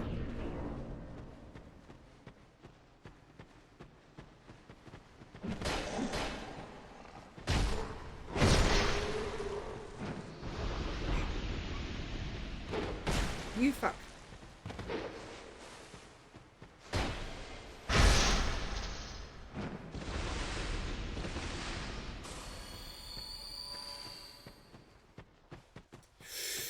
All right.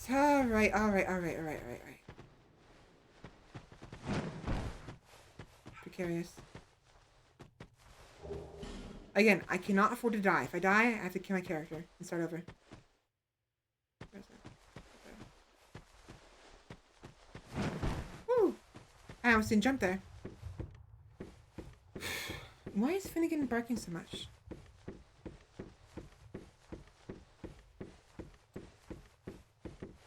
Oddly enough, I'm not that hungry. It's really weird. Plunging attack.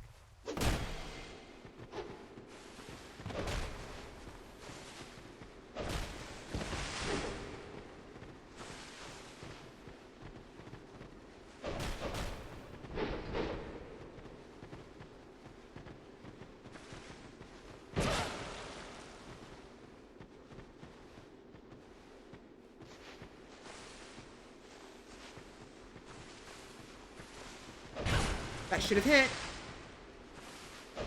That should have hit too. But that was a total miss. Fuck you.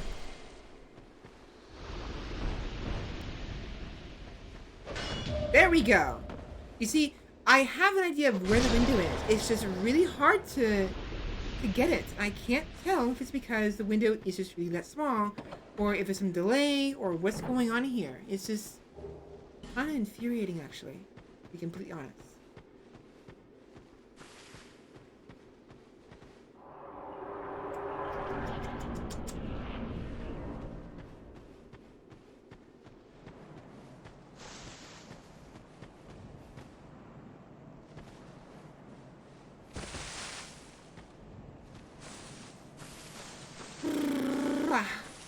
Alright, we're good.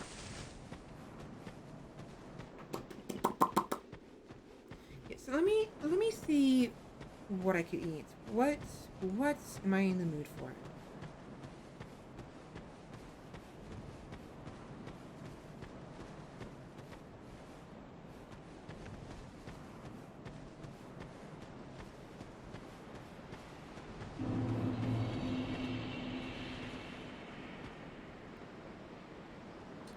I could do KFC again.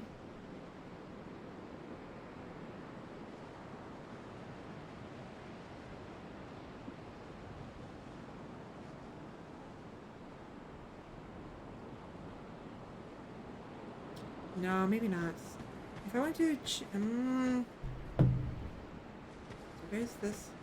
Where's the fall? Over here. I think. Where's right here? There we go. Alright, we got a Morning Star, which is actually very useful, considering its blunt damage. Blunt damage is actually really, really versatile. Most enemies are less resistant to blunt damage than they are like slashing or piercing. Especially in the Fume Cathedral area, which is over there. Most of the enemies, you have to use blunt damage to really do any damage to them. Hello, Harold.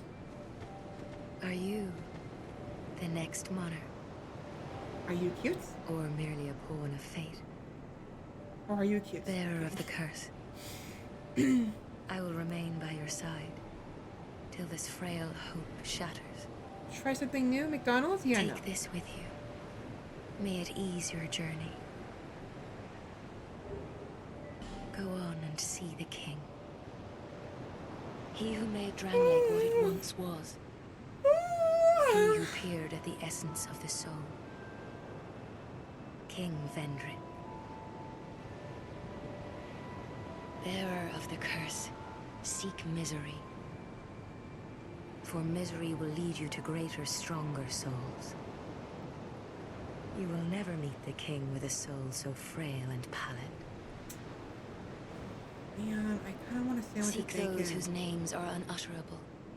The four endowed with immense souls. We already had one though. Their souls will serve as they? beacons.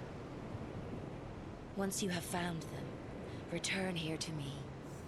Flirting with the NPCs? So that hope will not fade away. Maybe. Bearer of the curse. Seek souls. Larger, more powerful Ooh, that's yummy. souls. That's yummy. Seek the king. That is the only way. Lest this land swallow you whole, Let me see what these people as have. it has so many I don't order from others. them very often, but they have some good burgers. Over the hill and past the forest is the king's Your castle. grandma's house we go. where a man Over the hill peered into the straight forest into the that Grandma's essence has of to the go. soul. But whatever came of The it, first thing I think of whenever she says that. those who come to Drang Lake seeking salvation soon lose hope and turn hollow. It happens to them all, Ooh, I haven't sooner heard that or in a long later. time. It's That messy. moonlight at the base of the tower, It's messy, but his it's spirit yummy. is already broken. Although he does offer sound advice. Perhaps he is a foreshadowing of your own future.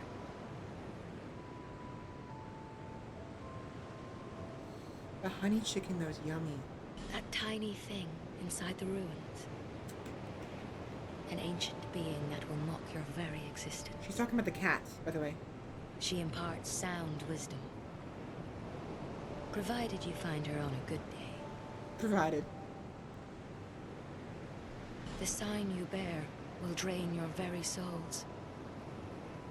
And without souls, you will turn hollow. Dark sign. Stay strong. Do not lose hope. Even when you have precious little time. For when the undead dies, it is never truly dead, but only one step closer to hollowing. Not all undead are hollows, but all hollows were once undead. If you find an Estus shard, bring it to me, so that I may ease your burden. Over the hill and past the forest To Grandma's is house the we go. king's castle, Then, sorry, bye. where a man peered, but whatever. Sorry. Gotta go. Every time she says that, it's always over the hill and through the forest to Grandma's house we go.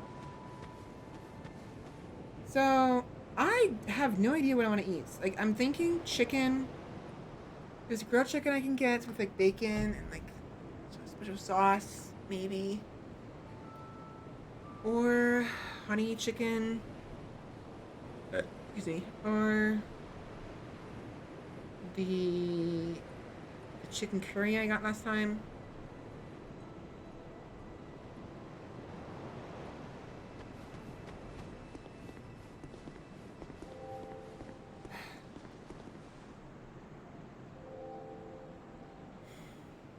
Hello. You're undead, aren't you? Indeed I am. You have that distinct scent. The smell of Stop smelling me. irreversible fate. Pervert. I'm kidding. I'm kidding. I'm kidding. This is Majula. It is a kind of settlement. A place where life is almost normal.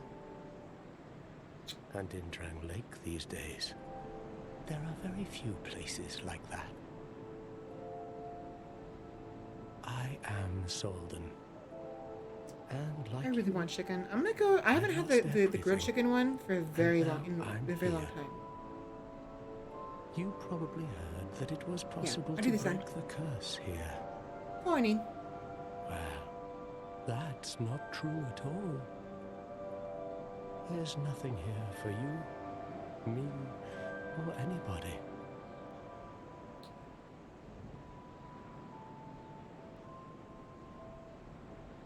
Alright, food is being ordered right now. Do you know much about souls? Even I'm not certain, but Depends where he's I'm told claiming that the smell soul is is the from. Could be a essence of compliment. life True. itself. Anything living, Oops, something sentient went or not, wrong. supposedly has one. What we call We're fine. the curse I'm fine. is traceable to the soul. Do you see what that means? To be alive, to walk Confirming this your order. earth.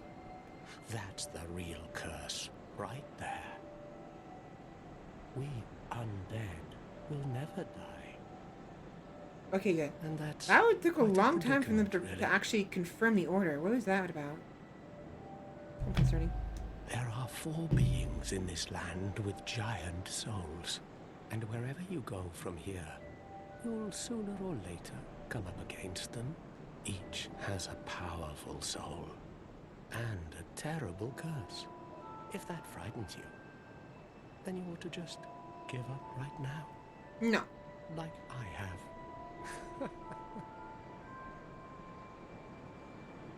Do you ever cry out for help? The journey Not of often. an undead is long and treacherous. You'll face invaders from other worlds at every turn. If you need help, why not proclaim faith in the Blue Sentinels? When you face danger, the Blue Sentinels will come to your aid. Protection is yours, if you wish. You need only accept their kind embrace.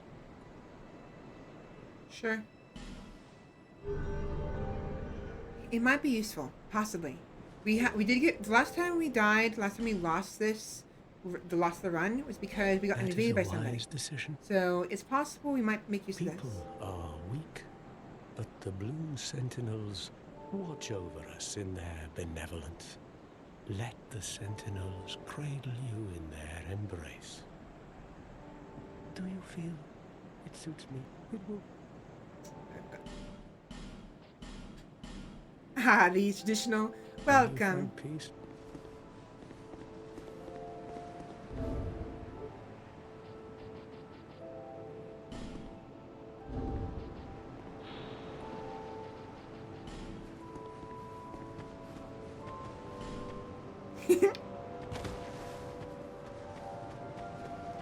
I occasionally cry out for a microwave hot dog, but that's about all I cry out for. Are you playing on online mode? I am, actually. So it adds to the risk, adds to the challenge, because Oh, it doesn't matter. sure, it's Just a help me no death, no open the bonfire store. run, and most deaths are going to be my own I've fault. packed my tools But every in once in a here, while, seeing there's it was someone vacant. online who actually can But now somebody's contribute to gone my and death. locked the door. I'm a... Bring me that. So that's the challenge.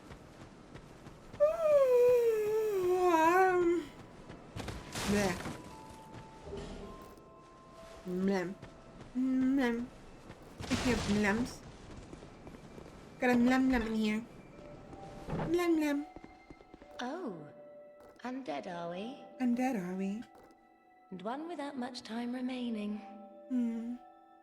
Just about ready to fall apart, I'd say. Oh, do you? Not exactly the time to be chatting with a cat. Why not? Well, suit yourself. Suit yourself. Oh yes, you may call me Shalqua. Shalqua, that's her name. Enchante. So, what did you want anyway? Touch fluffy tail. Ooh, you smell wonderful. What is up with everybody in smelling me? Everybody in this place is smelling me. So we want to get the cat ring as soon as possible, for a couple reasons. One, there's going to be some areas we need to reach that will be more easily reached with the cat ring, safer anyways. And two, it will help save me from accidental dumb falls that could potentially kill me. So we want to get that ASAP.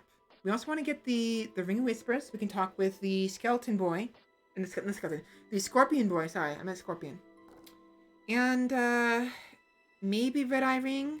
If I can get a strong enough shield, I could play bait while I have an AI, an NPC take out a boss, maybe. But I don't know about that one. But definitely Silver Cat's most important one at the moment, and Ring of Whispers after that. Some homeward bound and learning skulls wouldn't be a bad idea either. A couple of those. This place is already dead. Everybody wants that Everything Valkyrie will whiff. crumble Must and be waste away intoxicating. So that something new may be born. Well, I don't have that fetish, okay? Isn't it wonderful? That's not my thing. This place is fascinating. We receive only the most peculiar visitors. It's enough to keep even a cat amused. Satisfied? I'll be around if you ever come back. Satisfied.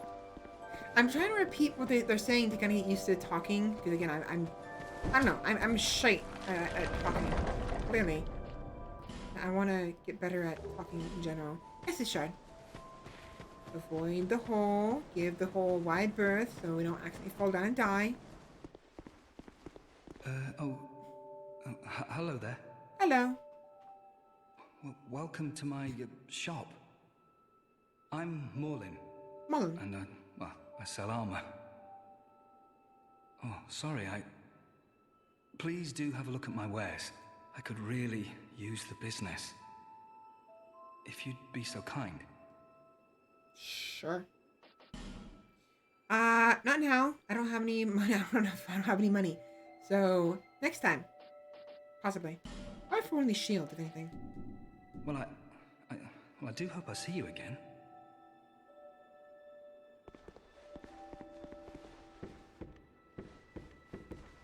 Alright. Preparing your order. Titanite shard. So we are low on gems. We only have 6 left. I am hurt a little bit. I'm gonna go ahead and top off just real quick.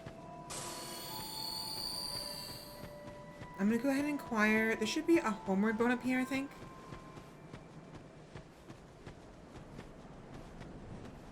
Yes, here we are. Actually, speaking of, let's go ahead and just ah.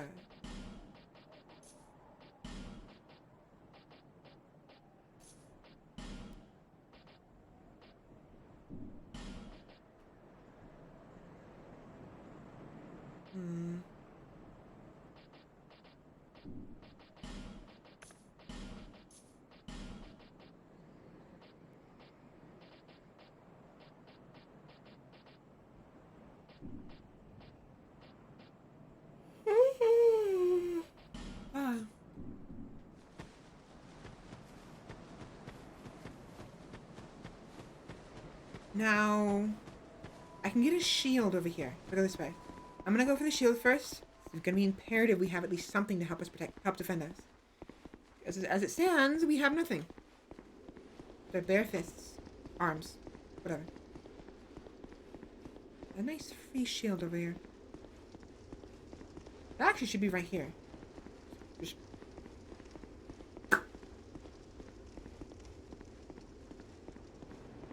Yep, there it is. I'm not going to go that way just yet. We're going to go to the Forest of Giants first, and then we'll come back here to the Fume Cathedral area. I need 6 strength.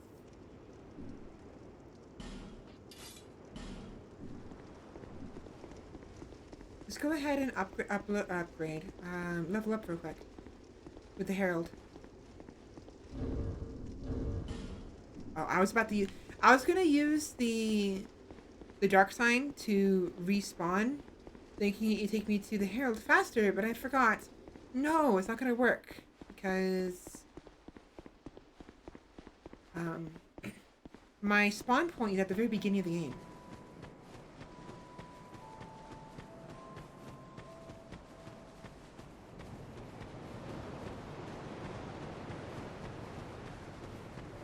So how much do I need to increase my strength? I think I only need like 1 Is strength that a increase. shard? Here, to see luck. However,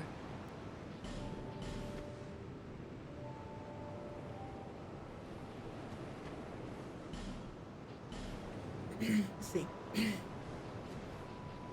Oh, I need to level up 3 times. A lot of level ups. Okay. Probably for the best anyways.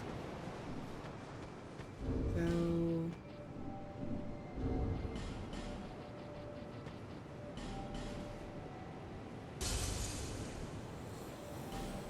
That's not enough.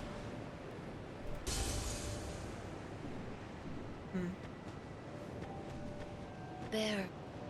I will at least level up once because the extra strength would be important later.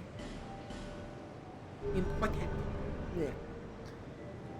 We need to level up. We need to get probably 10 or 12 strength and about the same amount of dexterity, I think. There's a number of weapons that I'm gonna depend on for, like, like archery. I'll need to be able to use some piercing attacks, some blunt attacks. Like, for instance, I can't use the Morningstar because of the 15 strength.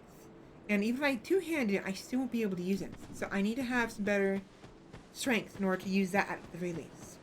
And I think, well, the Morning Star is 7 dexterity. The mace, the traditional mace, is like 9 dexterity, I think. So if I want to be able to use the regular mace instead of the Morning Star for the extra blunt damage and less bleeding damage, I will definitely want to upgrade my dexterity.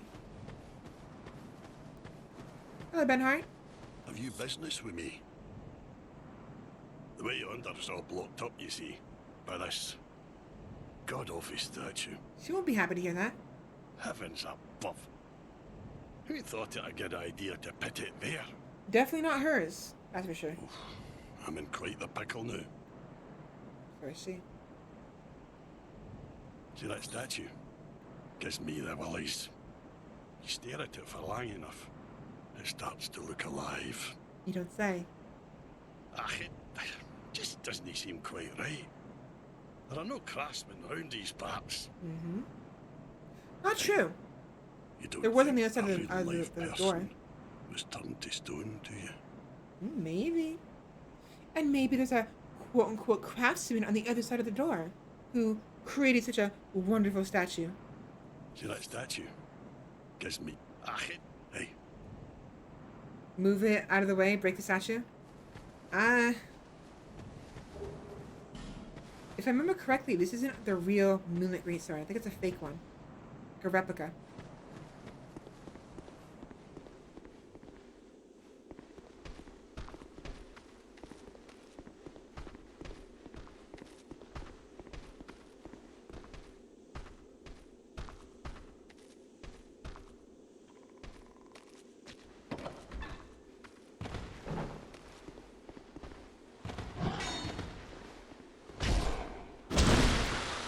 I thought I had my dagger out. I was wrong.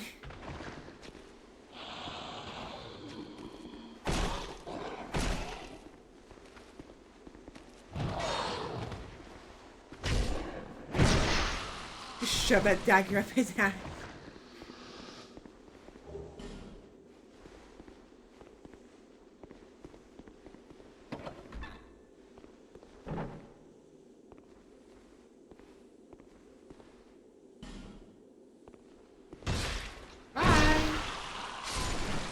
Yeah, the dagger criticals are a lot of damage and are really useful, especially early on.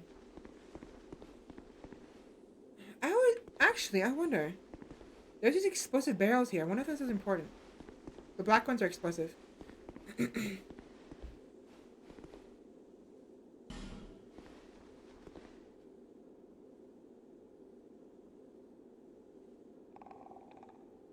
Ah, there it is.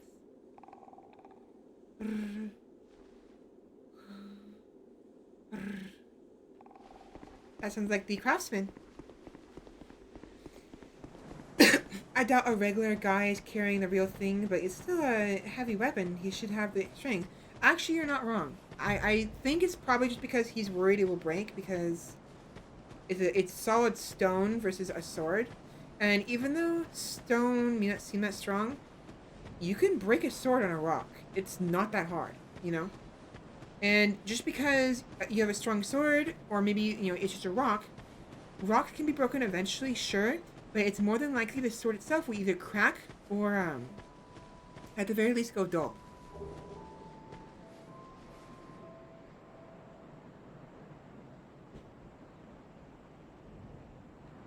So, there's a number of reasons why he wouldn't want to do that. Wouldn't want to do that. Ugh. So I think I'm good for now. I think I got everything I could get in Majula for the time being. We do want to come back to open up the manor over there. And open up the blacksmith's place. Because we're going to depend on him to actually repair our gear.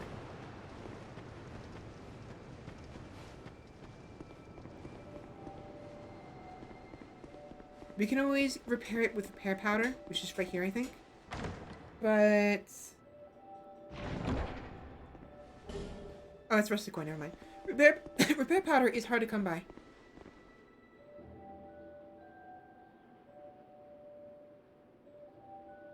So the reason that person died was because...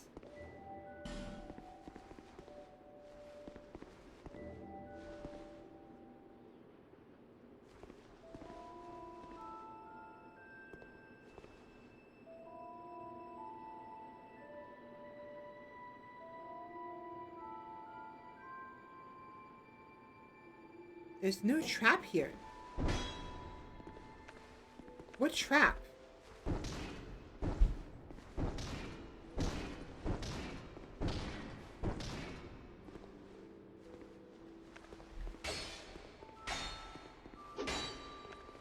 There's no trap here. What are you talking about? This person... How did they die? There's no mimics in this game. The only traps that are available are poison and crossbow traps. But this looks like he got grabbed by something. It's also super glitchy. I think someone is hacking and intentionally killed themselves to make it look like they got grabbed by something.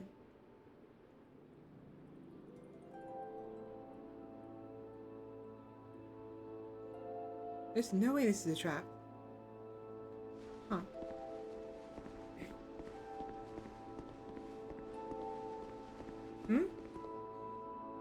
You know what? You might be right. It's possible to get followed by somebody. But the question is who? How heavy is a human-turned statue be to push out the way behind them?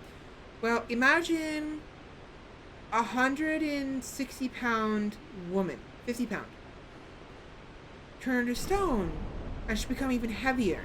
So we have like a maybe 200, 300-pound stone woman, probably. I believe if you turn something to stone, I don't know for sure because it's mythical. I think the idea is that they'll become heavier than normal.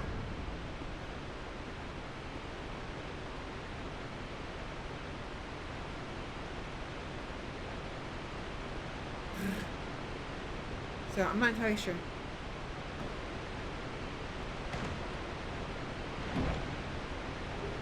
Do we risk it?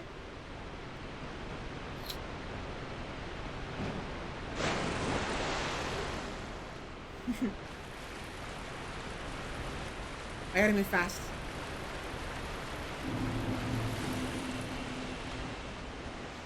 Now there should be... There you are. Ha! Gotcha! Son of a bitch.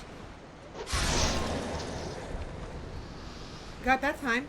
I don't know why it's been so hard to freaking get the... No, you don't. Why it's been so hard to get the parries off. Nope, I fucked up.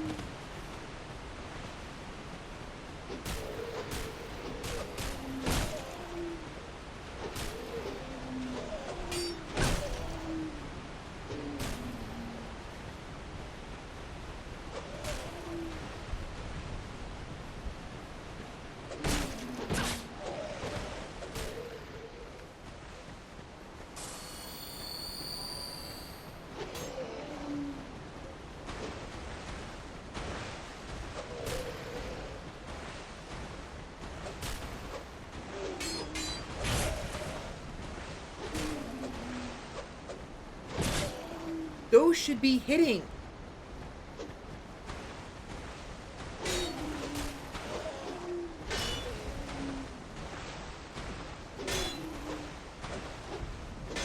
Thank you! Son of a bitch. Oh my god. That's so infuriating. I don't think I've done a single parry in the combined runs of every Dark Souls game I've played. Parries definitely aren't easy, I understand that, but it's so, like, freaking dumb. Like, I swear I am hitting it where it's supposed to be. I can feel it. I'm not that terrible at parrying, and yet none of them are hitting.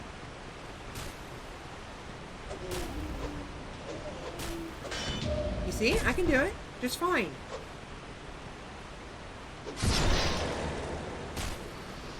It's just a little infuriating, I guess. You fucker.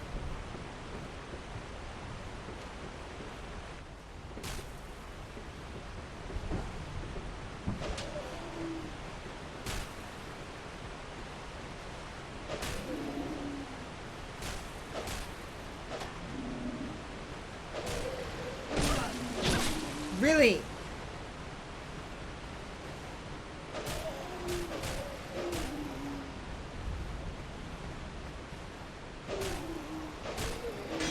Gotcha. Got you. However, problem, I am... My dagger is very low on durability. Very low. It's gonna break soon. So I need to get a weapon soon. Ow! Get over here. Hi. I'm not gonna bother trying to parry this guy because those axes hurt real bad. If I'm lucky, he'll drop his axe. Nope.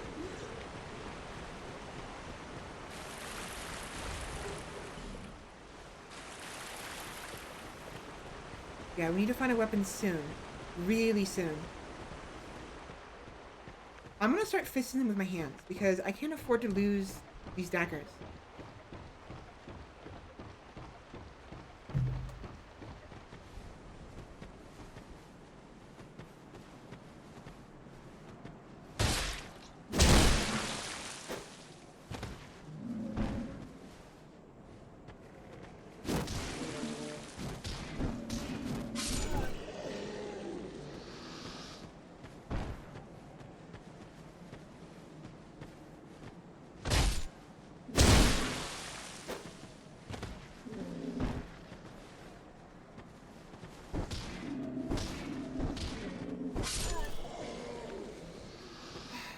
Okay, this shield is useless to me right now. I need to wait until I have the strength to use it, so I'm just gonna go.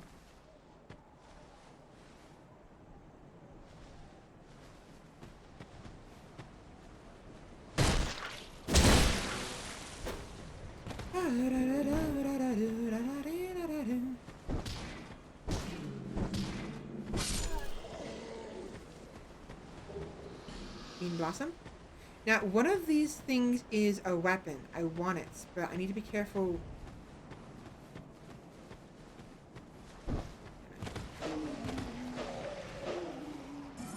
Just make it easier on myself.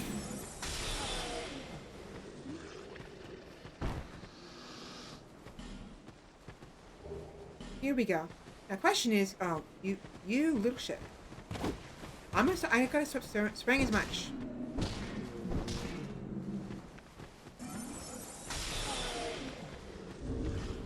Can I use the broken straight sword? I can. Awesome.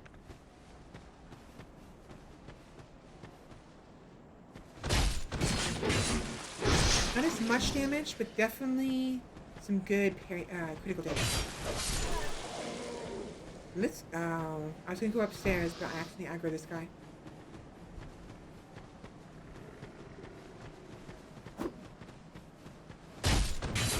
We need to go up top first because of the fact that there is this guy, oops, who is throwing he's gonna throw fireballs at me. Where is he? That guy. So we need to kill him. Unfortunately, he has some friends up top, so I need to prepare for that.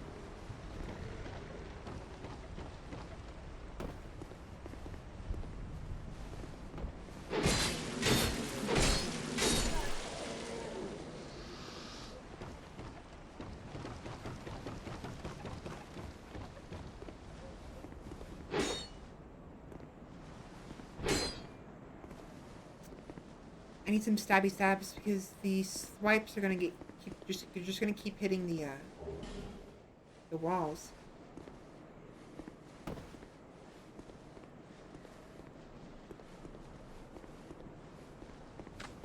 Motherfucker. Bye. I didn't kill him. I must miss that jump. Short sword. I can't wield it.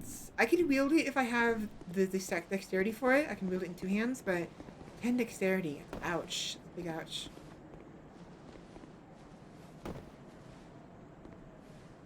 Need to fall over here. Damn it, there's two of them now. Bad spot. Can you not?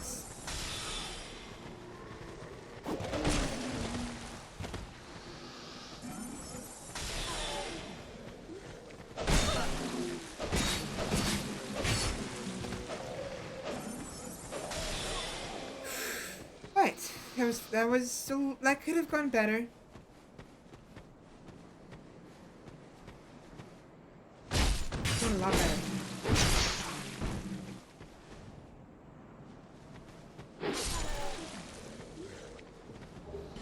Broken straight sword, another one.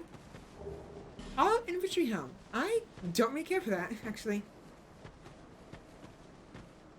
Hello, mate. Have a good nap.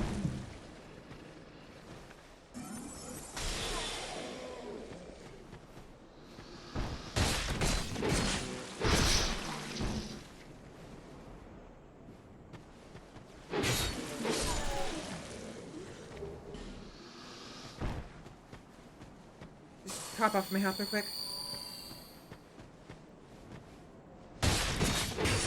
Isn't there usually a heavy armored guy in this area? Yes, originally, but in the Scholar of the First Sin updates, DLC, they changed that.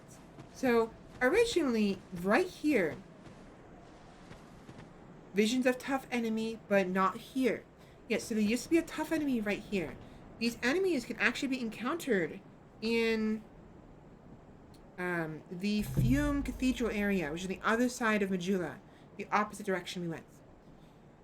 They're actually pretty tough. If you kill them, though, you can get a nice early weapon, which is electrified longsword. The longsword has electric damage, which deals pretty good damage against most enemies.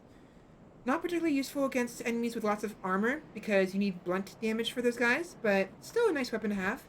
And it was a nice challenge, you know, for the most part.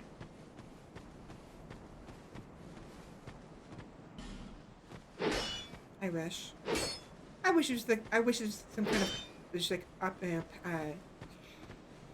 Wish this was some kind of shortcuts would be nice.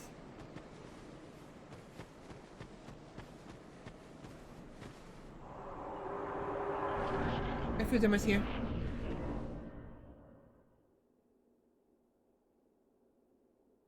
Yeah, they're in the park right now. So let me go outside and grab my food real quick.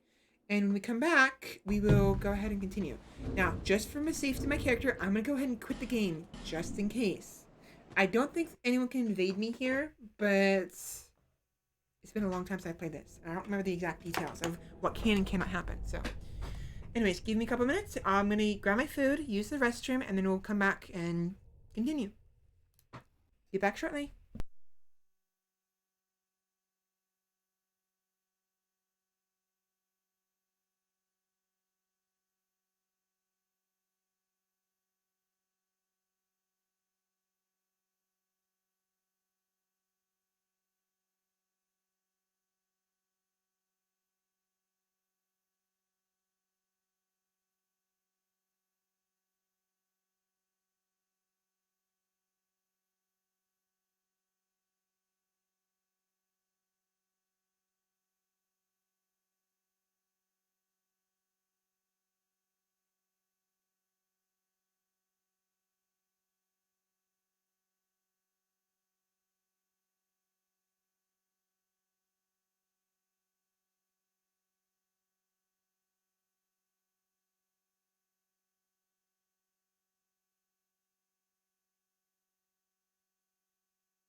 Alright, I've returned.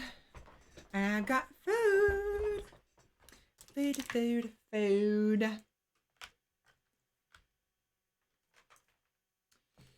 Welcome back, thank you. Give me a couple minutes. I'm gonna eat some food real quick before we, continue moving on. The food in question, I can't tell you what exactly it is, other than just it's grilled chicken. It's a grilled chicken sandwich with like some bacon? No. Yes, bacon and avocados, which are really yummy. Unfortunately, the way I eat them is a bit messy because I like to get a bowl of ranch dressing, a spoon, and I will like scoop the ranch dressing onto the sandwich little by little. It's actually really yummy that way. So let me flash. The sandwich is very messy, so I might have to wash my hand before we continue playing. We'll see. But where's my cup? There it is. What did I miss? Sad to hear they removed him. I liked him sat there while I killed the small guys around him. To be fair, it's because he's like a vagabond. He's not part of their group. He's just... The idea there is that he's just there. He happened to collapse there for whatever reason. He doesn't actually care about those guys because they're not allies. He only attacks you if you attack him or get too close. Actually, even that... Actually, if I remember correctly, you can walk up to him and he won't attack you. You can touch him, he won't attack you. It's only when you physically attack him, he actually retaliates.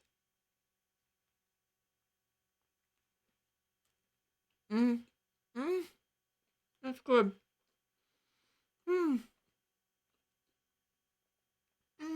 It's been so long since I've had this. Oh my gosh, it's super yummy. Oh, it gave me chills. It actually gave me chills a little bit. That is really yummy. It's been so long since I've had this. So long. Too long, clearly.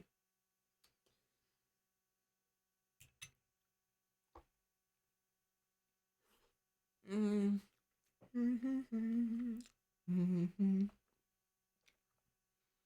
even better is I can finally chew my right side, so now I can taste it with the right side of my tongue. Which is wonderful.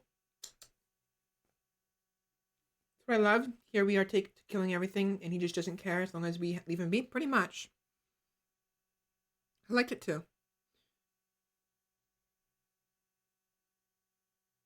Of course, the Fume Night is what they're called, I think. The Fume Nights. No, not Fume Nights. Oh yeah, Fume Nights. No. The Knights. They will attack you after a certain point in the game. Like once you reach a certain point in the video game, in the story, they'll all wake up and they become more hostile. I don't remember what part though. I don't remember what you have to do. There's something you have to do.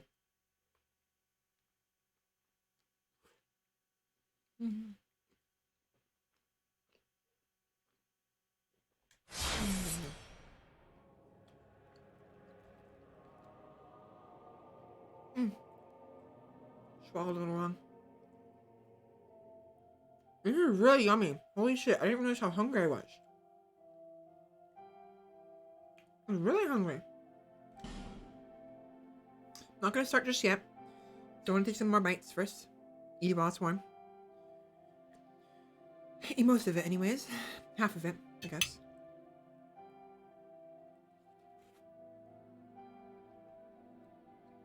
Yeah. I'm gonna have to wash my hands before I continue.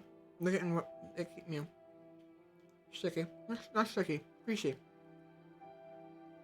Yeah. No, avocados actually aren't that bad. I typically don't care for them. I won't eat avocados on their own. I have to typically have them with like in a sandwich of some sort.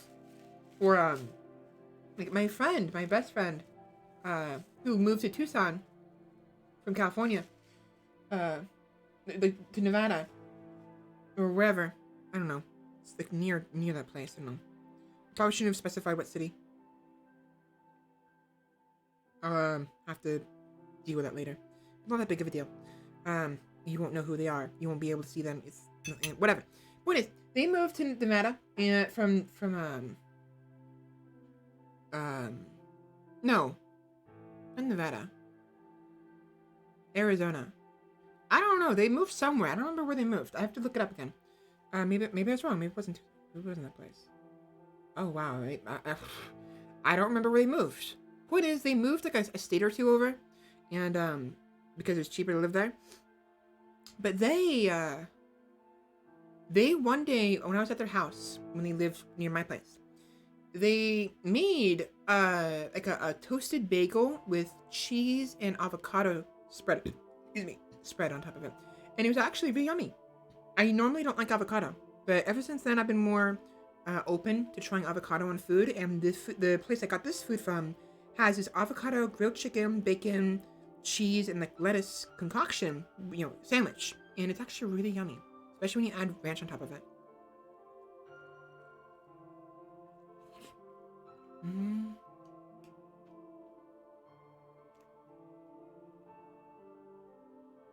Mm.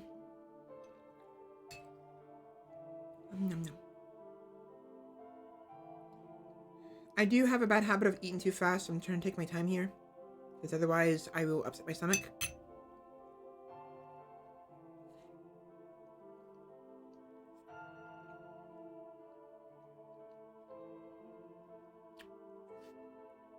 I'm gonna have to go wash my hands afterwards.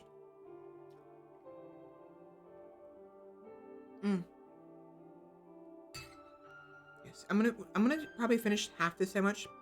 I'll save the other half for later, like a brunch or not brunch, like a late, early, no, a dinner actually, anything.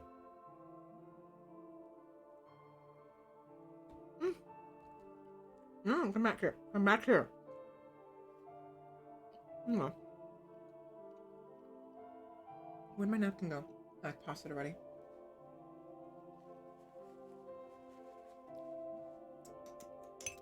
I will need some more ranch though for the other half of the sandwich. So when I go to eat it, I'll have to get some more.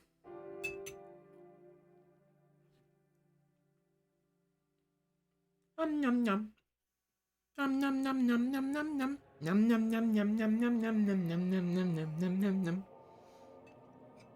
Nom nom nom nom nom nom nom.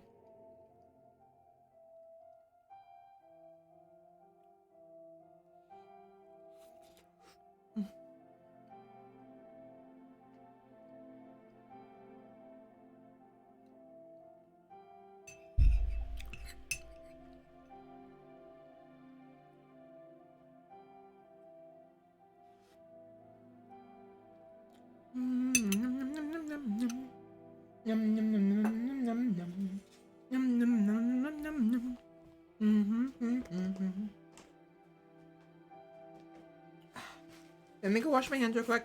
We'll come back and then we'll go ahead and get started with the game again. We'll continue rather. Because I don't want to grab my...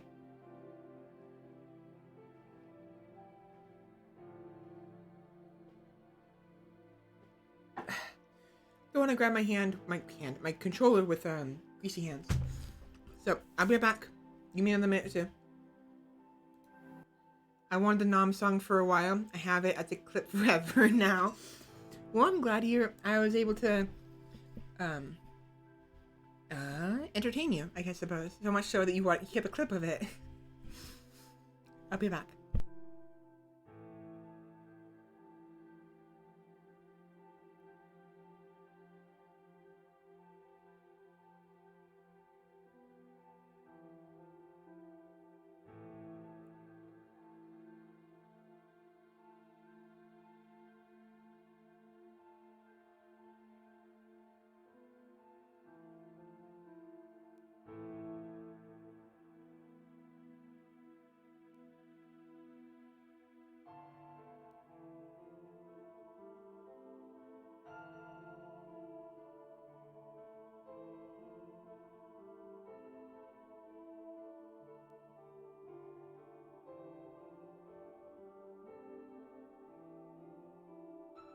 Alright, let's get started. Oops, I just slammed my chair into my computer.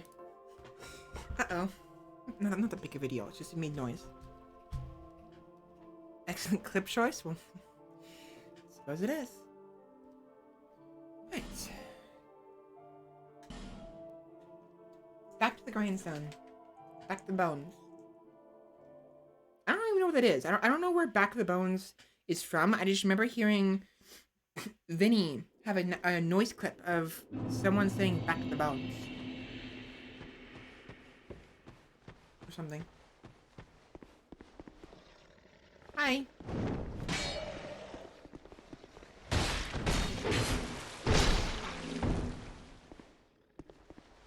No.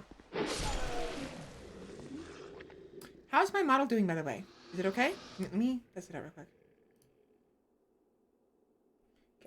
I can do surprise just fine, for the most part. Smiling is okay, but I can't get angry. Oh, I can. Huh. That's fine.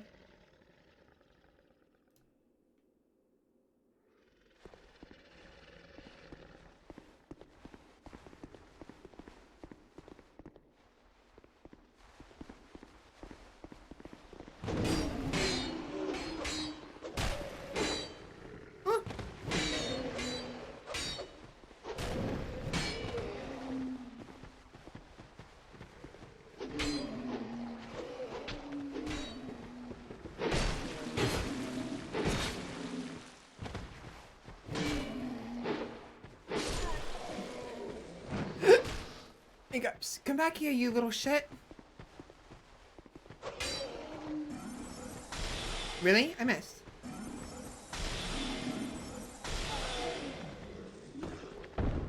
There's one more.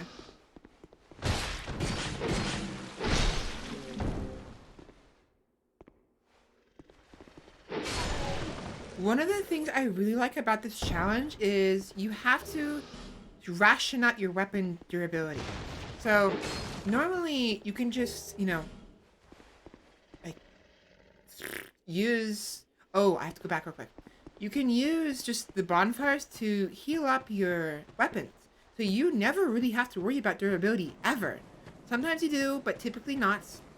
But with this one, you have to ration out your durability. You have to keep it in mind. It's not a simple, oh, I just go rest in the bonfire and I'll be fine. It's like, okay, I have to be very careful which weapons I use and how often I use them until I can make sure I have a way to repair them. Then I have to spend my... Oh, you're live. Oh, wait, what? Why are you live? Hello? Who are you? Hello? Huh, where did you come from? Are you okay? I think I know where he came from. So, typically there is supposed to be a hollow that's actually up there, and he falls down when you come over here. But I guess he didn't, he missed me, because I went this way too fast. So he never actually aggroed me. And I forgot about him completely, so whatever. No bonfires to heal at all? No. No bonfires, no death. I cannot rest at a bonfire, and I cannot die. If either of those things are met, I have to restart. Completely wipe my character. Haven't noticed any major issues with it. Haven't seen angry today. Okay. Apart from just now. My nose. Ah! Why? Ugh, my nose. I really hate how my nose gets stuffy whenever I eat. It's really annoying.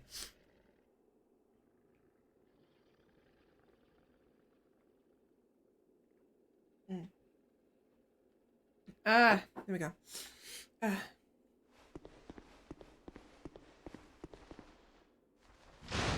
Oh, hi. I knew you were here somewhere.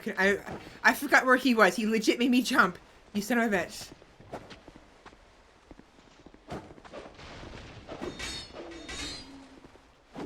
I meant to parry. I accidentally attacked instead.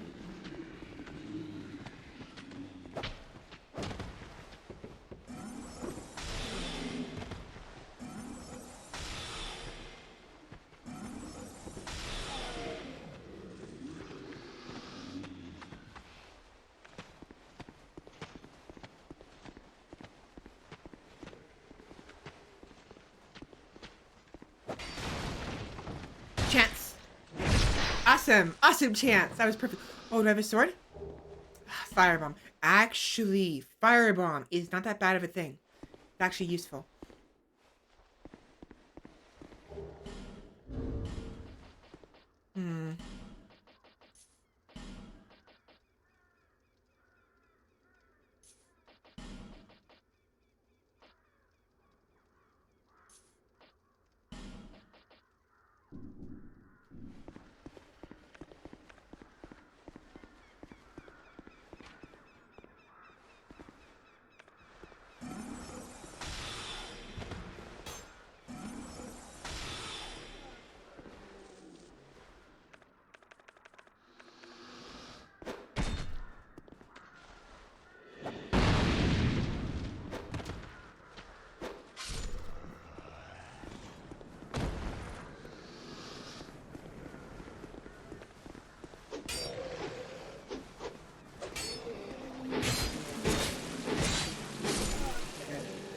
should have a buckler here, which will make parrying a little bit easier.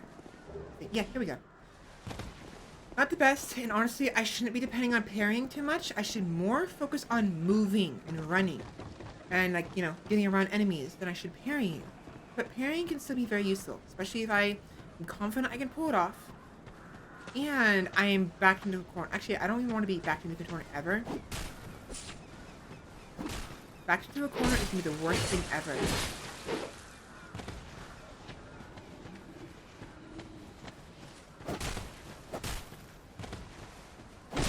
You fucker. But he's dead now. One plus side to this run, I guess, in a way, is you will always encounter situations where if you backtrack, you will never have to worry about enemies. Because unless you use a homeward bone and go back to Majula, you typically won't ever have to worry about it. Buy something. Anything. Oh, come now, help an old woman and buy something. Buy something.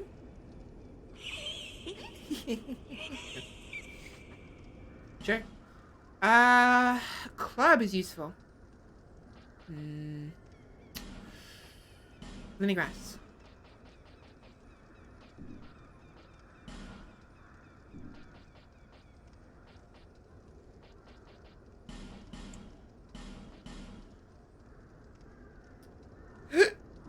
I sneeze.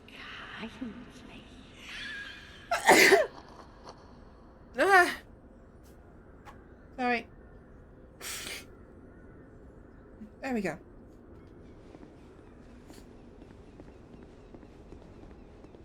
Cute sneeze.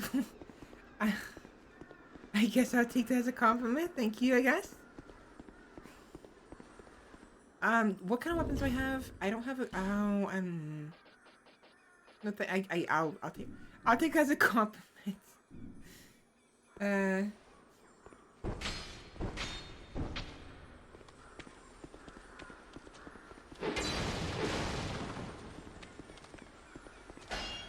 You don't. No, you fucking. Oh, I hate that little So, that's a problem. Wanna know why? In order to get that to spawn back, I have to use Homeward Bound. Are life gems is endlessly available? Life gems can be later on, but for now it's limited. How's progress on their emotes? Not too good at the moment. I still have to wait for the dentist to finish, you know, taking money for the work they did on my teeth. Once that's finished, I have to then save up money so I can actually afford emotes. So it's gonna be a while yet.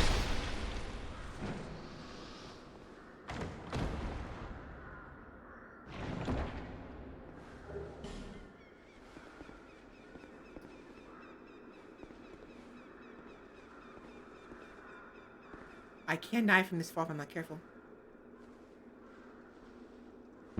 Oh, okay, good. Divine blessing, awesome.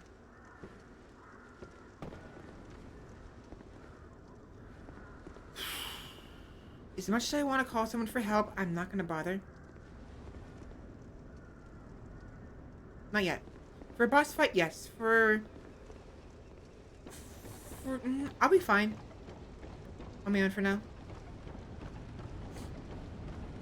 Thank you, by the way, for saying bless you. I forgot to mention that.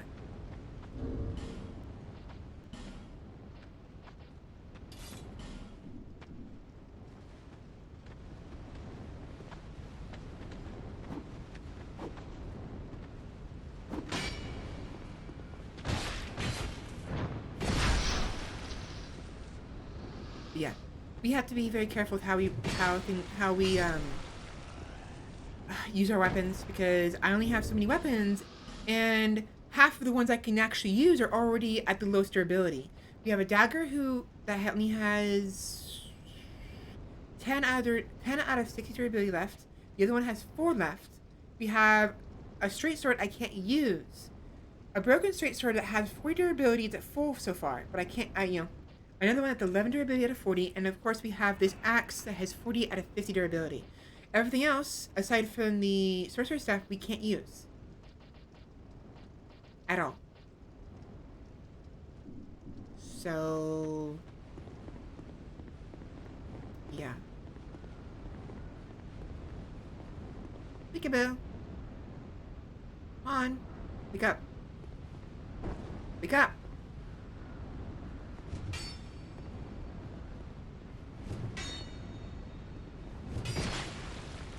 Fine. Whatever.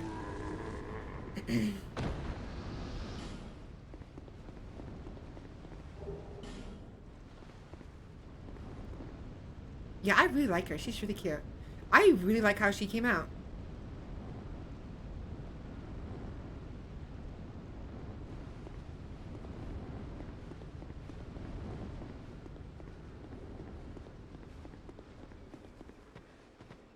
Hi. Bye. Oh no. Right, so this part,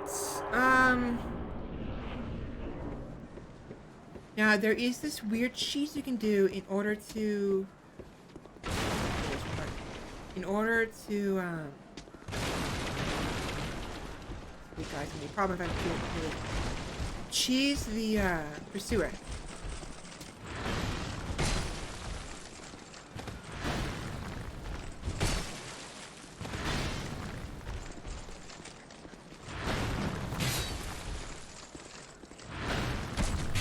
You fucker!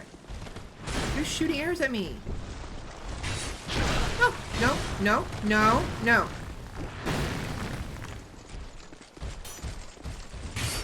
Oh! Okay, that was close. I forgot I couldn't wield this with one hand. I really forgot I could not wield it with one hand. I almost killed myself. Oh, that was close. That was close. You little shithead. Fuck off.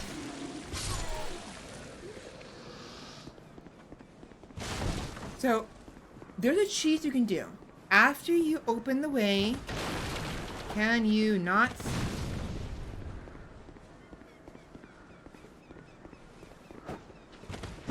You're gonna be annoying.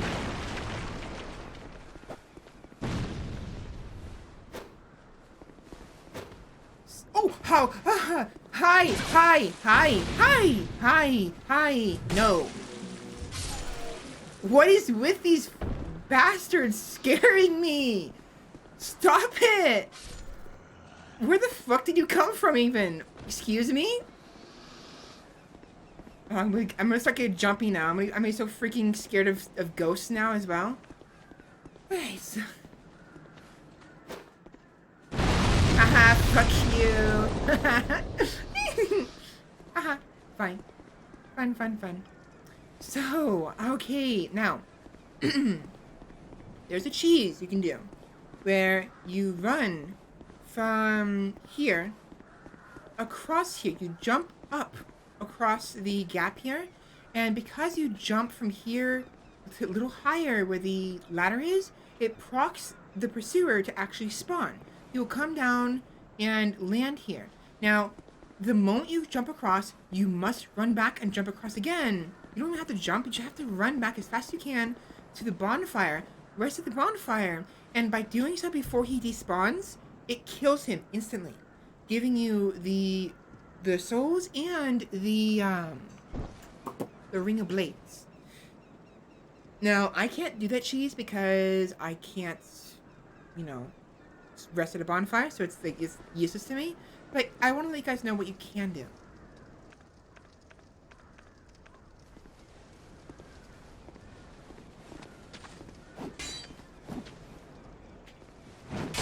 Ow!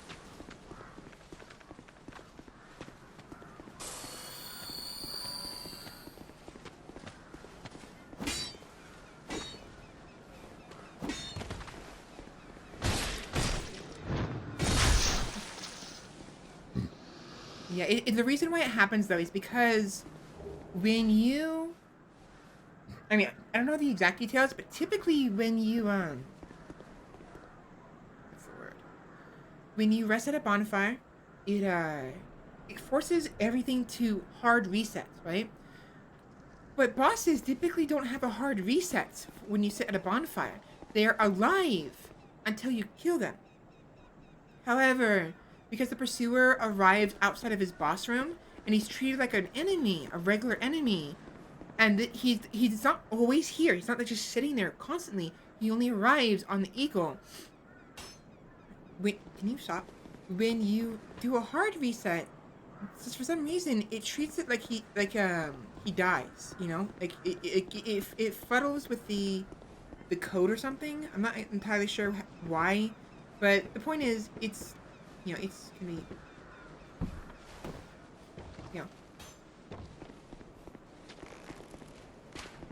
you bastard. Stop it.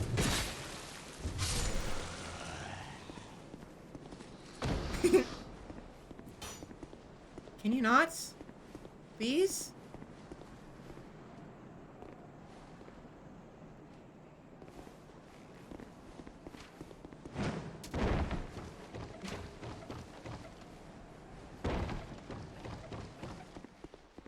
Wait for it.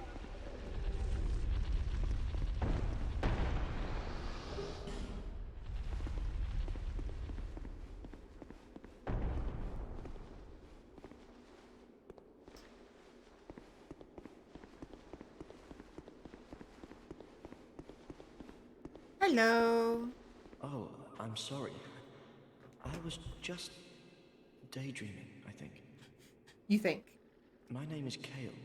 Hey, Kale. I'm a traveler, like yourself. Nice to meet you. I'm navigating the continent to create a map. Sounds like fun. Why cartography, you ask? I didn't ask anything. Well, that's a good question. Steal his hat. When I first came into this forsaken land, it was... a curse? Something about a curse. How embarrassing. I seem to have lost my focus. But I do know one thing for certain. I have always been very fond of maps. You know, maps aren't that bad of a thing to get into. You know, I actually, I came to this land some time ago. of all the things, I actually had a slight interest in maybe making. Oops! I just dropped my phone. Okay. Making maps myself. So romantic. In fact, you know what? Have you seen I'm gonna. Julia? I've been meaning Well, to do that's this, a but I need to go rather through all of my spacious old stuff I and made it find my temporary old stuff home. from Well, school, as because something of a squatter, I would totally be down to sharing with you guys, like all my old artwork and stuff. Inside stuff. the mansion, Blech. I found a strange You know what I map, mean? You know what I mean? like none I've So- ever seen. I believe that it's a map of Maybe Dren. one day soon. Now I'm traveling the land to prove it. Yes. Wait. Then what? Sorry, I don't care. What? I don't care. I'm sorry, I don't care. Oh, Move on. Thank you. I'll be back in Majula soon. Perhaps Thank you. we will. Possibly.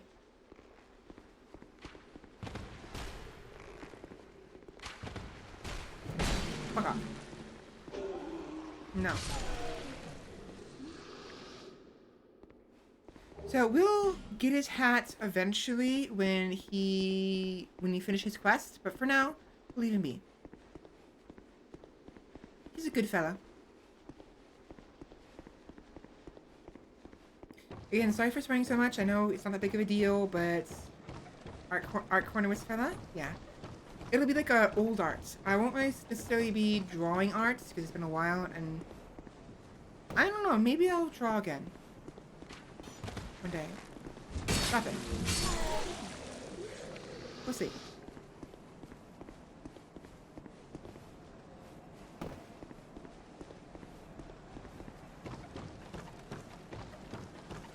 Alright, you and me.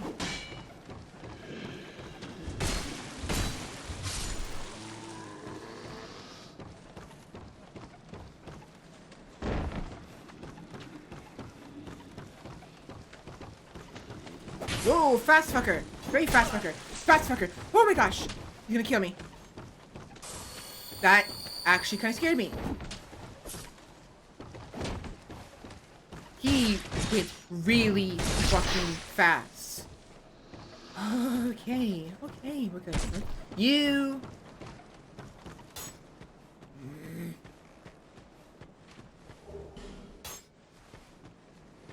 That scared me. That scared me. Can you stop it? Can you stop it?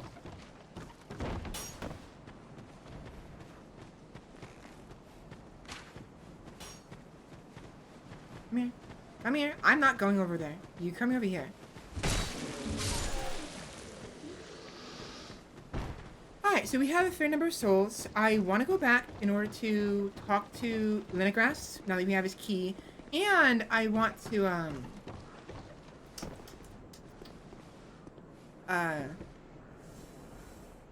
level up so I can wield a mace without as much issue as I do now. Because I can't even use the Morning Star, which sucks. So, we'll be doing that next. Now, I don't want to fight the Pursuer yet. I am going to make him spawn.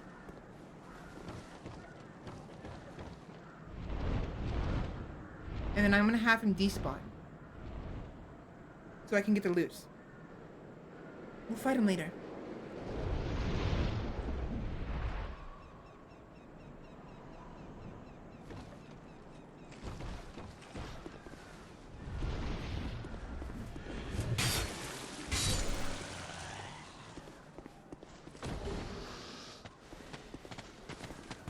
These boys are really fast. Oh. Get over here. Nope. Lost chance. Yeah, I had to move quickly because otherwise it's going to be a 3-on-1. 2-on-1 isn't as difficult as it could be, but 3-on-1 would have been really annoying. I just didn't want to risk it either. Yeah, so we want to get as much stuff as possible before we return back to Majula. For instance, Estus flasks, you know, things we can use to level up with, and all that fun stuff. So we're going to try to stay here as long as possible. In fact, where is the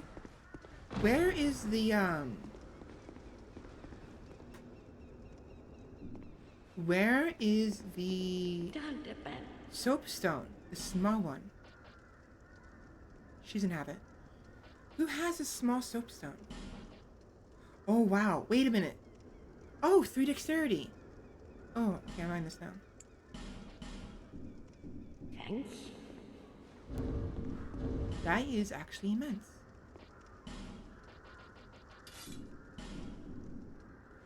Oh, but I can't use it, even if I two-hand it. I need to level up really bad. Really, really bad.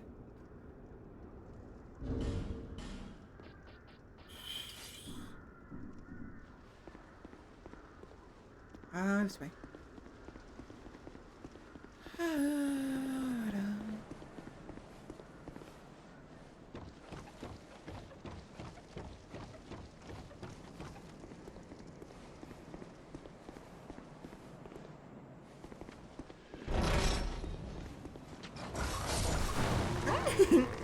Nice job, dumbasses. You just killed your friend.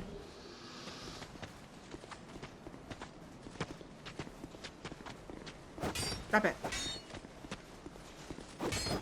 Grab it. Fuck, I missed my chance.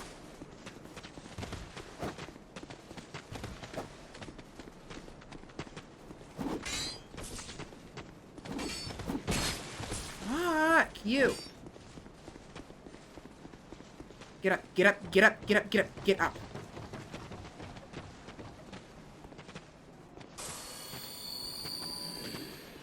It'd be easier to deal with them one-on-one. Actually, she's him.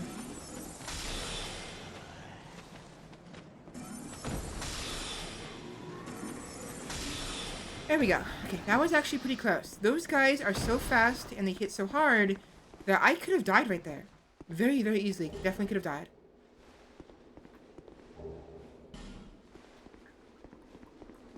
So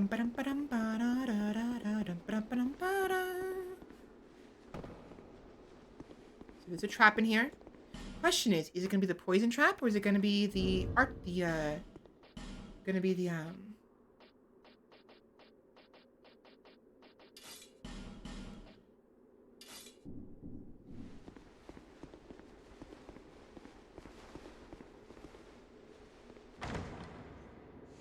Nope, poison. If it was gonna be the crossbow trap, I would have been fine by just blocking it. Titanite shard. I do want to get the sockets that the old lady sells because it'll get me the chlorothin the grass. It'll give me the grass ring, which will give me some more stamina regen, which is actually be useful. I need to milk every single bit of performance I can out of every single item. So, we need 2 guys in here.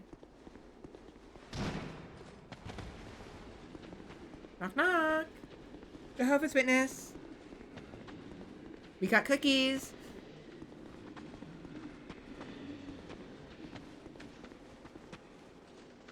You gonna open the door or what? Thank you.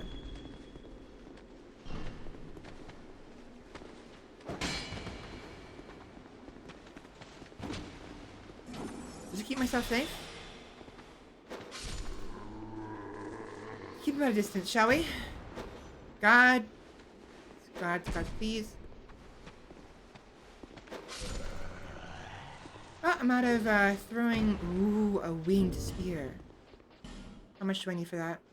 11 and 18. Unfortunate. Oh, hi! Hi, I forgot you were in here. I forgot there's 3 of them. Ouch.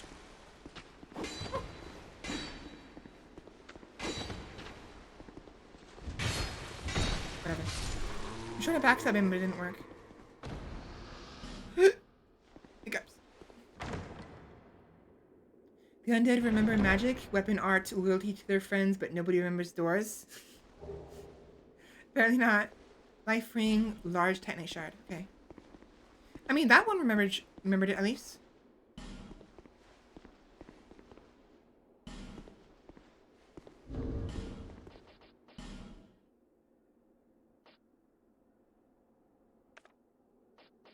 Oh, they both increase maximum HP.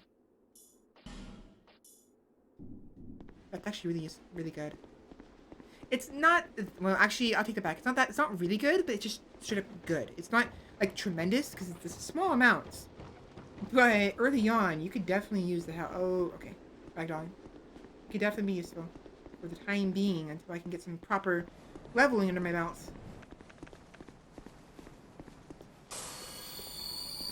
Now, I am worried about going in there because that place will explode. I need it to explode though.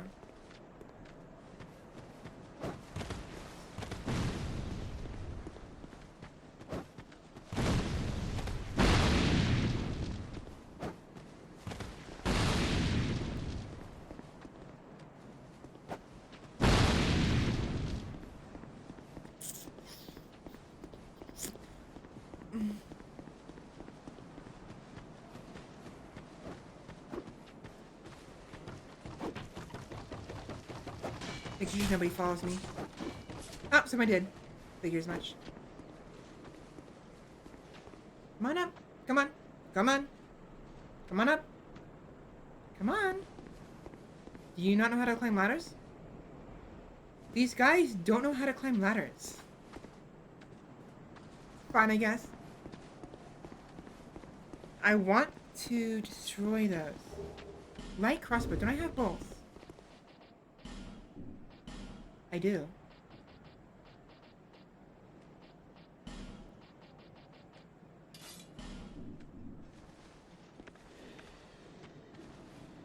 I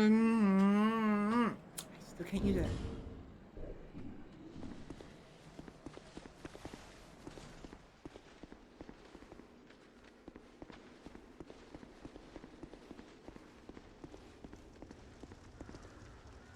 Hi.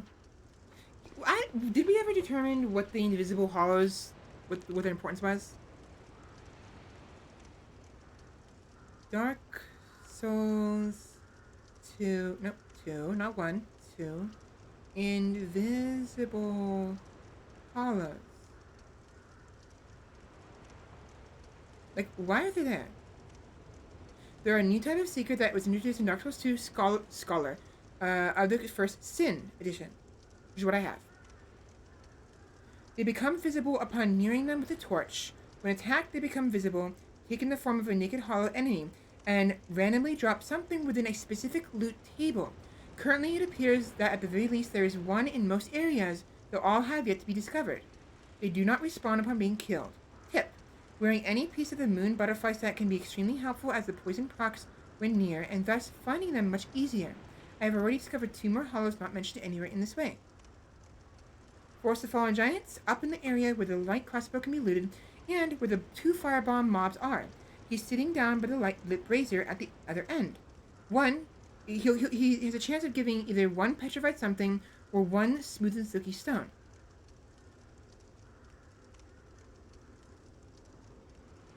It looks like that's what most of them give.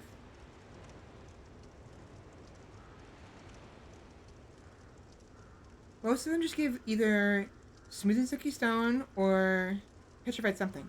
So it's actually useful. We can give it to Pickle Pea and Pumperump, and then he will give us another item.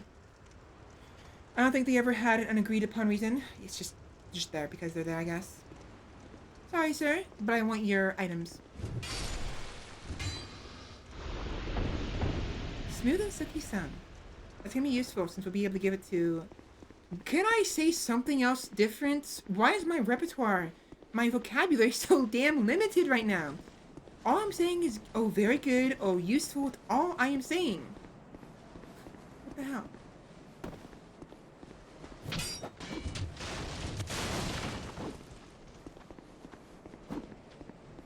Now, the reason I'm going in here backwards is because...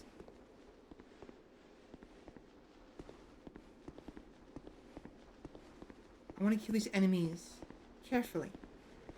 If I go in the normal way, they will...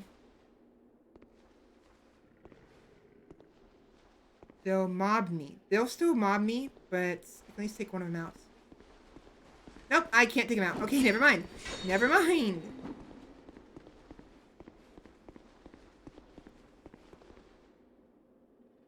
However, oh no, I was gonna say thankfully I was only able... Oh, nope, no.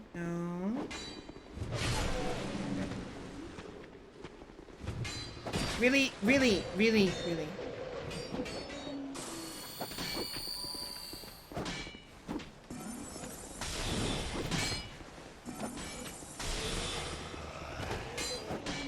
At the very least, I need to kill the big guy.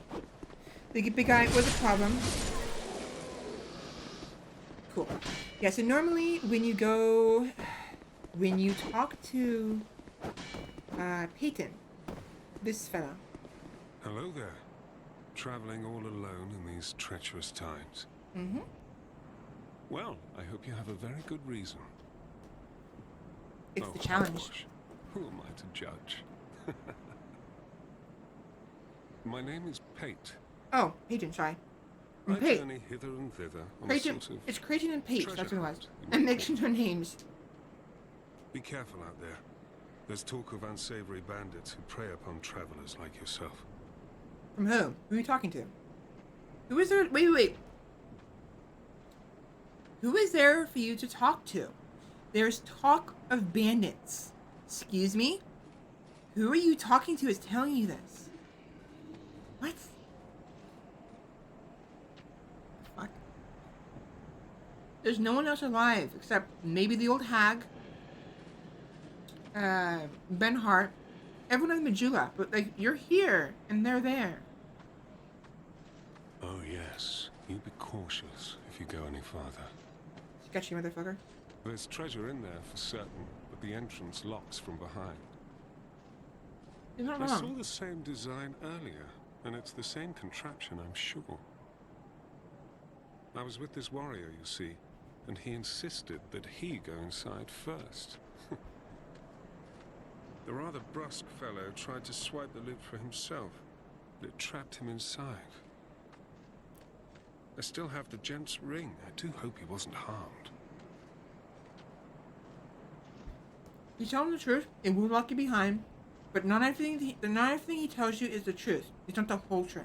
I'll leave this one to you. I'm worried about what might be inside. He wasn't wrong. It will lock behind you.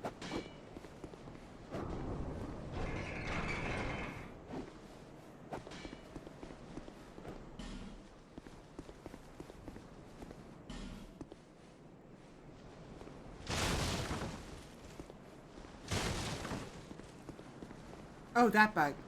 I was thinking that maybe they're talking about a bug, as in like there's a bug I can kill to get some resources. No, they're talking about that bug in the corner. The graphics bug. Only happens when you move. Oh, and that one too. Oh no, that's just leaves. Never mind. Yeah, so normally those guys will rush you when you get locked in here, causing you to face all 5 of them at once without having much room to maneuver around them. Not that horrible situation. Not that of a horrible situation. It's manageable, but for a first timer, it's definitely concerning. Hold on, why would a loot goblin warrior leave you with his ring at any point before his death? Exactly. So there's a lot of suspicious stuff about what he said. The sorcerer's staff isn't really useful, except as a replacement for this one when this one dies. Or breaks. Oh, you're still one more left.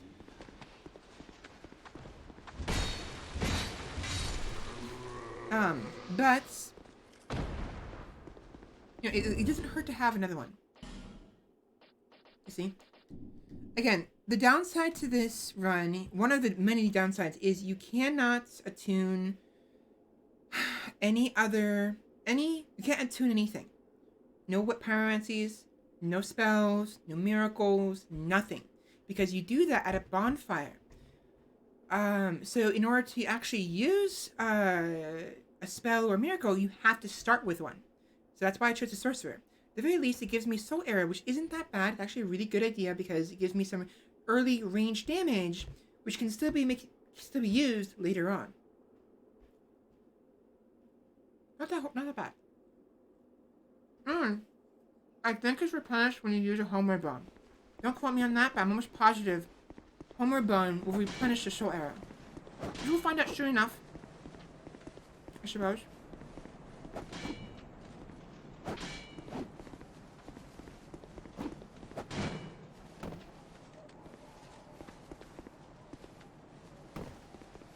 Well, I see you managed to escape. I hope that brave warrior didn't come a cropper either. Be careful out there. There's talk of unsavory bandits who prey upon travelers like Who are you talking about? There's talk. Who's talking? Oh. But you should take this.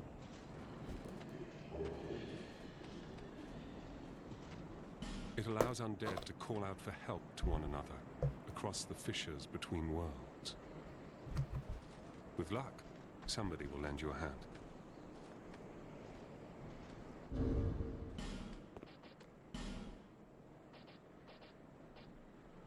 Oh, I already had the small one. Wait. When did I get the small one?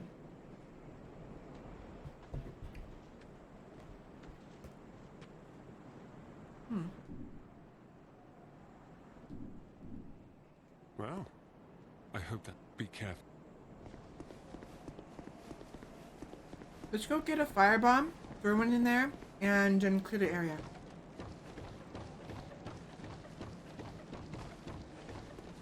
Who's your contact? Yeah. Who's your contact? Who are you talking to, huh? Now, I want to farm a little bit because I need some more souls. So I think what I'm going to do is I'm going to use the soapstone. This one.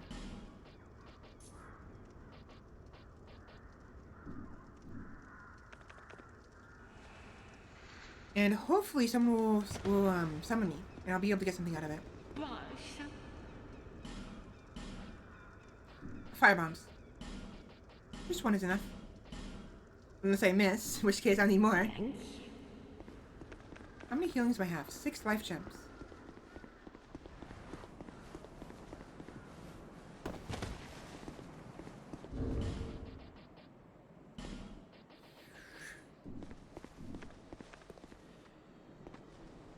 Should be right about... yeah. Boom! It went kaplooey. Oh, hi. And there we are.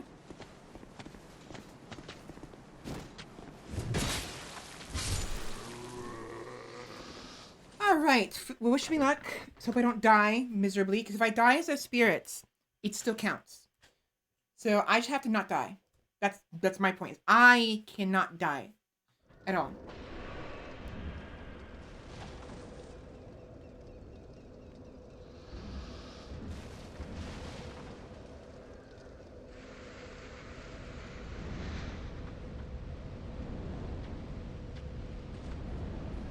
Oh no, I went the wrong way. I went the wrong way. Whoops.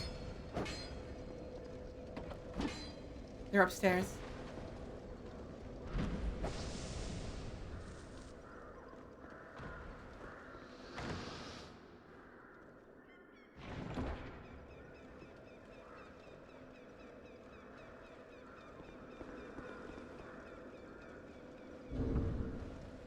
I'm not gonna risk falling down. Oh, hey, guys, there's a chest up here.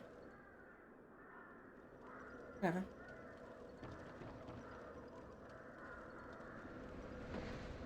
Yeah, sorry, guys. I kind of aggroed those enemies by accident.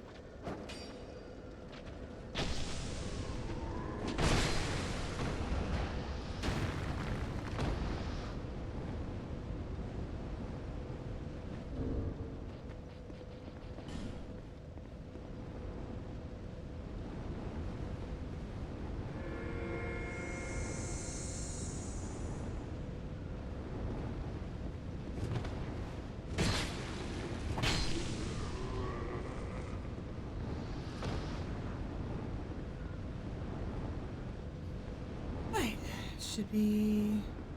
he knows.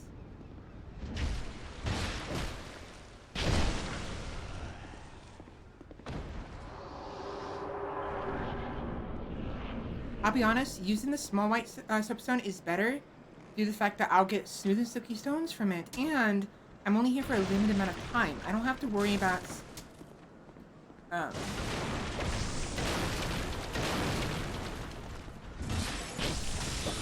I don't have to worry about...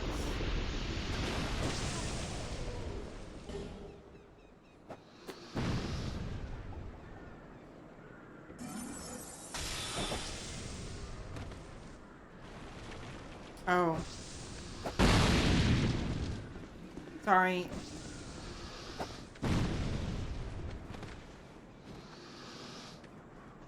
He might die. I fucked up. That was my bad. Do I have any...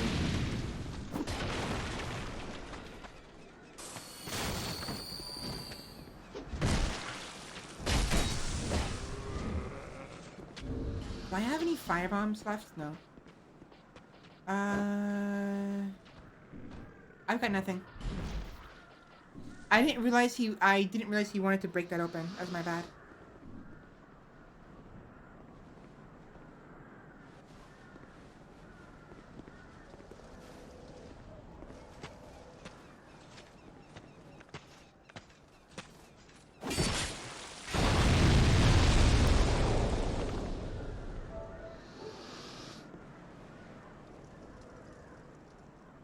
Got it.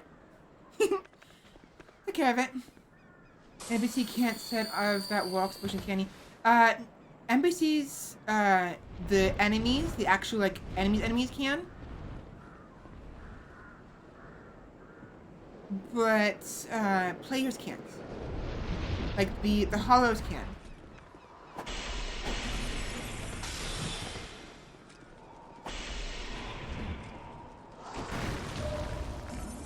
Oh, you carry a knife. No, I don't. Actually, I don't. I don't have...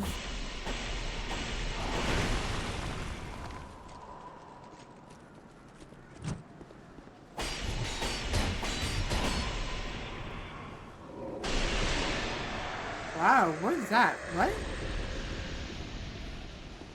What is that? Oh, they have an invisible wand. So this person has the invisibility ring, I believe. Where, so when you beat the game either without dying or without the bonfire, you get one or both of these two illusionary rings, where it makes your weapons invisible. So this person, I can't remember if what the right one or left one is. But this person was able to do one of those.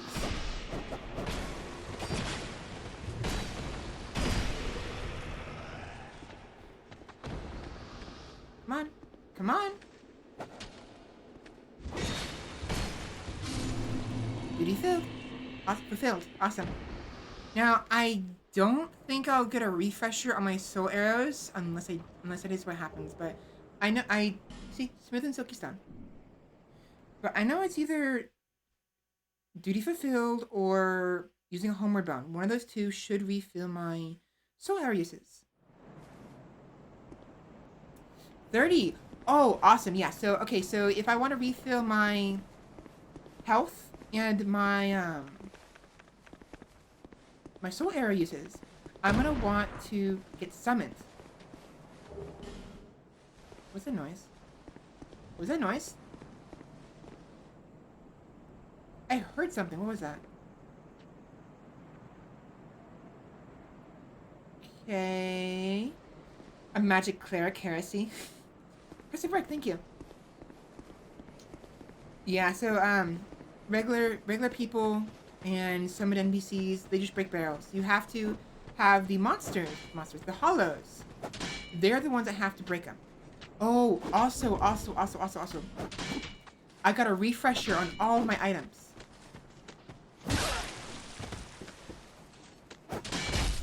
So all of my items have been repaired.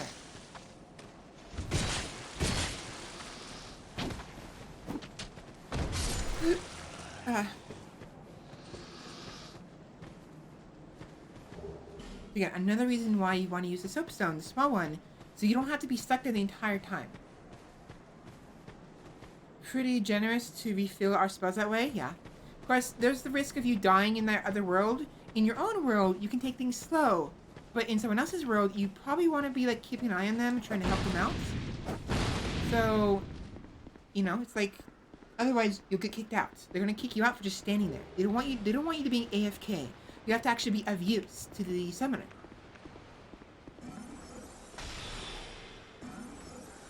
What was that? Did anyone else see that? Wait. There was, I swear I saw something go, yeah, wait. Huh? Hello?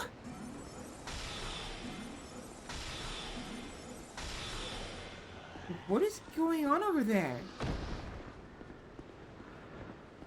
Hi, big boy. Hi.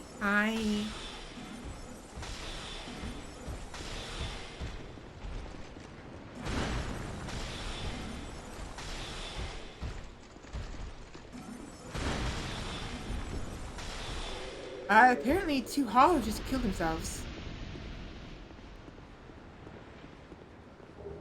There are some hollows that start up there, I think. So I guess they just fell off somehow.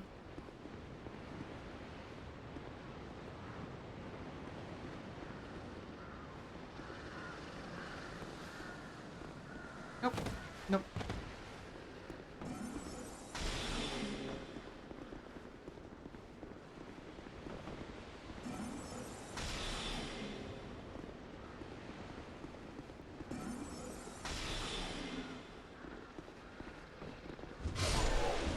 That's why I'm doing that. Make sure they can just take 1 hit from an axe. Bum, bum, bum. Backstab! Yeah, I have no idea what's going on. So it pretty much acts like a bonfire going to help somebody? Yeah, pretty much. Again, there's still a risk because I could end up dying myself there. But if I succeed, I will get a full refresher on my health, my spell uses, and all of my items will repair. I don't know about the Estus flasks. I should have tested that, but you know what? I will test that real quick. Let's go backwards. Back to where we were before. I'm going to attempt to use the soapstone again. And just hope that...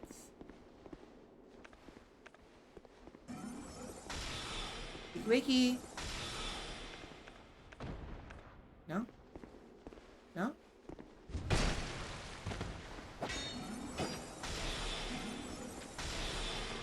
I'm going to see if it refills my Estus.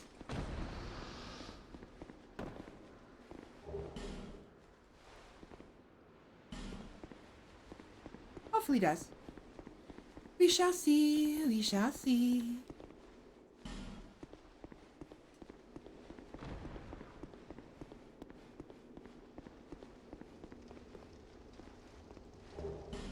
I don't want to risk it. Again, like I said before, one of the benefits of this is you're going to be doing a lot of backtracking, and when you do, the enemies you killed before aren't going to respawn. Unless you use a homeward bow. In which case they will.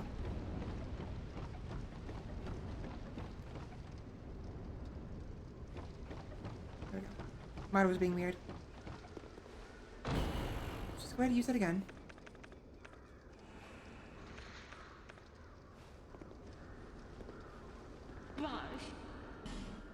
Now I need to get Rockstone,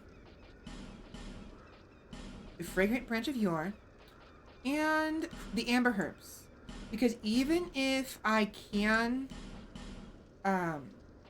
you know, get a refresher from the summons, there's no guarantee there's going to be somebody who can actually summon me.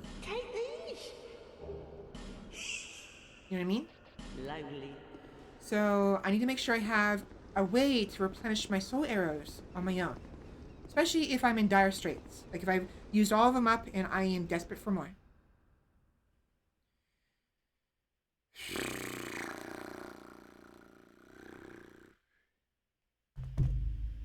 Okay, here we go. Second time.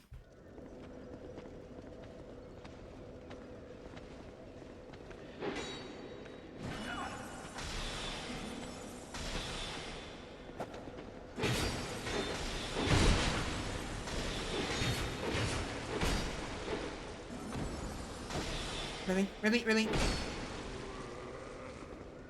See, I only have five soul arrows now.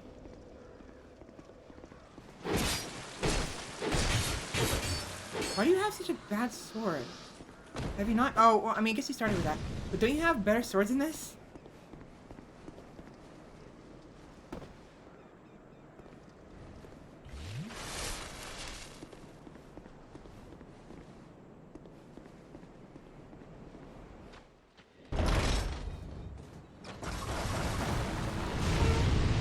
Oh my gosh, wait, what? I didn't realize there was gonna be Charlie over there.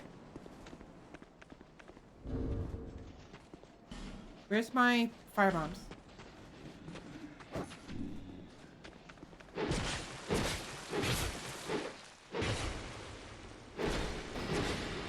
Good. There is a little bit of lag, but it's not that big of a deal.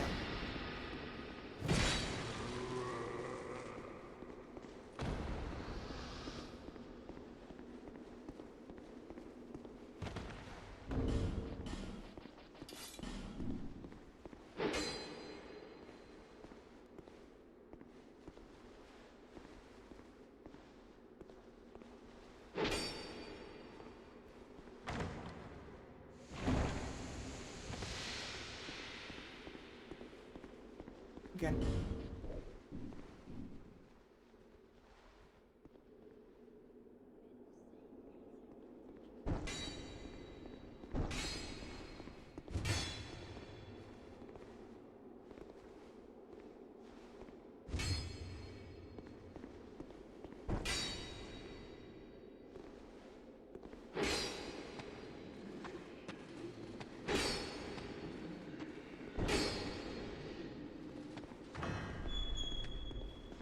It's really hard to communicate sometimes.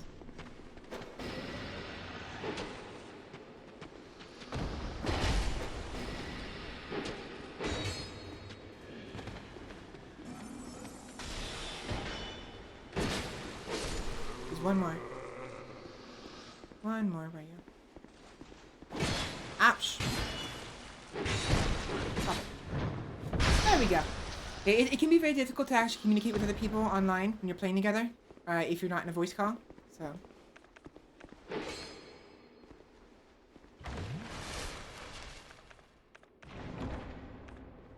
So I'm all out of SS. We'll see for certain after. Beautiful show. You have Lockstone?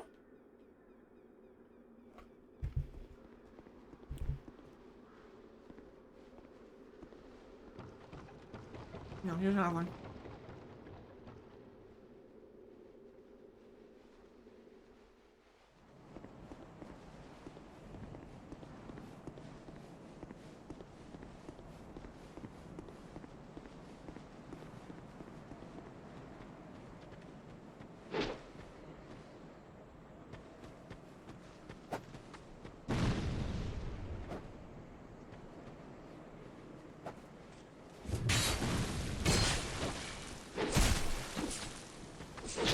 Ow!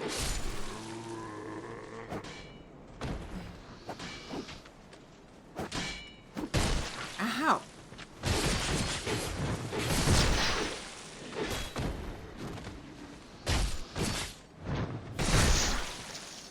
Doing all the work here. This is the spear. Look at the spear.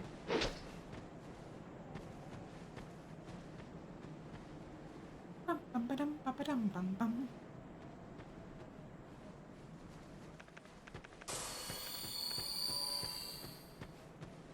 This way.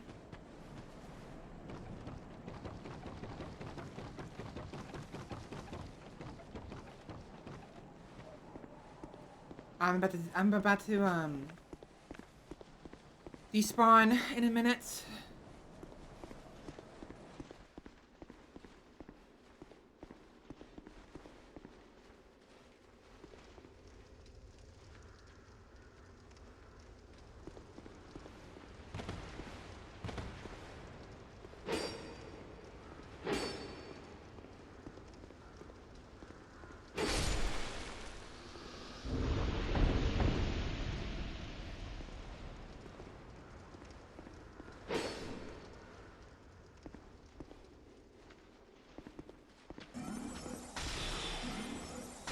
Might as well use all my magic since I'm gonna despawn anyways.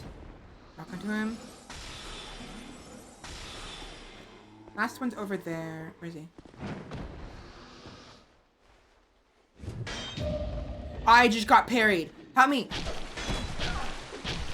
Okay, that was a little scary. Oh, okay, that was I'm glad the regular mobs don't have a parry animation, because that would have been really bad. He could have killed me if he was anyone else. That was a little concerning. You gave the tree a penis. Yeah, we did. Yeah. Look at that. Look at that. Flesh. Okay, so that means if I need Estus, I can just, get summoned. Good. Very good, actually. How many souls do I have?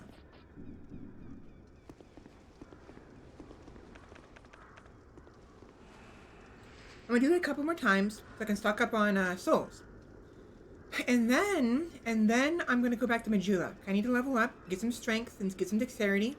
And also, probably get some upgrades from the Lenograms, because I need some more powerful weapons. And more importantly, I need to be able to use a bow of some sort. Or a crossbow. Either one's fine. I don't really care. But yeah, I'm lucky. I'm very lucky that the regular mobs, even if they can parry you, can't actually riposte you.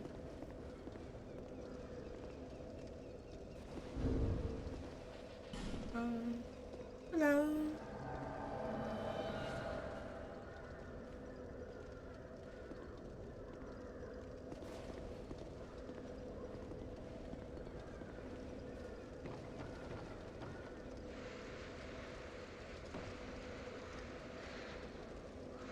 Nom, nom.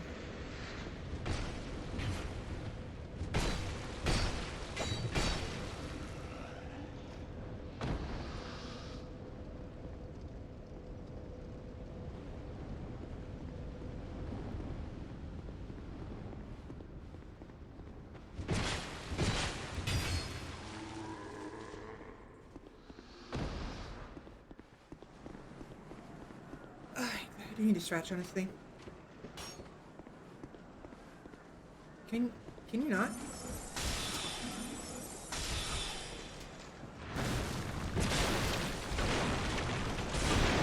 We need to kill the barrels, destroy barrels, because otherwise this big guy, the turtle guy, will blow him up. Blow us up.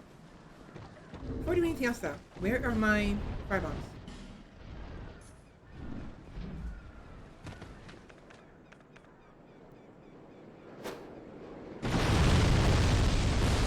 Open up our real quick.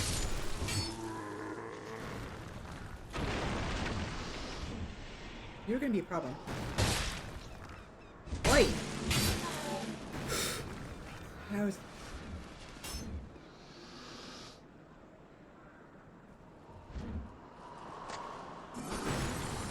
Let's just spam it.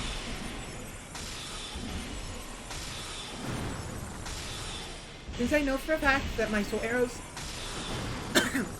will be replenished, there's no reason why I shouldn't just spam them.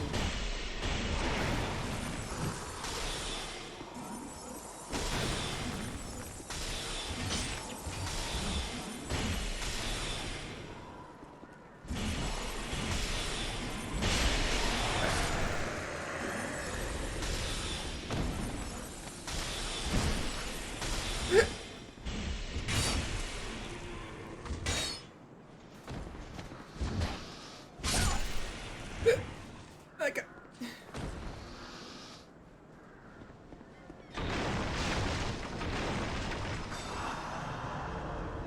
oh, one of them's a healer. That's neat.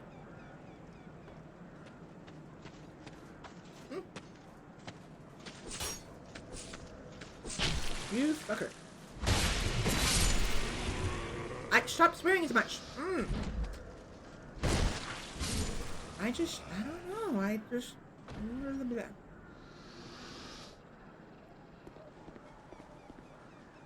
Let's go some rocks.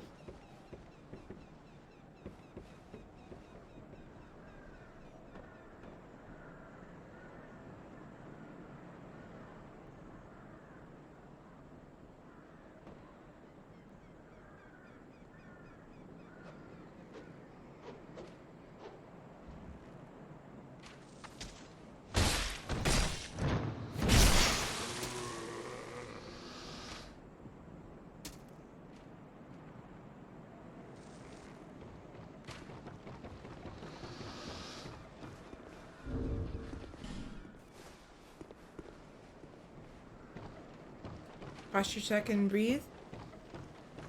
I'll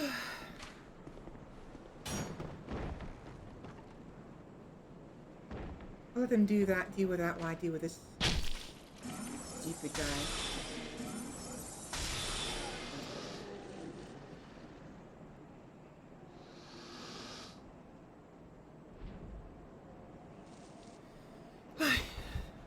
$20,000, that's actually pretty good.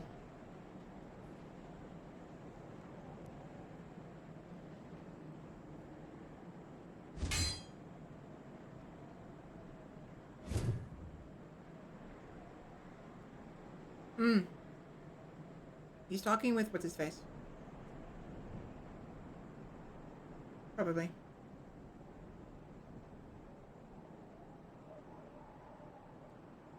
So there's an item. I didn't realize that sometimes items will drop for phantoms too. That's good to know. Question is, can I get to it before I despawn though? Where is their summoner? There he is. Oh. So this is actually something I didn't know. Or maybe I did know, but I forgot. I'm not entirely sure. Go start a fight with his NPC. That's actually not an NPC. That other person is also a human. We're both humans, both of us. NPCs cannot go off on their own. They always stick to the player, and they always focus the player as if they were an enemy. They lock onto the player. So Doru and I are both humans.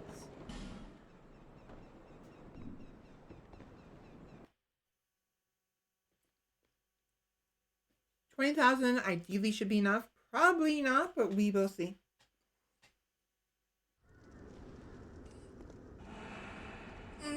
All right, let's take a look at what she has for us. So she's gonna move soon. Don't abandon. My name is. You're a stranger to this land. Oh, we get as strangers these days. Everybody's gone.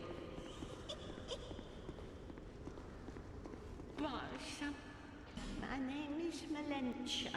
Melentia. You're a stranger to this land. I skipped her name by accident. Oh, we get as strangers these days. Everybody's gone and run off. Mm-hmm.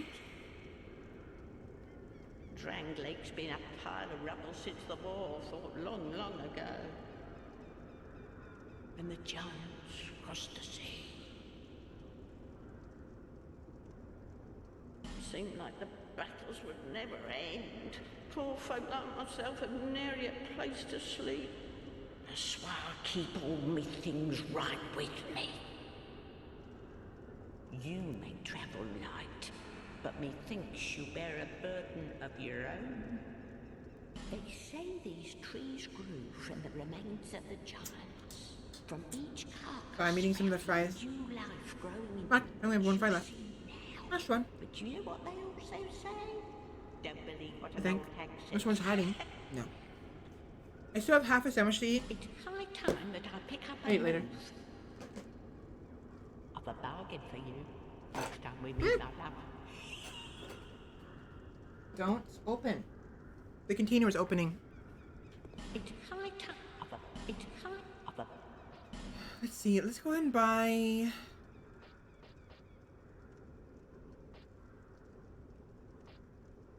Buy another firebomb. No.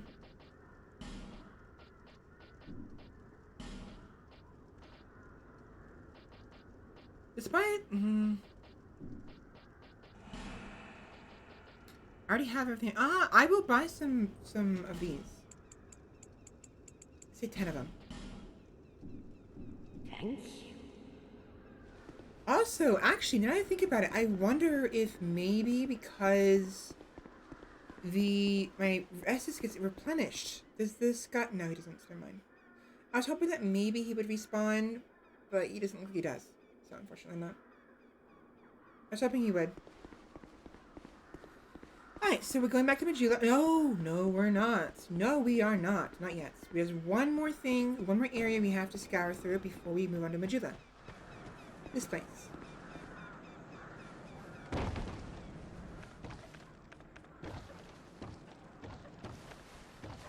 No.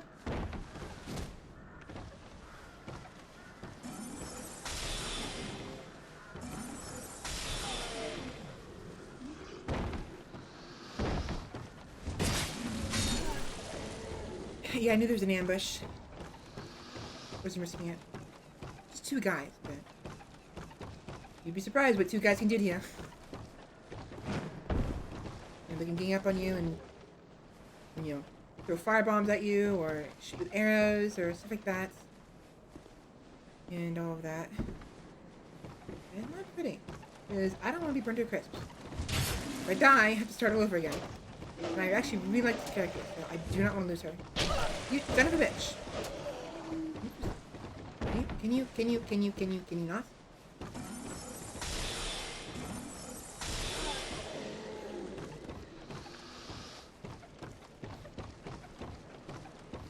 Right,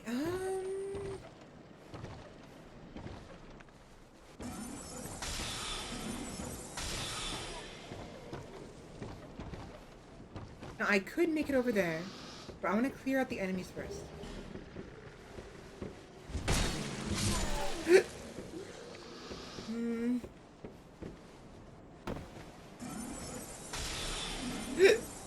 Yeah, I'm doing so well with these spear arrows now. Soul arrows.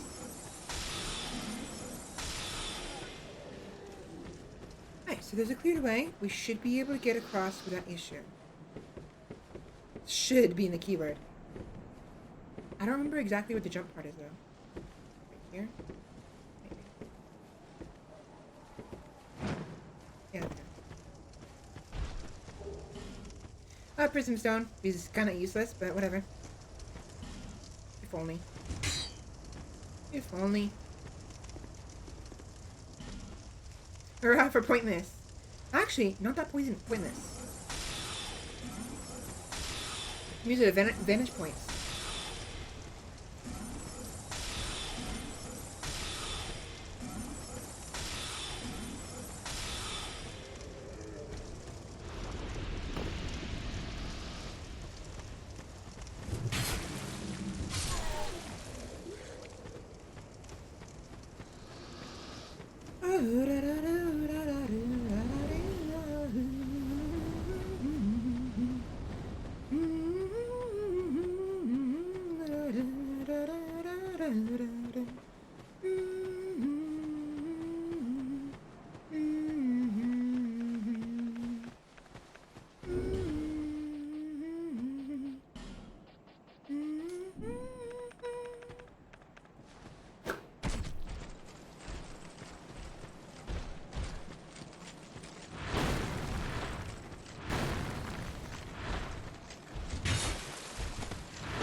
There we go. Now, I want to be full health for this because it's very possible I will die from this. I have to time things really carefully.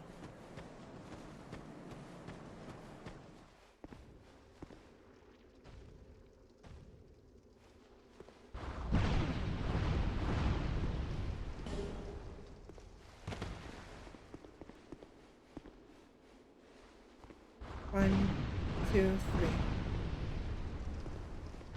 Get in, get in, get in, get in, get in, get in, get in, get in, get in. No.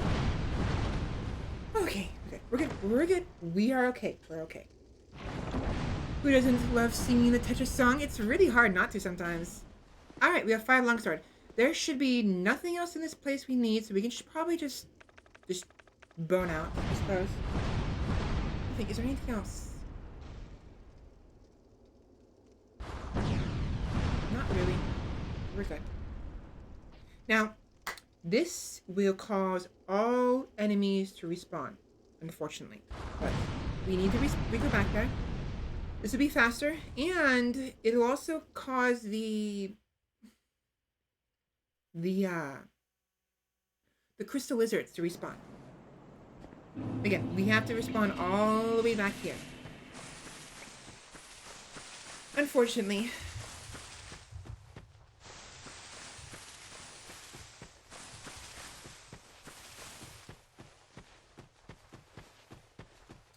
However, since we're here, we might as well take care of the Cyclops.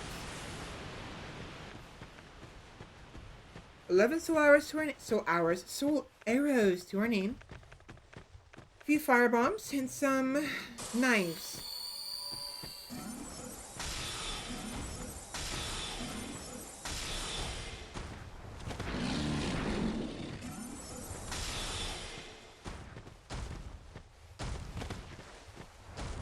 No.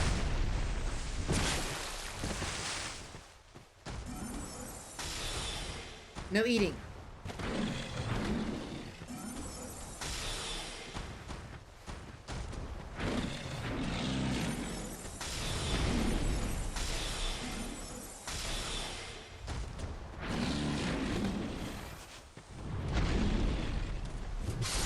Bye. And for our spoils, we get the stone ring. As well as some gold pine resin. Okay, so the stone ring is useful. It is because it can be useful because it'll increase the amount of stagger damage you deal to enemies with your attacks. Is that death? That's death. So, for instance, if you have a mace that deals a lot of stagger damage, you can use the stone ring and increase the amount of stagger damage you deal. Oh, I guess that wouldn't be death. You just fall here. You're back? Hello back. My name is Bella.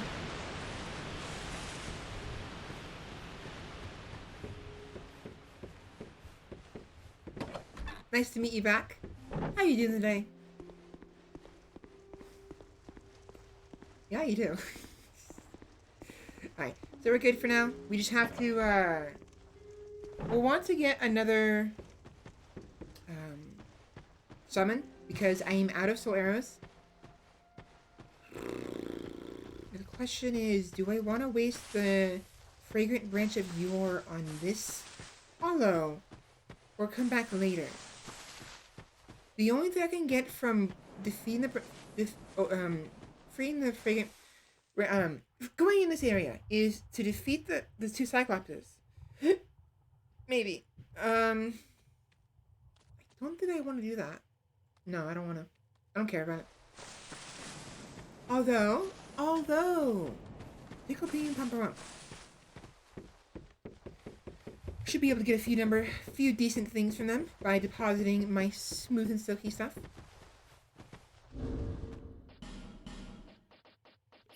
Give us smooth. Yes. Where's my petrified something? Give us silky. Oh, I didn't get one. I got smooth and silky stone.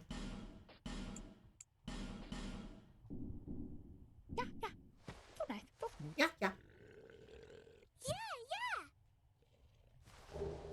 Divine blessing. You. Give us smooth. Yes, you. Give us silky.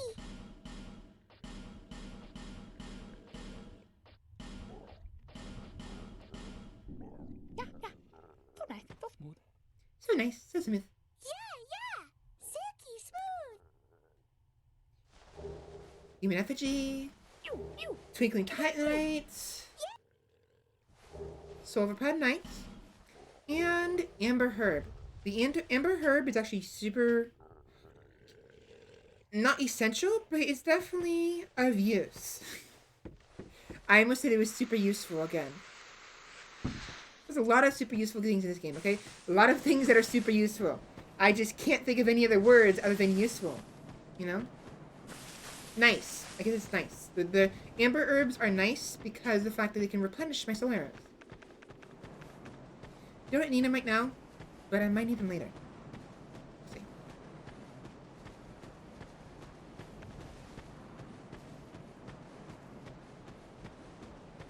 It is 6 o'clock. I am due for a break. What I'll do is I will go and get some sweets. Some ice cream, actually.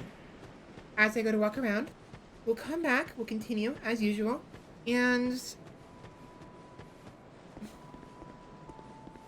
I think I'm gonna go to...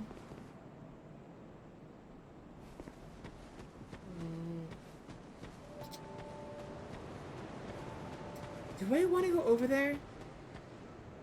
The cathedral? Or do I want to go back to the forest? Because if I go back to the forest, I can get some stuff I missed. For instance, there was the items. Remember the invisible hollow? I didn't actually get the items down below. I skipped that, right? So we can do that. We can also defeat the last giant, get the key, and then defeat the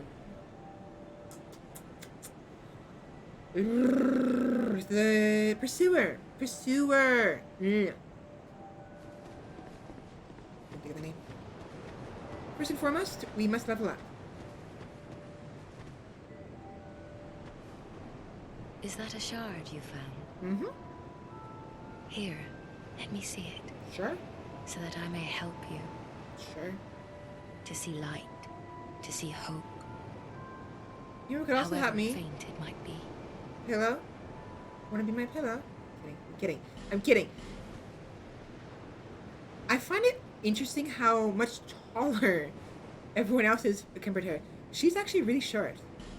Or maybe she just looks short because she's leaning forward.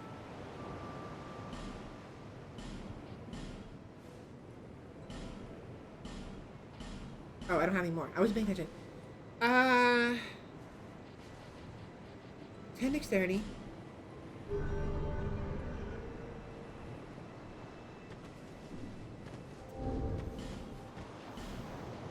do I need for this fire? Okay, fire longsword is 9 dexterity, so I'm good.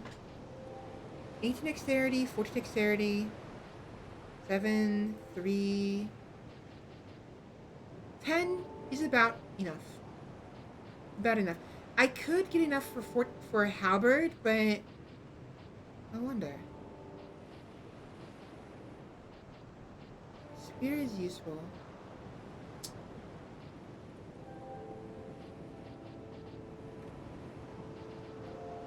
Let's get a little more strength. Bearer, see, lest this. Bearer, see.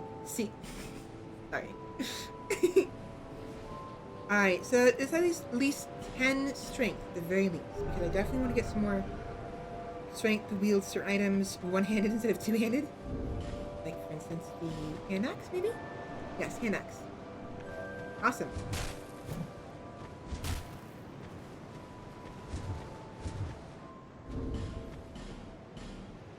How about...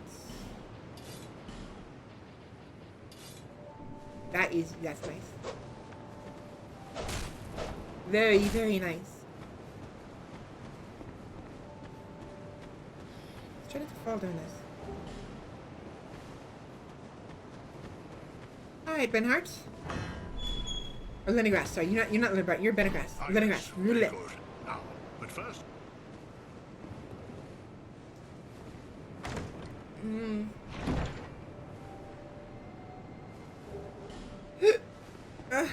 Let me...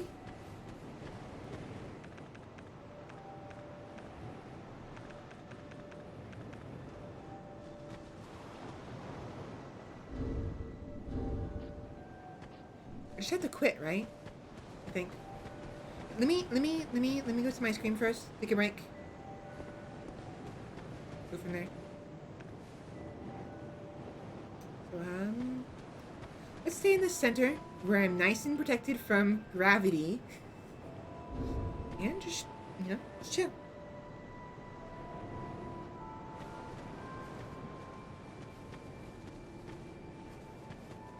Actually, you know what? You know what'd be a very good spot to chill in? Inside the mansion?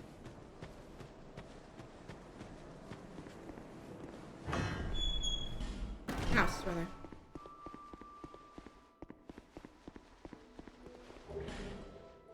The rockstone.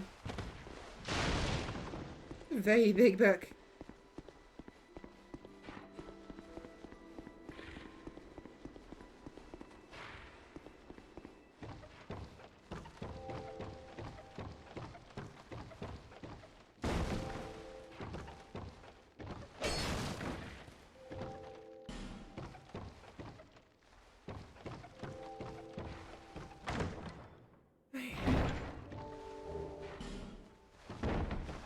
I want to just chill here.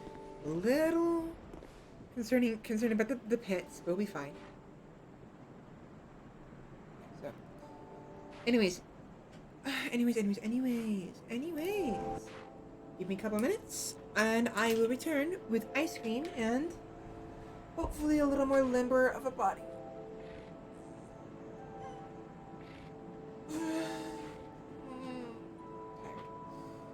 I'm tired.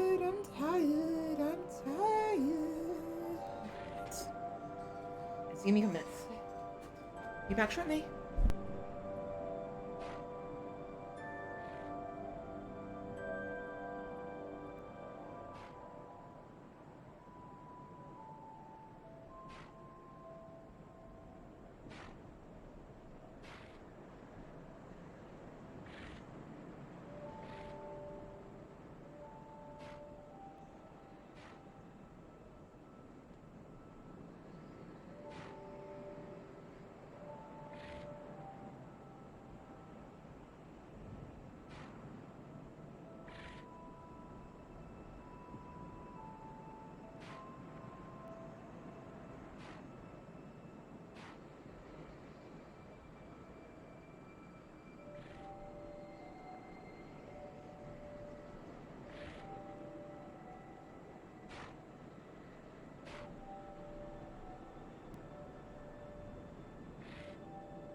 London Bridge is falling down, falling down, falling down.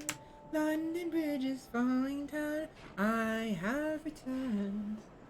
So I was singing that in the kitchen as I was making the ice cream for some reason. Don't ask me why I was thinking of that song. I was. So. I've returned with ice cream. I scream, you scream, we all scream for chocolate.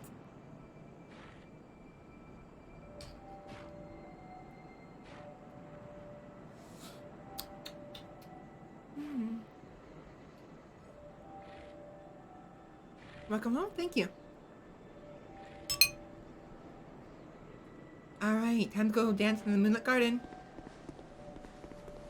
No, I don't know. It's a phrase from a comic I was reading. A manhwa. So, where are you? Hello?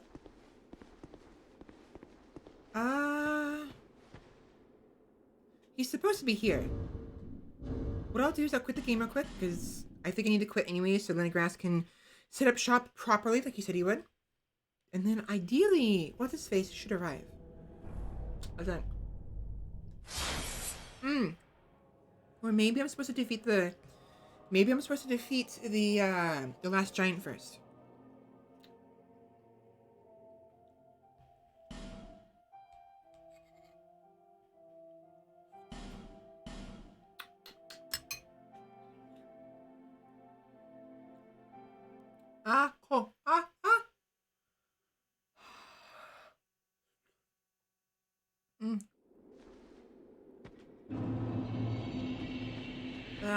Sorry.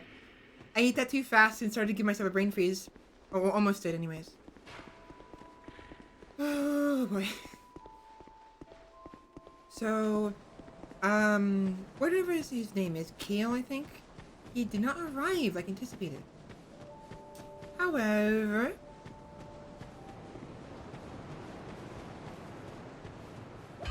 there it is.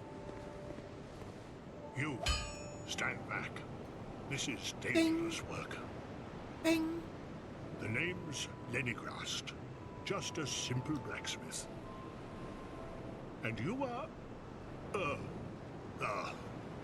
another useless traveler. Hello to you too, A man Lennygrass. ought to labor with his feet planted firmly in the earth. Not roam around like you flirtatious vagabonds. Oh, what does it matter? Go on, show me what you've got. He's not a bad guy. He's Your just... equipment. Let me have a look. But do it quick. He's just got a bit of a... Not a beef, but, he's against traveling too much. He'd rather sit in one place, just, apply his work,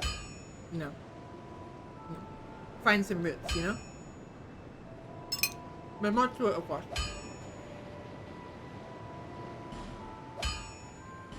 There we go, mace. 12 strength.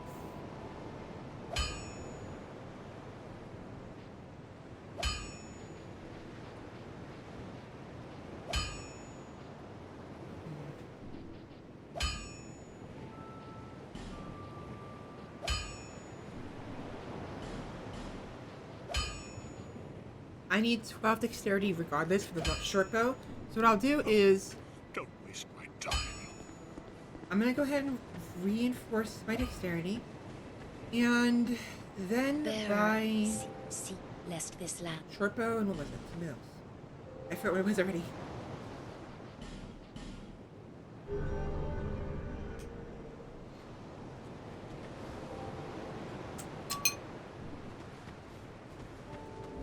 Short bow, which I'll put here.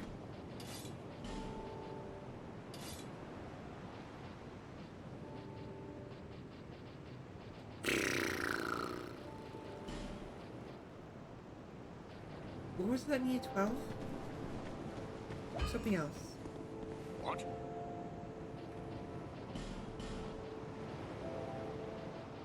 The spear, right. Yeah, I'll buy a spear. Oh, but I already have a spear, don't I? Costs 18 though. Winged spear, 18 dexterity. Having at least one spear wouldn't hurt. I probably won't use it, but never know. And now for... I'll be around if you make it back. Let's go ahead and use up all of our souls. So we can see how much reinforcement we can get away with.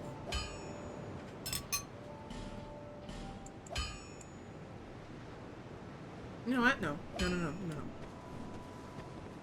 Oh wait, you know what? Before anything else, let us go get the cat ring. And maybe get a little bit more HP.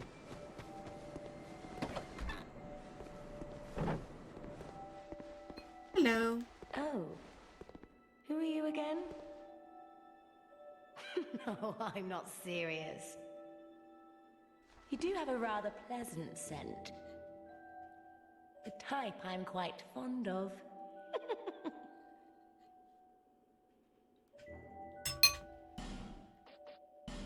13. Nothing's... Well, that's...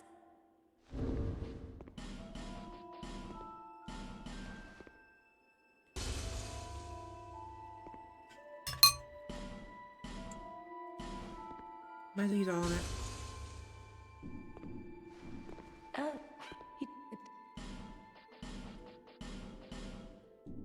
Satisfied? I'll be around if you ever come back. You satisfied? So I need to... How much? We're probably not gonna have enough for any reinforcements. No, we might. We might actually have some enough.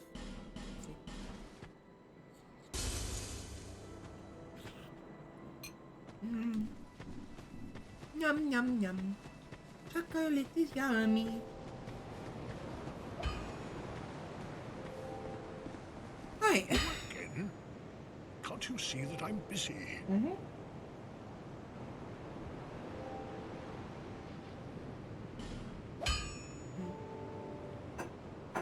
Right, so...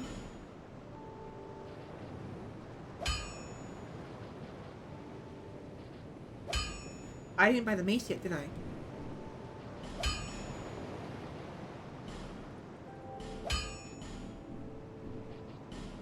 We probably want to upgrade the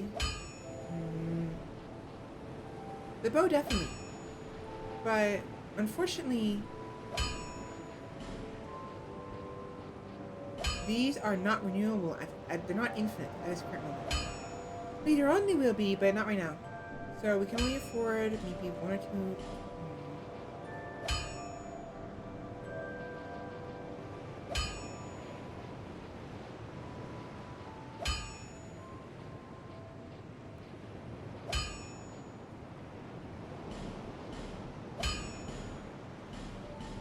The club. I'll be around. Sure, I have to two-hand it, but it'll be that much more powerful.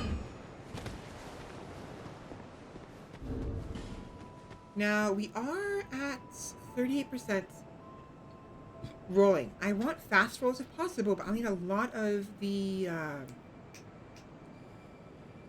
not endurance, not vitality, what was it? No, it's endurance. I was wrong. It's endurance.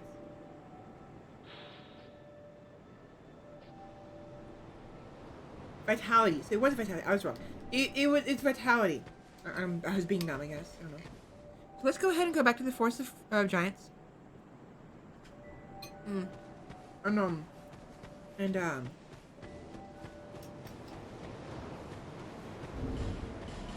Before anything else.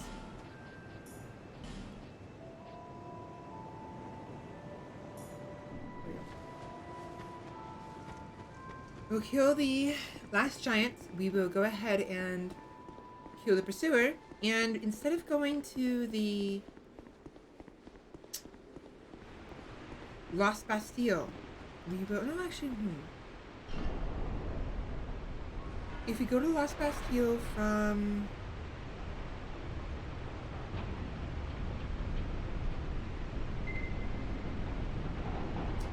I can't remember what side the... I didn't buy any arrows for my bow.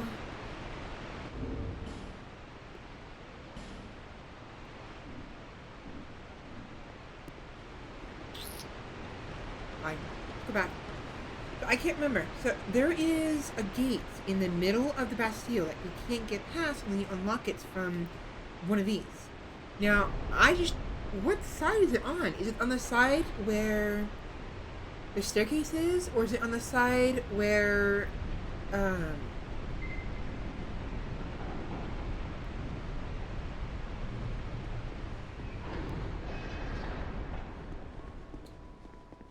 if we go to Lost Bastille from the Forest of Giants, we will end up on one end of that gate. That gate has a staircase. That side has a staircase and another blacksmith who can help us. The other side, however, we get there through the Huntsman's Cosps. No, from a dead man. No Man's Wharf. I'm trying to figure out which side is important though. What? You...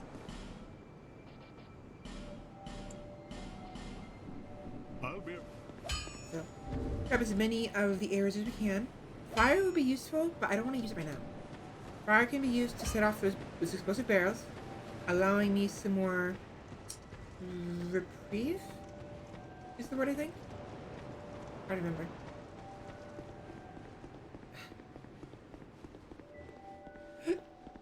I just have hiccups all over the place. What is wrong with me? I know what's wrong with me. I ate some food. Yum, yum. Chocolate is yummy. Oh, so yummy.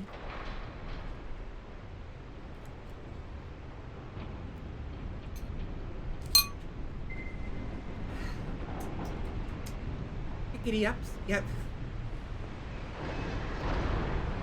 Oh, hickety cups.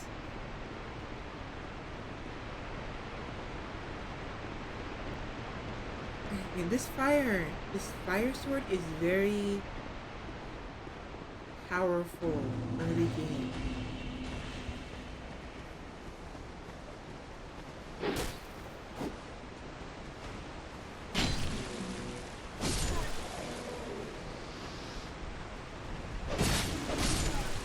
Very powerful.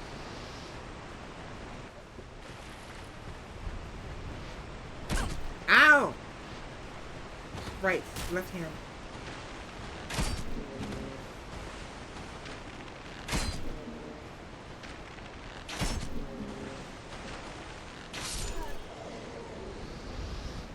Right, left hand.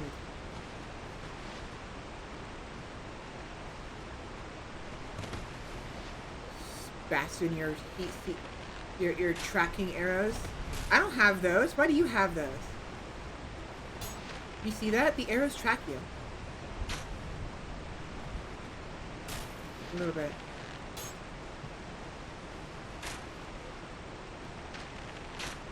I'm sorry, I can't do this. I have to have it on the other hand because it's bothering me so bad.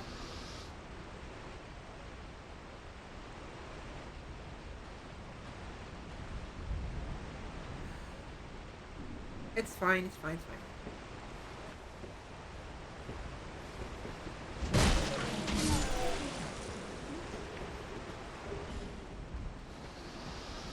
Still gonna bother me, whatever. Oh, excuse me? Hello? Hello? Wait, what? No. No, no, no, no, no. Oh, no. Oh, no. Where are you? Where are you? Where are you? Oh, this might be the end. Where is he? He's up there. I'm not going up there. I don't care how long it takes. You're gonna have to come to me. I don't fucking care. I don't fucking care.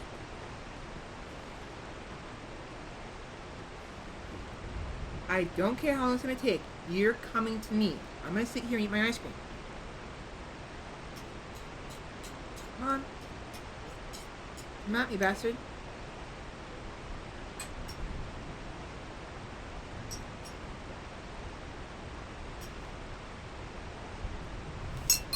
Panic, yeah. I know he spawned over there. Okay, I heard him spawn. Oh, yes.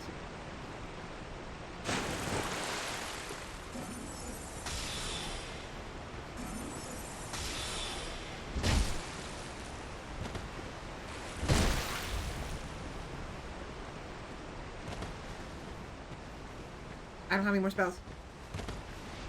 Fuck. What is he doing?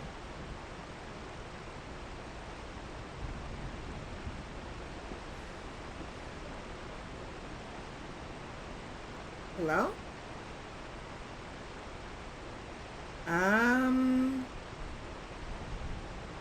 Should I have killed him?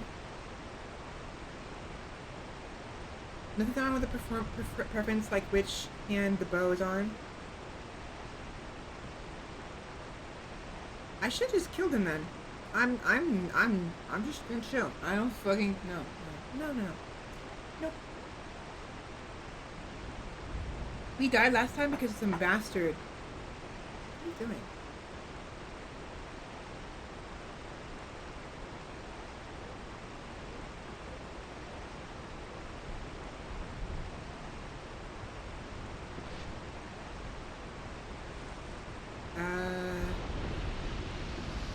Okay. Alright. Yeah, that made me panic a little bit.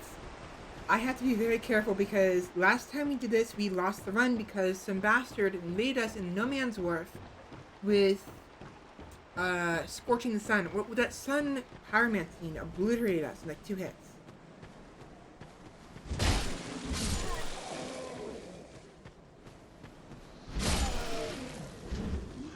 Yeah, the PvP build, man.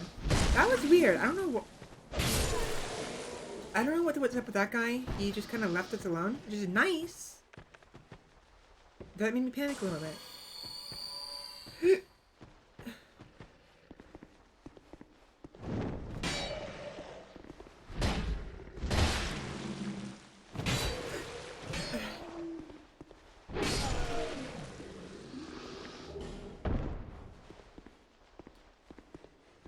I can't wait till Elden Ring comes out. I'll be playing the shit out of that. Oh yeah, I'm definitely playing that. I should be able to play. No, I won't. Yes, no, I won't. Will Elden Ring be on PS4? Because if yes, I'll be playing that myself. I'm gonna kill you just in case. How often do you see Sorks with a bow and arrow? True. It probably seems a little odd. They're like, what the fuck?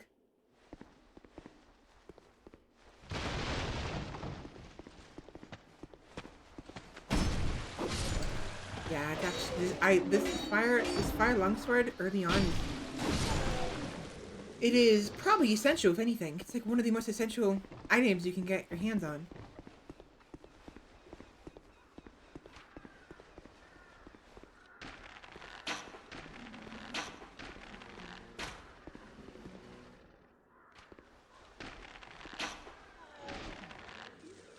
Headshot.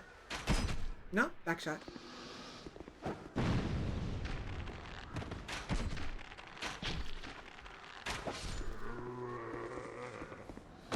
I still do it though.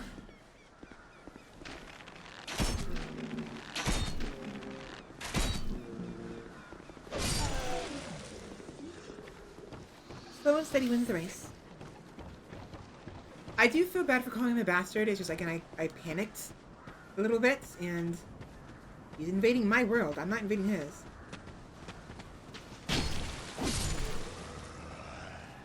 Yeah, I definitely want to get. I think I want to use that spear sooner rather than later. So, let me use this real quick. I need to get a refresher on my soul arrows. Once we do this, we will go ahead and head down down below, to the,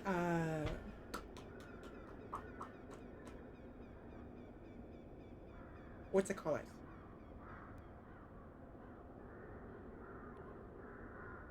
Last giant.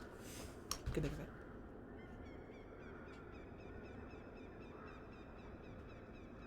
I am kind of concerned that maybe I overleveled myself doing this. I'm level 23.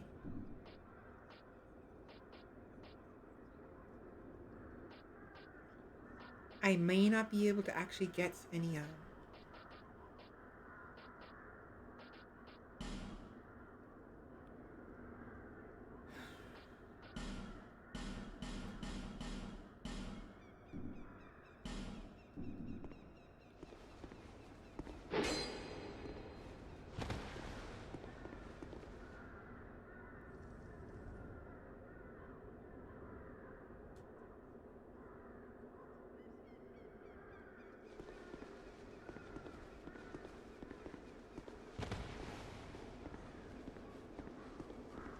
we'll see. Yeah, I'm not getting anything. Okay, we done we are. I was really worried I overleveled myself a little bit. Because most people here are pretty low level. Typically not that strong, you know, because they're just starting out. Oh, guess what? Slob is frozen again. Of course it has. And unwell.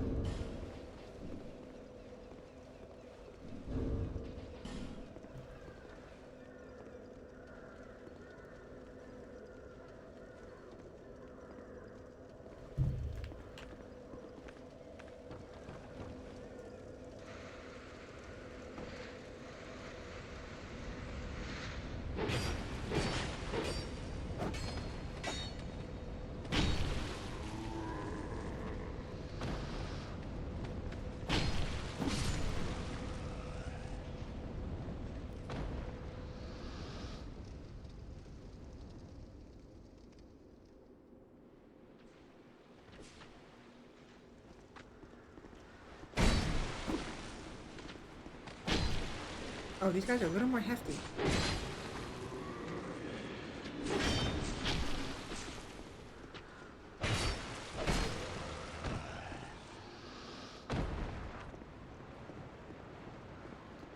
Time for the big boy.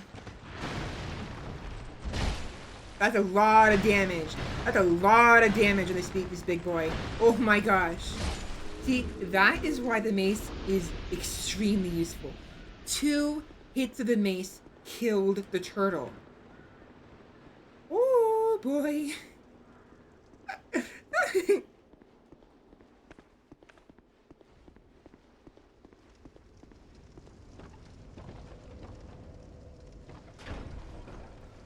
wonder if anybody has a Slobs Froze emote. I might soon.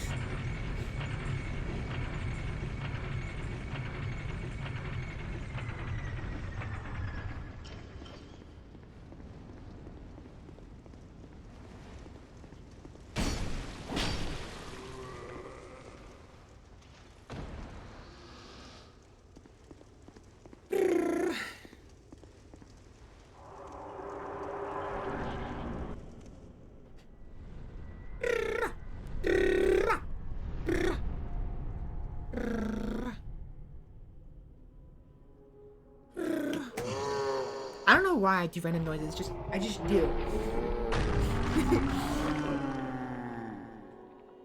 Someone's having a bad day.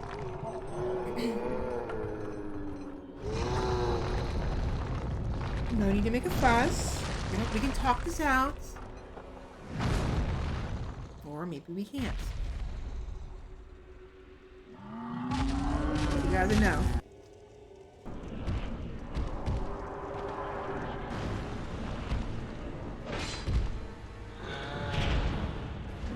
That's a lot of damage. That's a lot of damage.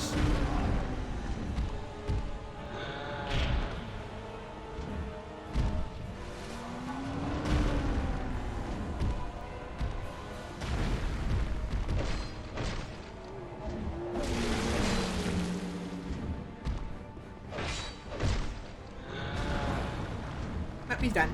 You're done.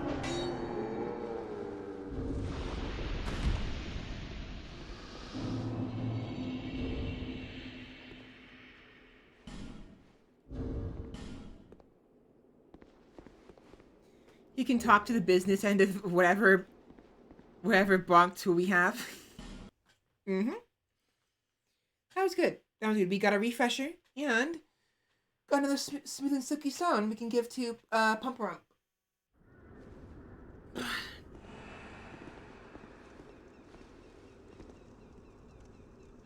What are dragon remnants again? Right, we summon them for a fight. I don't want to summon them for a fight.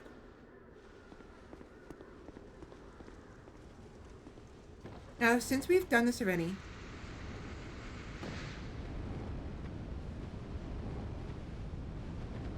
how do we...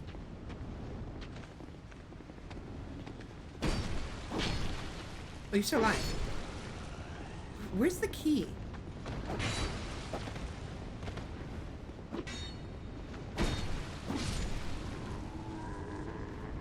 Pretty sure that this key over here is this room is only accessible from after you get the key for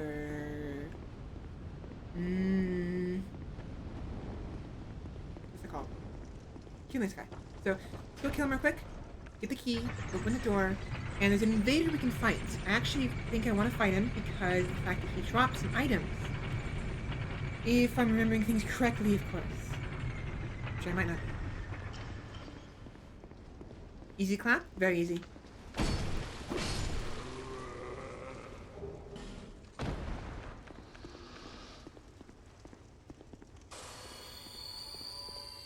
So who we have? Mild-mannered Pates and Sellsword Lewis.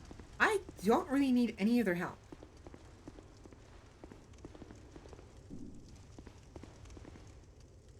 I don't. It's not imperative.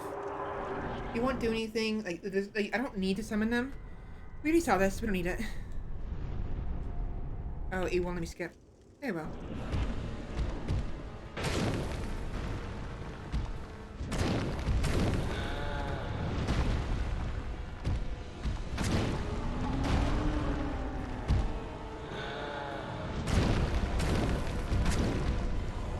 Look at that beautiful, beautiful damage. 246 in one hit. Oh, I missed.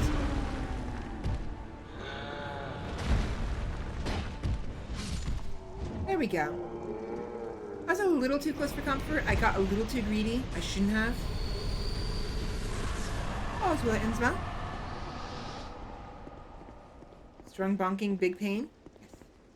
Big bonk. Oh. Now, the reason why I can still summon these two is because the Pursuer is still alive. So technically the boss for this region is still alive. At least one of the bosses. There's two bosses for this region. I think it's actually unique. I don't remember this. No, it's not true.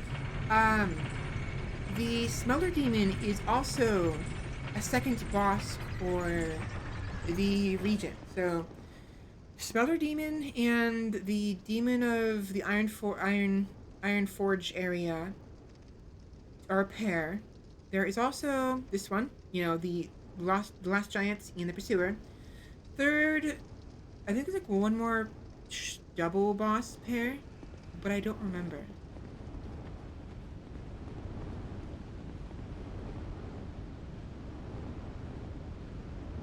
I don't quite remember. You know, I wonder.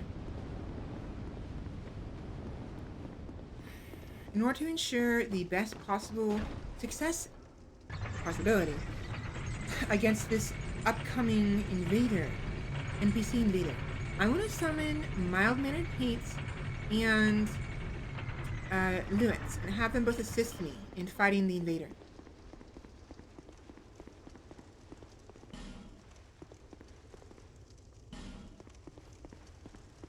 Hopefully they'll actually follow me properly into the elevator. If they don't, they're gonna get left behind.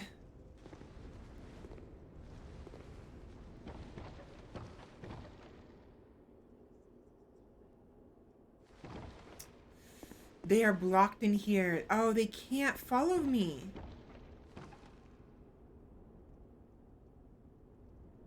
Really?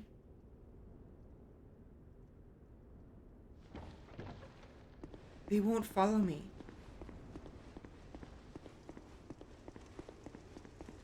Ah, it's great.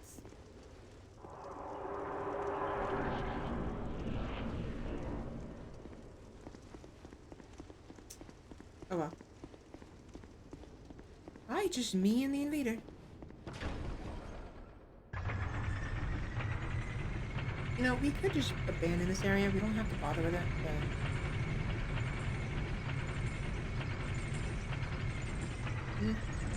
give it a shot. Probably gonna use this. And maybe the bow and arrow. Are you dead? Are you having fun? He's doing a scorpion.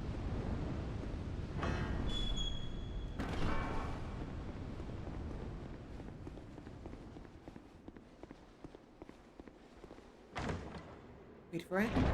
Wait for it. Wait for it. No?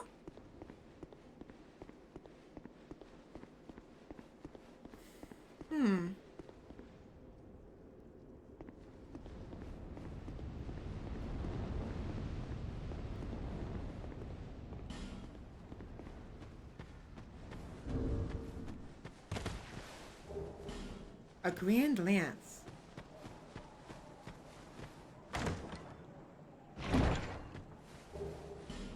Wait, I thought there was a... Hold on, let me look this up.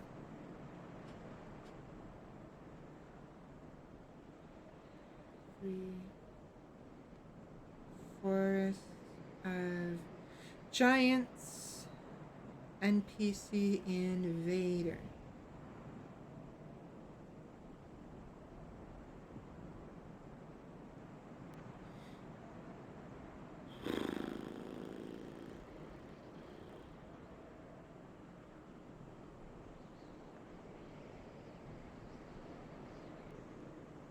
This is, oh, Dark Souls 3. I meant Dark Souls 2. Whoops. I put CK3. What is wrong with me? Dark Souls 2. 2. NPC Invaders. Whoops.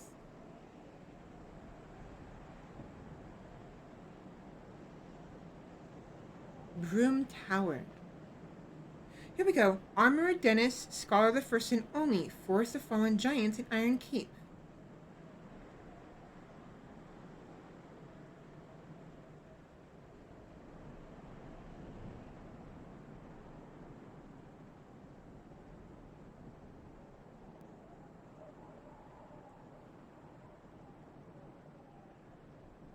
Armorer Dennis is an enemy in Dark Souls 2.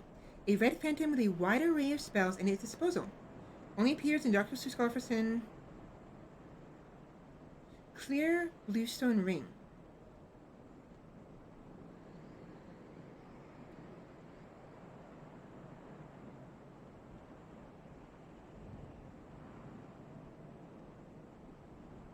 Shortened spellcasting time by 20%.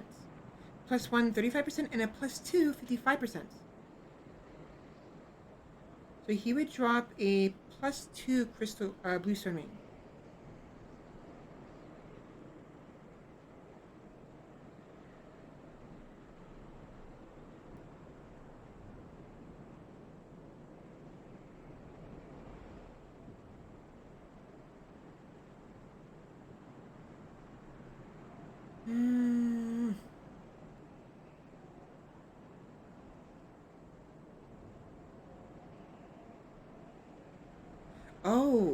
Oh, you know what? I bet they changed his spawn place. They probably changed where he spawns. Because normally he spawns in this area. But I wonder if maybe they spawned him... They probably spawned him downstairs. Probably.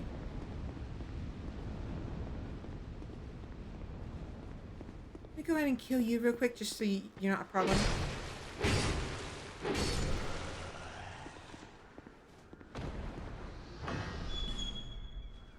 Some fire would be nice.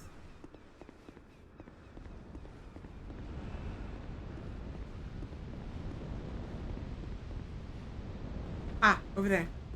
Right. There is fire this way.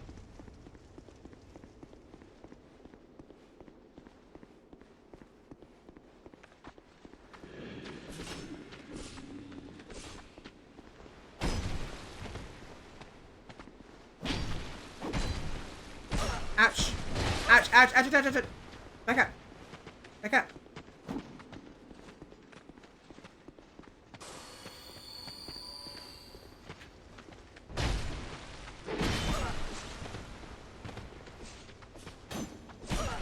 Come on. Tracking, please cooperate with me.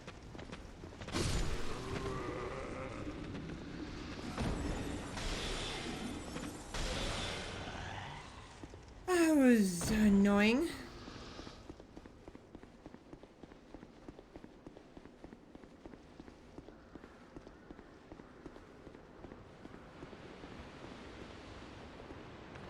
So for this, I'm going to want to equip the fire arrows and make them go kaboom.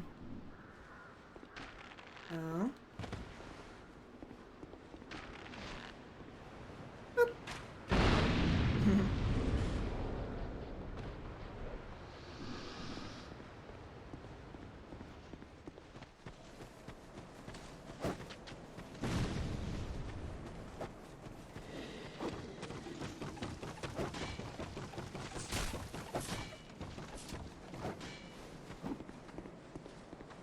He's gone. Mild-mannered Pete has disappeared.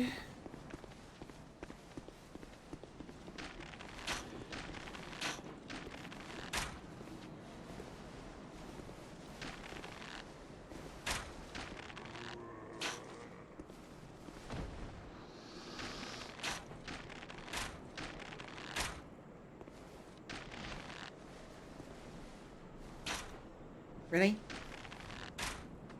There we go. Takes care of that. There's one more guy down here. Actually, I'll be fine. I'm not concerning it in the slightest. Unless he catches... Oh, no, he parried me last time. Really? Oh, there's two of you. Hello? Oh, you're still alive.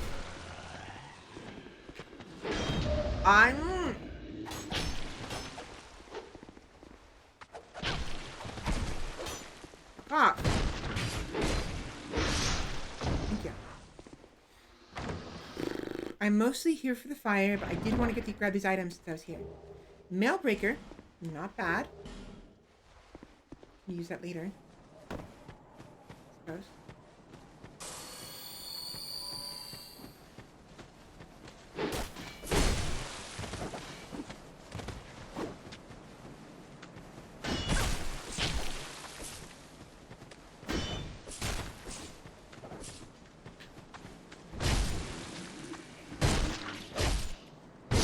Sit down. Posture, come on. Posture, why are you a problem? Why?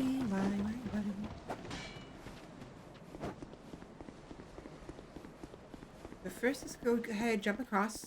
Preferably succeeding this time. Let's see. There we go. The question is, can I jump back across? It'd be nice if I could. Maybe, but I would have had to not mess up the jump. Oh, right, the lockstone.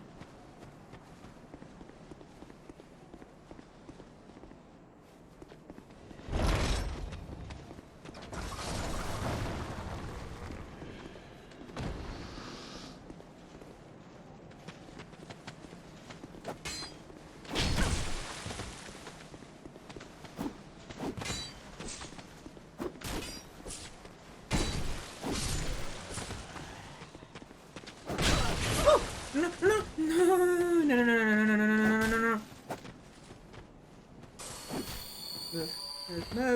Move.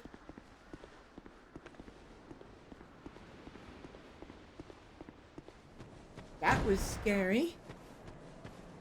One more hit, I would have died. Get back here.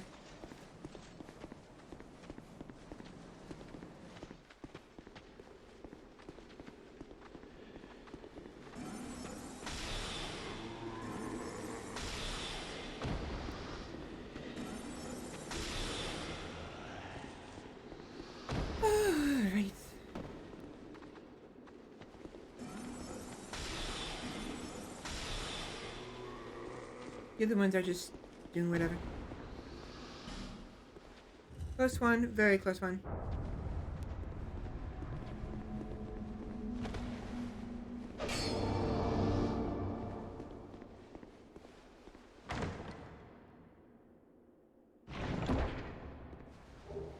Titanite slab. Right. There's another reason why I wanted this, because the slab is going to be very useful.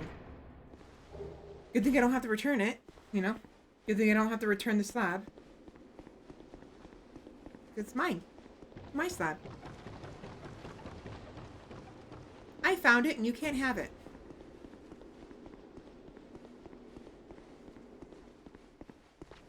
That's it. I'm getting me mallet.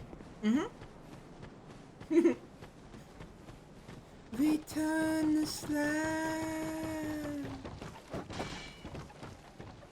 Return the slab, you son of a bitch. Kidding.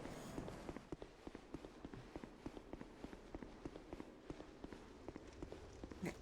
So the reason why we need this is because of the area we want to go to next. The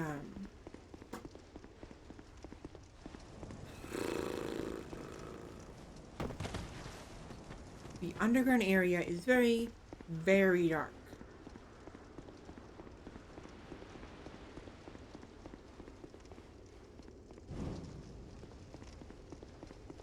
So we'll need the fire in order to light our way.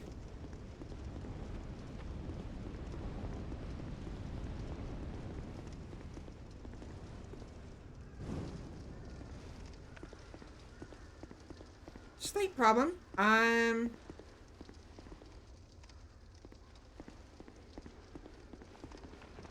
Skeletons.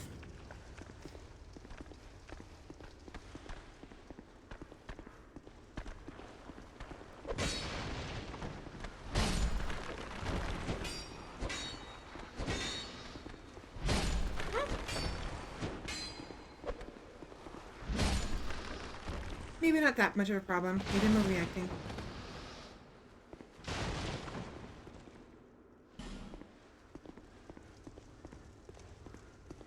But Armor Dennis, I believe Armor Dennis, according to Wikipedia, should be here. That's not ominous. Huh? Ruin Alphys. Oh. That's actually really useful.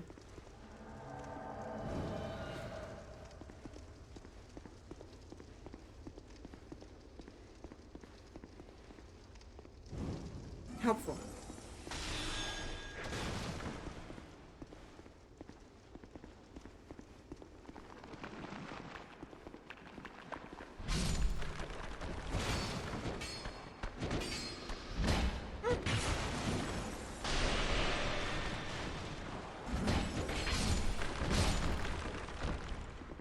I still want to use the fire, because once Alphys is gone, I'll have no other way to light my way.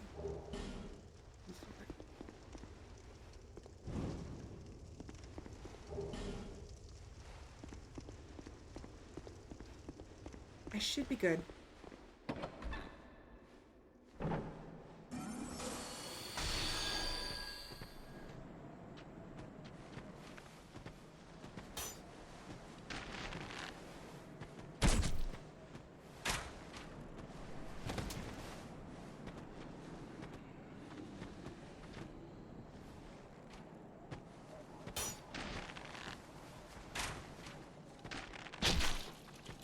Fuck you. Thank you.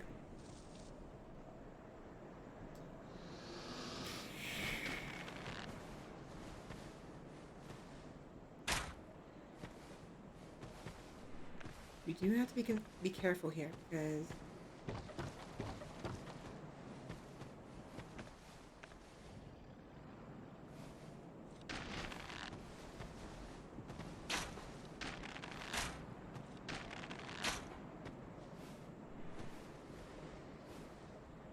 this guy can and will kill us if we're not careful.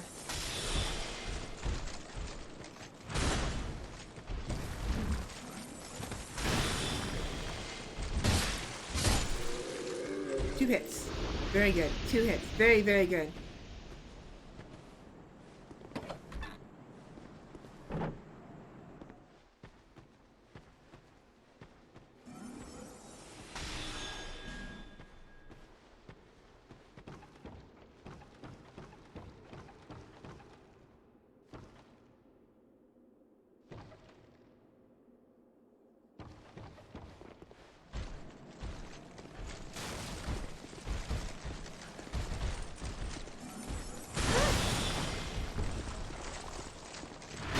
Hits. Come on.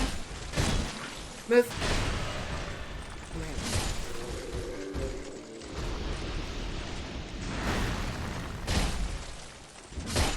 Yeah. I'm really happy I upgraded the mace. I'm really happy.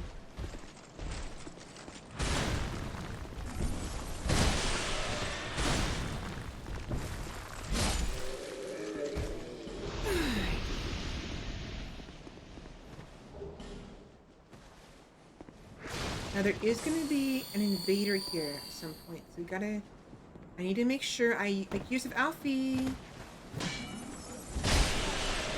while I have the opportunity. Knock knock. Room service.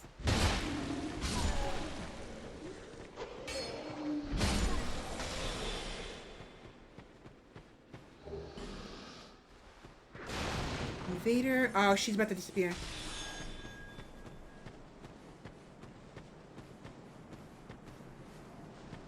Fast. Where are you, Armadinus?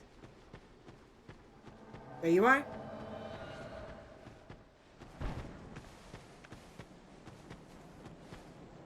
There he is. Office, help me!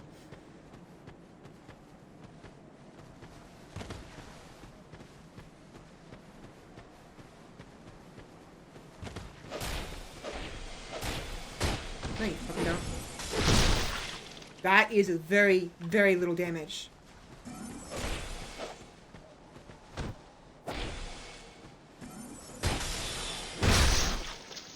Better, but not enough.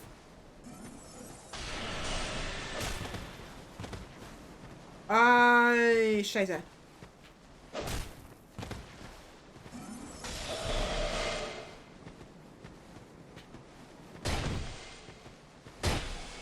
Should have two-handed it.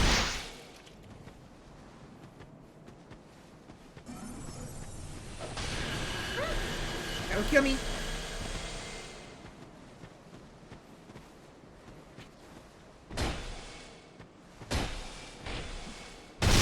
Am I being dumb? Is Armadillos not that strong? I thought he was worse than this. That's why I was panicking earlier. Why is Mace just that overpowered? Is Mace really just that overpowered? Hello? Ah, leather gloves. Awesome. I actually really like this outfit really a lot.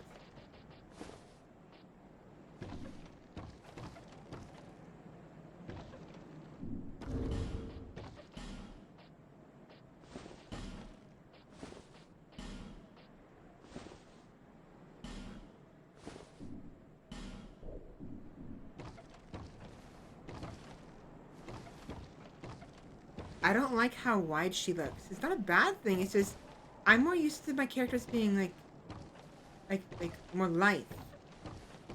And this clothing makes her because of the puffiness of her of the shoulders. It makes her look really wide. That doesn't look bad.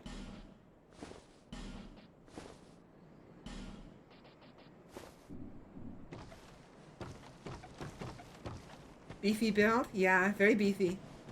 Bonk too good? Apparently. Yeah, I mean, I typically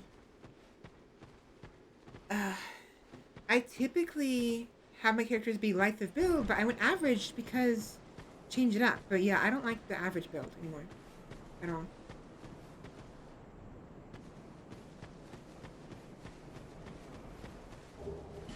Yeah, I'm actually quite surprised the mace was able to help me that much because I remember having a real hard time whenever I came here and had to face against Armor Dennis.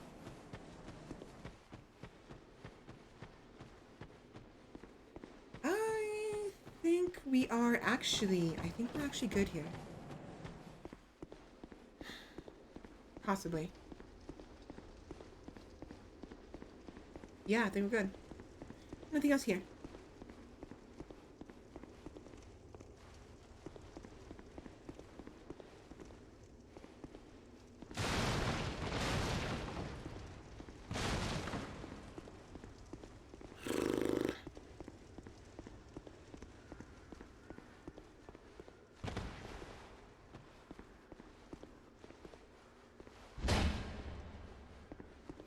I was wondering if maybe there's an invisible hollow in there.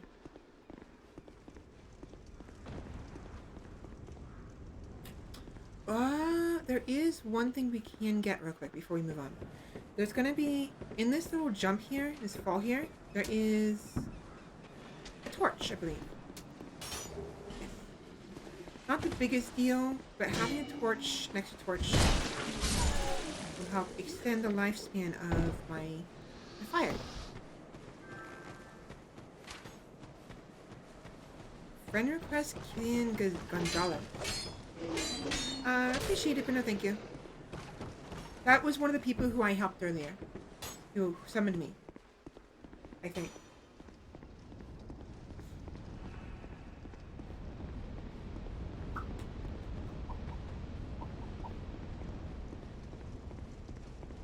Let's go kill this pursuer.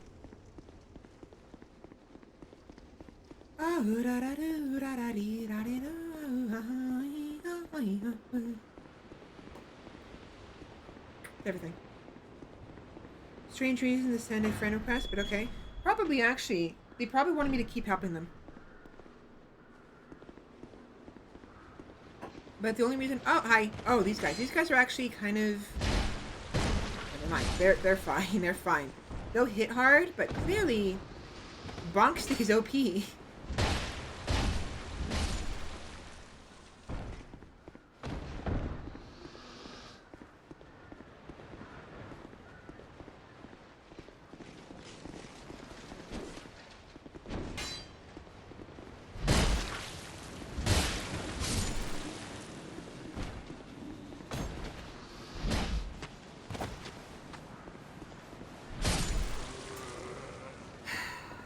I mean, I knew the mace was powerful, but for some reason I never clicked how powerful it could be, especially this early on. Sort of like turn it into co-op rather than randoms. Yeah, I think so. They wanted them to make it co-op. Which I don't really care at the moment, to be honest. All right, who's ready for pursuer?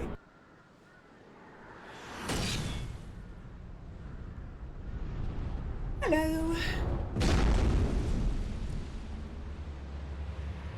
Hello, Governor. Top of the morning to ya. Care for a spot of tea? I'll take it as a no.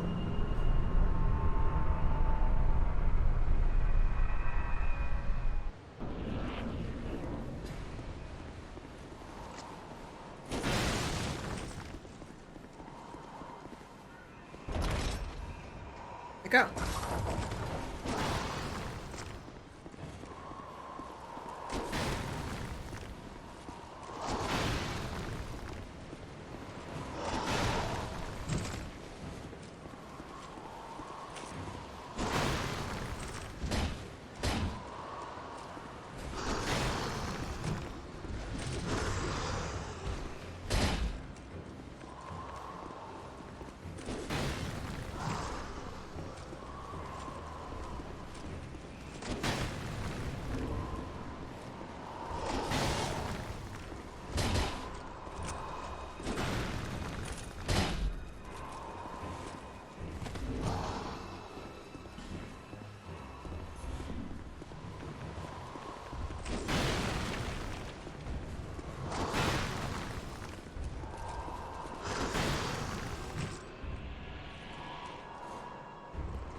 Ouch. That damage though.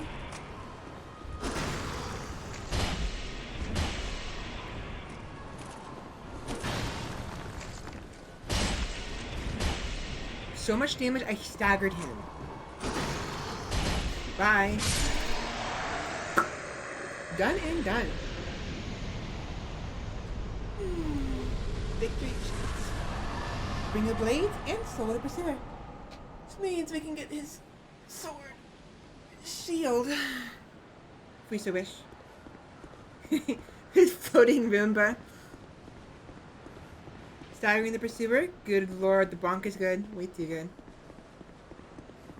Ding dong. Bonk is good. I don't know. Maybe one more behind him. No. Now we're not gonna go to... You know what? Maybe we will.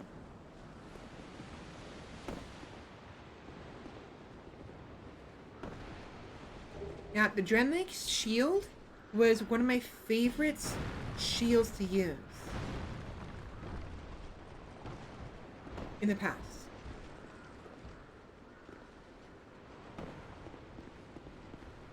Hey, big boy, over here.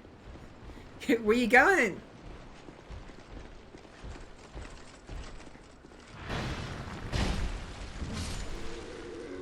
Go on, take a nap. We'll go ahead and go to Bastille. Just so I can get my bearings, figure out what side the...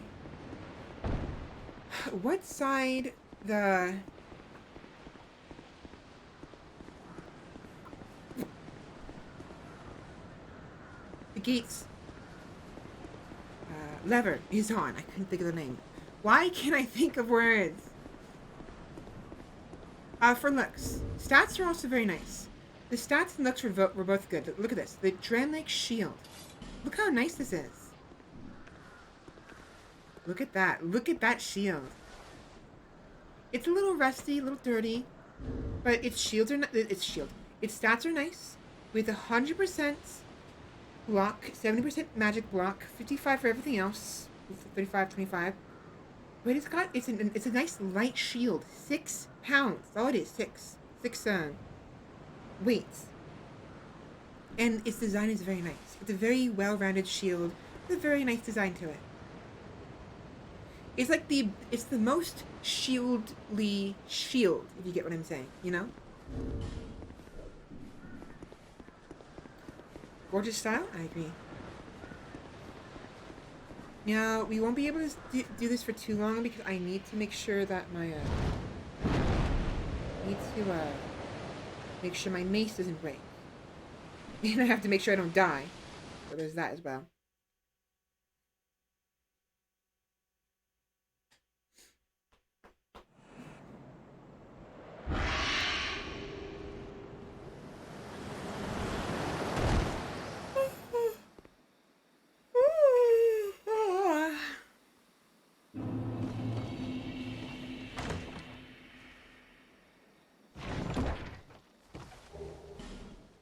Y'all remember?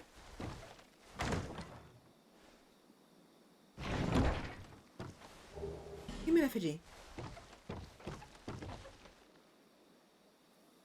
Oh, Inmer. Oh, Inmer. I guess we're in the same place, huh? Only. Let me use one of my repairing powders.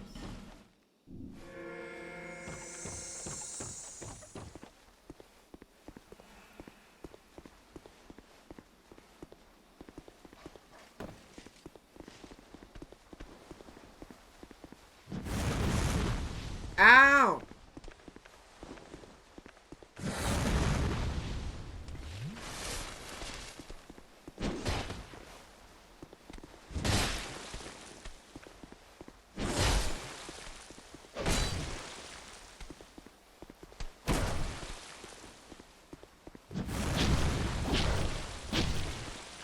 One more hit. Yeah, that hurt a lot, actually. I hurt way more than I expected.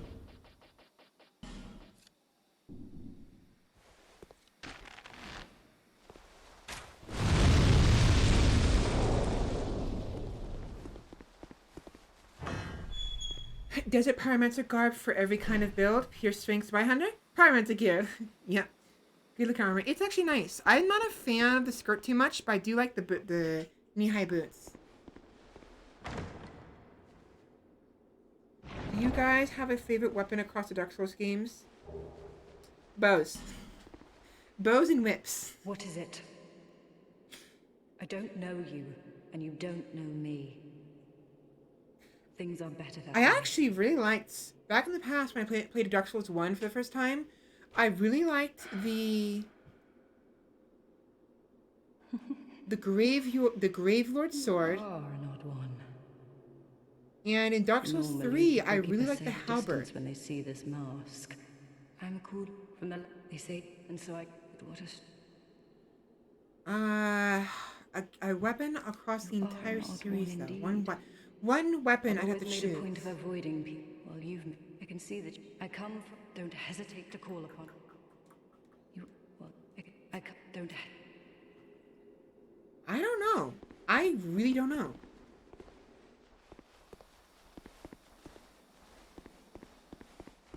Honestly, I have no idea.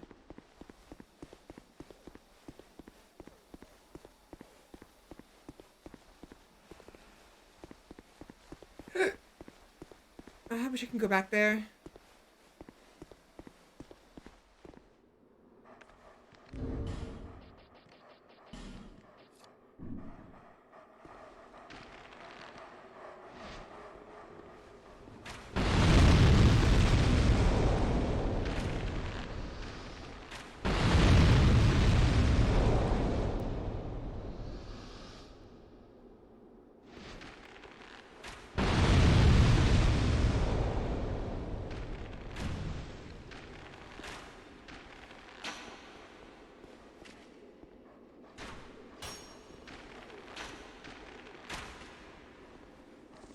Where's the other dog?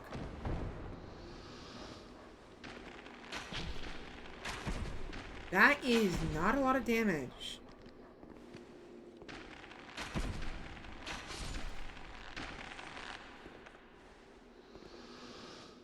Yeah, I missed an opportunity because I didn't go one way.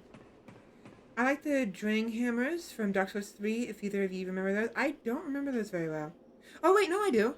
You actually encounter somebody who uses those in, what's it called? The one, Gank City? Big into PvP, so I prefer PvE weaponry. Something about having a mace in each hand really spoke to me. I don't blame you, it's actually really nice as well.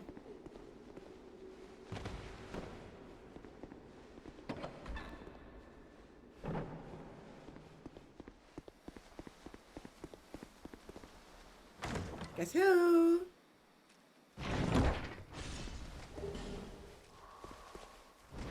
Ooh! That was the noise I made.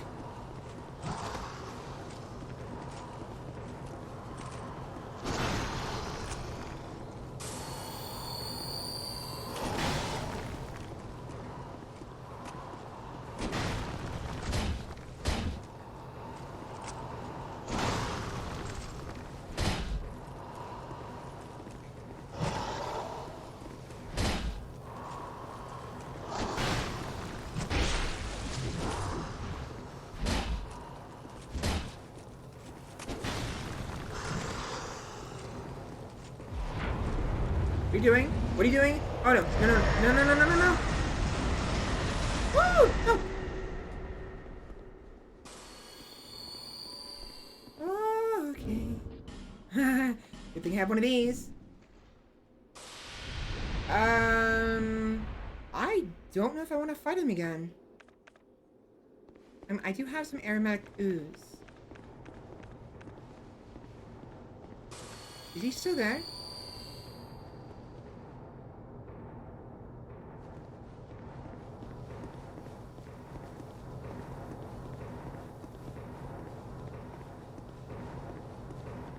He'll come back later. If I use a homeward bone, I can fight him again. But that was scary. He almost killed me.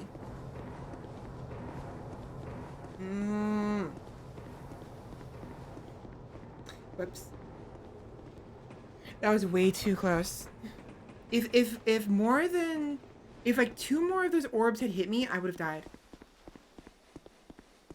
I'll have to replay some Dark Souls at some points, but after spending so much time in Dark Souls 3, 1 and 2 feel clunky. In fact, they do. They feel very clunky. Is that an anti-cheese thing? Him just leaving the area? It is. You can't just cheese him. They will. The Pursuer is one of the few enemies who, if you try to like cheese him through a doorway, he'll just leave and he won't come back until you redo. He'll come back only if you.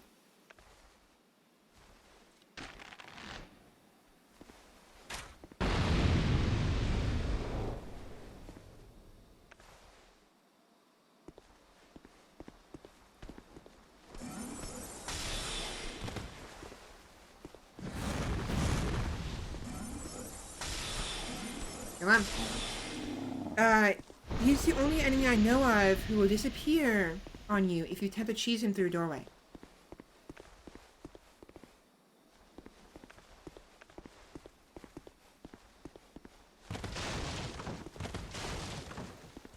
Where are you?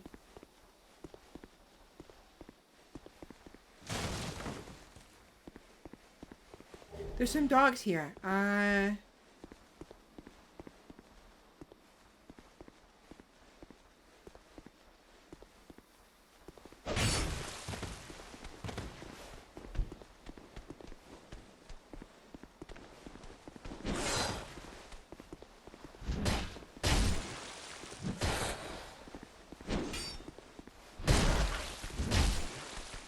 Good stacker there. Good. Yeah, see if I can do this in the first try.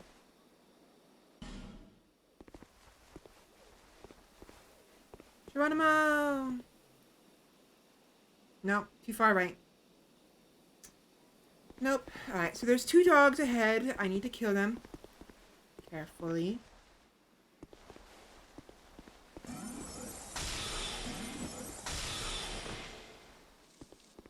One.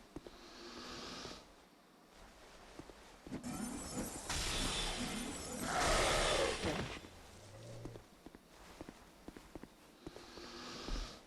Come on, move.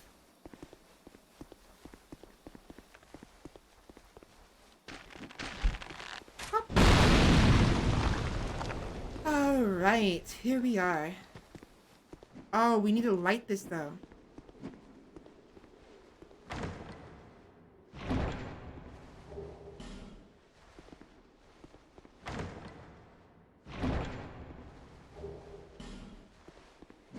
Good, good, good. Good, good, good. Iron arrows, not bad. Last but not least, heavy bolts. Oh, why can't they all be this easy? He's talking about the iron, the swords. We've got a wild one here. Shape up. Shape up, I say. Oh, that's it, yes. That's the way. Uh-huh, you like it? Dear flame, how brightly you burn.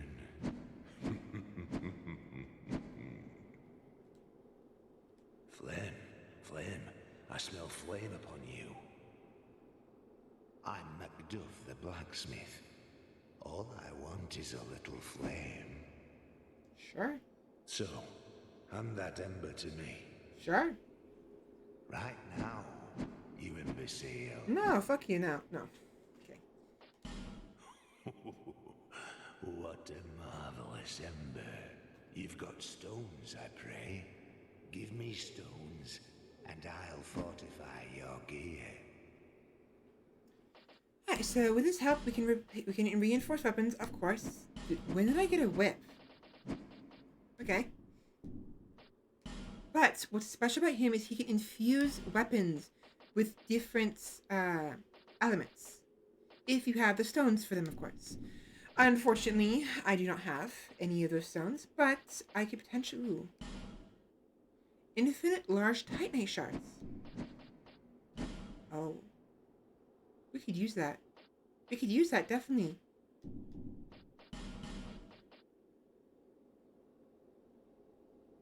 1, 2, and 3. So 6 of them. 6 large Titanite shards.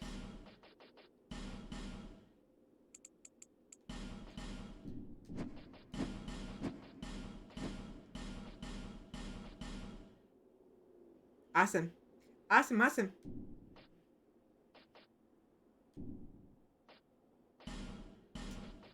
Faster. Oh, I have a sneeze.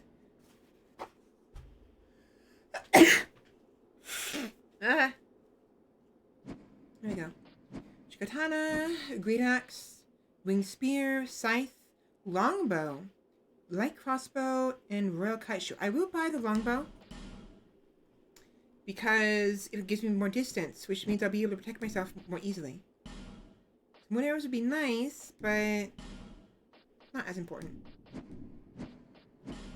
Now, how many? I don't have enough. I would need 1 more Titanite shard.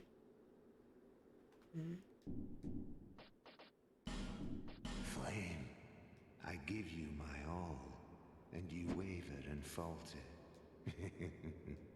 From the start of time, Flame allowed man to flourish, and even now he devises new fiery arts. But his reason makes him doubt Flame. And so we waver and falter.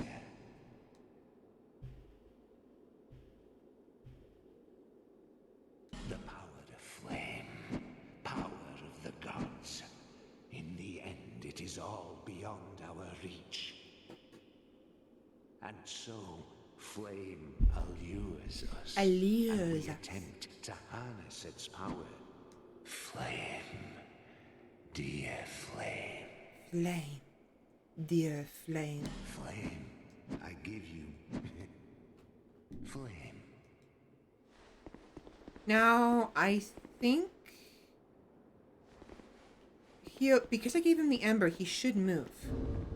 What I'll do is quit briefly. We'll come back, and I think he'll move. That, or I have to light the torch, the brazier, first, and then he'll move. So we'll have to find out in a minute.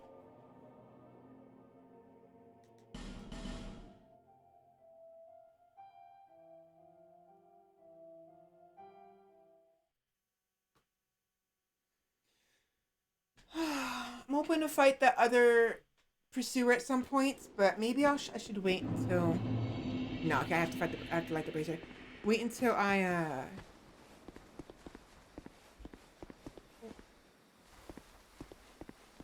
He's stronger.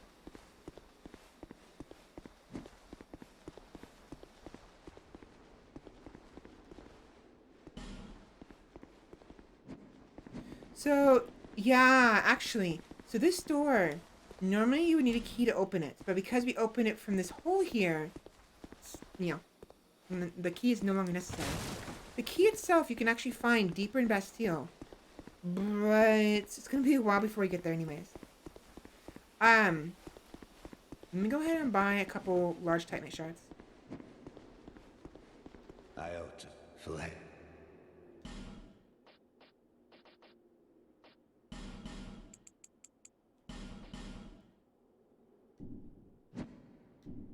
Flame. That should be enough. Actually, wait. Iota, Flame. From the start of the power of Flame. Flame. Flan. What if we said flan instead? Flan. Dear flan. I don't know why I thought of that. It's just it came to mind first. Came to mind just now, I mean.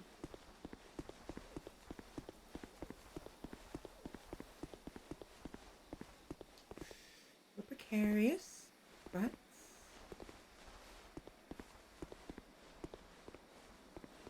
There we go. Yeah, gotta be very careful. I've died more oftentimes than I'd like to admit doing that. Oh. Actually, that is perfect. That'll allow me to buy the rest of the large Titanite shards. I'll have to grind a little bit to get more souls as a result, because I'll be out of souls. But at the very least, I'll have a total of 12 Large Titanite shards will be enough to upgrade 2 weapons to the second, until the 3rd tier. First tier is Titanite shards, second tier is large Titanite shards, and 3rd tier is Titanite chunks.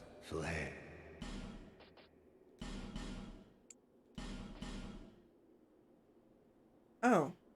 I didn't need 5 more. Whoops. I didn't realize I already had plenty. 15. Oh well. Whatever. My fault for not paying attention. Yeah, now I know that the actual doorway, so that is what I need.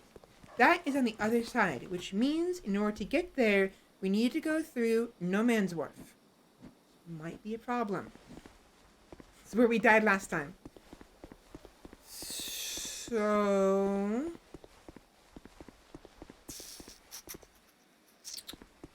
fingers crossed. Let's at least do a little more exploring here before we move on. Because I want to see...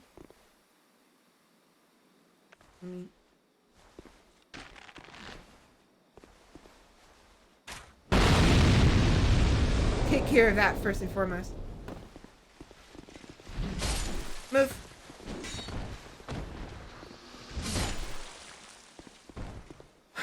There's a hollow in the way. I don't want to waste. I really don't want to waste my branch of yore if I'm not going to go very far. Because I know for a fact there's a boss here. There's three bosses who fight together. The Ruined Sentinels. And I'm not ready to fight them yet. So... I think I'm just gonna go.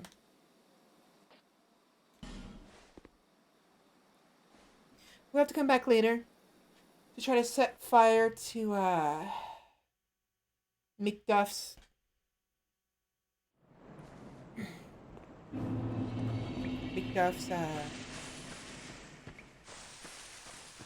workshop.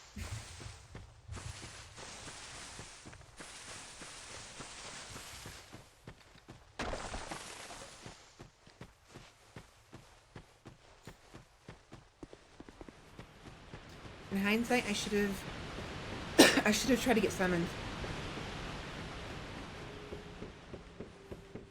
Oh well. The reason why I'm trying to be careful with the Fragrant Branch of Yore, by the way, is because, why I keep mentioning, is because Fragrant Branch of Yore is what's used to unpetrify people who've been petrified.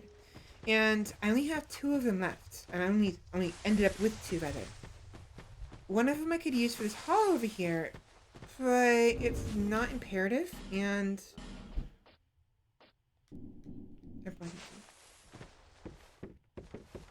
there's only so many you can find. Like, there's a limited number of Branch of Yours. I think there actually might be enough to get all of the petrified monsters and people.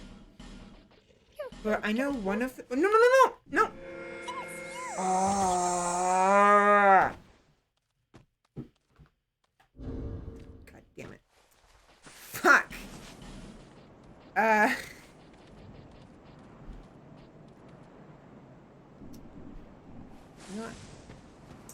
Never mind. So, yeah, I'm trying to be mindful of how many branches I use. Because I know that the other ones are further in the game in very difficult places. Places that I would not be able to get to with ease, nor would I be able to survive with ease. I'd want to be leveled up a fair bit, and I'd want to make sure I know exactly where they are before I attempt to find them. There's one place I know for sure I want to use a branch on. At least one. Which is over here. Yeah, ignore that little mishap. No, I did not. I used the smooth and silky stone, which I wanted to give to Pumperump, which I failed to do.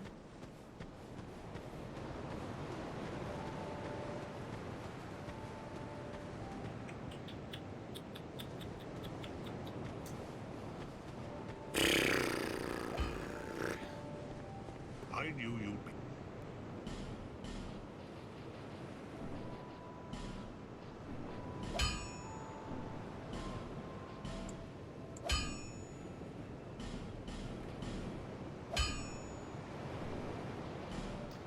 Oh, what do I want to reinforce next? Maybe the longbow? See, the problem with the longbow is it takes longer to draw the bow back. That's one of the biggest problems. Also, I can't use it properly.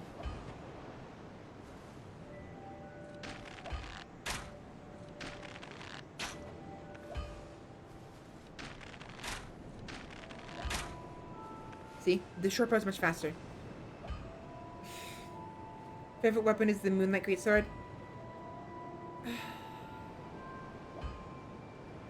I'd have to think about it. I can't think of it for myself. I can't think of what is my favorite weapon.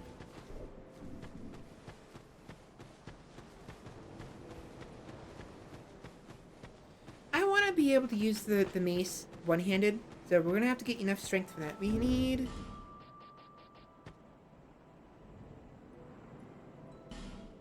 12 strength. Should be doable.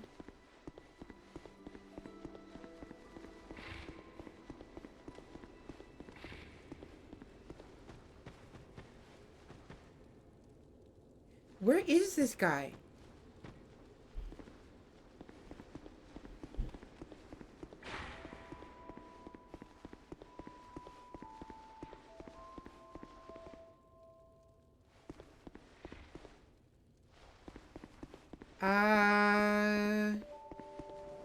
You're supposed to be here, dude. Where do you go? That is weird. He's supposed to be in this room somewhere. Like, right here, actually. He's gone. I didn't attack him.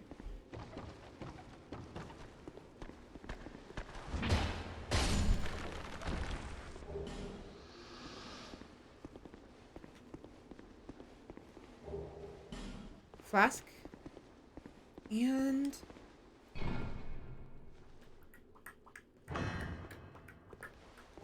Soul Vessel. Soul Vessels are used to respec your skill points. So should you desire a different setup, or you don't want to keep yourself within a certain level, but get some different stats, you can. Seriously, where the hell is this guy? I'm gonna go back to the Forest of Giants and give him a quick checkup, just to make sure he's okay, because he's supposed to have already arrived by now.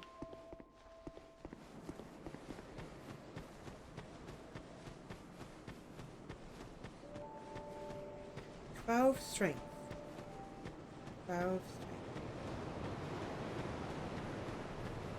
Hello. Is that a shard you found? Here, let me see it. Yeah, I'm taller so than that I her. may help you to see light. However, the Moonlight Sword is in so many of the games. It's like the iconic weapon of the series. Honestly, it kind of is. Like, it's in Bloodborne, because that one boss, the, like, horse boss uses it. It's in, of course, Dark Souls 1, Dark Souls 2, and I think it's in Dark Souls 3, but I don't remember for sure.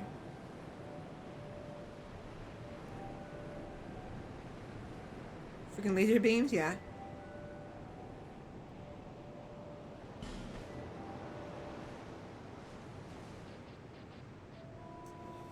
Short one. Level. We should have some souls. We can use those to upgrade. I mean, level up. I cannot speak straight.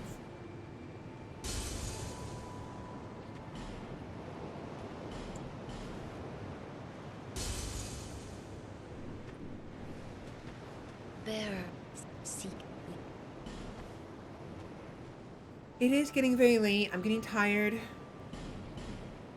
So I'm probably nearing my limits. To be honest, my limit is probably 6 hours, but I'm constantly going past my limits regardless. Kingsfield, apparently. Oh, that actually explains a lot. Kingsfield was the first series hello again. From Software created. I came from the west. Have you been there? It's a lively... Oh, is something wrong? Well, thank you for coming back. I came from the west, from Volgan. Volgan. Have you been there? It's a lively place, vibrant with trade. Very Hello, Equal Dark. Welcome in. of course. It's going all right. We are going to be ending in about 15 minutes, mind you. But we're doing all right. But I didn't have the funding for having that, fun. so I left home in hopes How of are you doing striking today? gold. It's been years since then, and I've made very little headway. You good? Cool. I don't even know why I'm still here. Everything's all run down and dying. It's terrible for business, really. Well, I do hope I see you again. Alright, we should. Oh boy, voice crack. I'm gonna go back to the Force of Giants real quick. I need to see what's going on with the cartographer, because he hasn't arrived.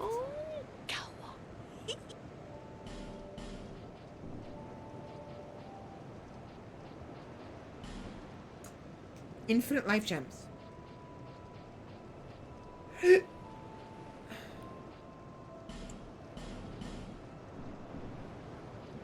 Thanks.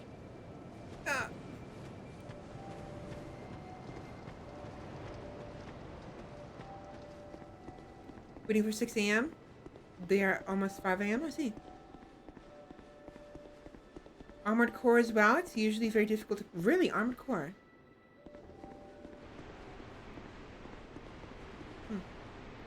What came first? Armored core or Kingsfield?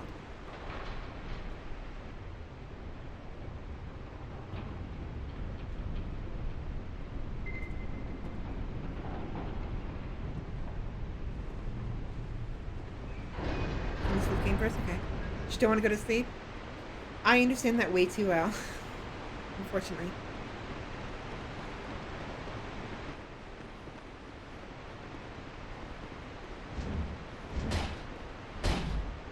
Alright, awesome. One-handed mace.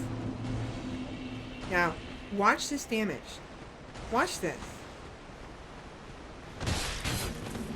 Oh, I didn't mean to do a backstab. That's not what I meant to do. I want to do a regular attack. One hit from a light attack. 293. Hello, Guff. Goodbye, Guff.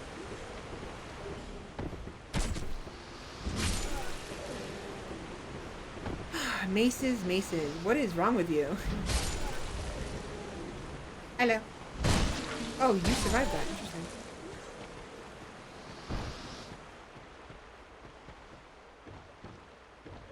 Finished Dark Souls all tropey on PS4. Too much time. It'd be like that sometimes.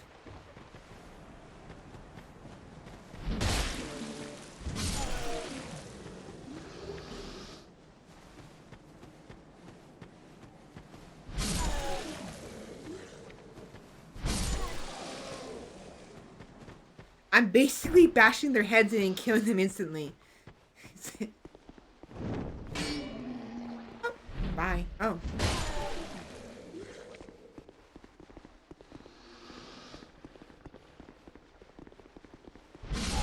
Double kill. Awesome.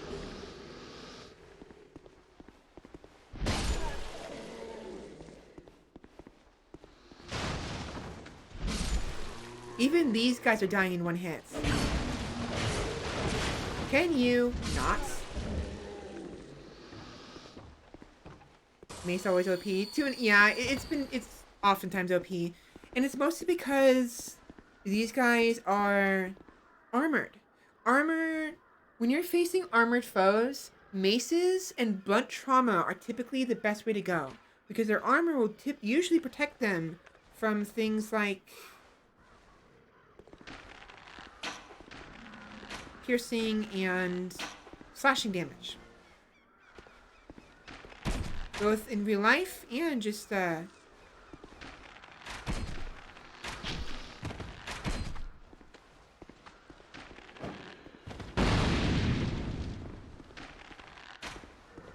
video game. Always use them if I'm in this spot.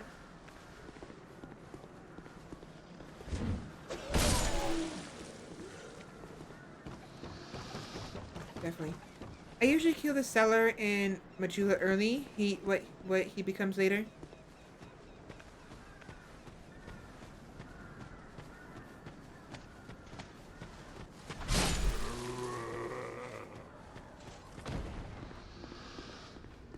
I need to see what is wrong with this dude. He is not over here.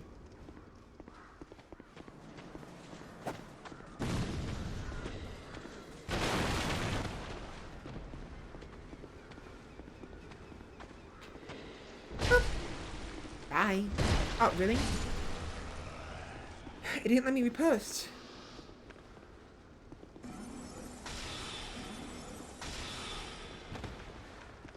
Go ahead and place down the soapstone real quick, in the hopes that somebody will give me a replenishment of spell uses and assists and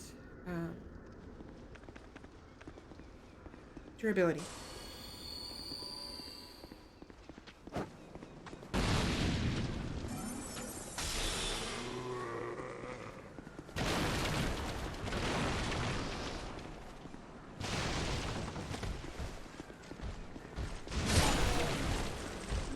Alright, let's see how much damage we do now to this big guy.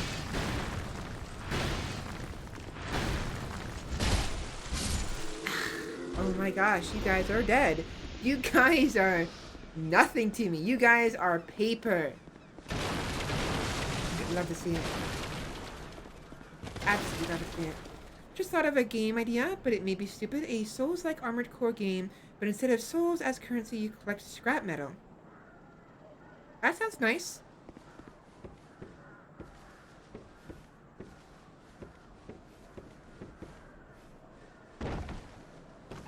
Hey.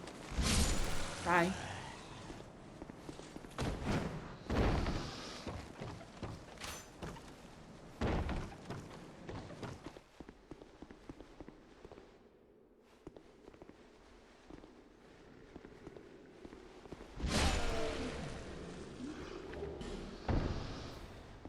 Alright, what are you doing?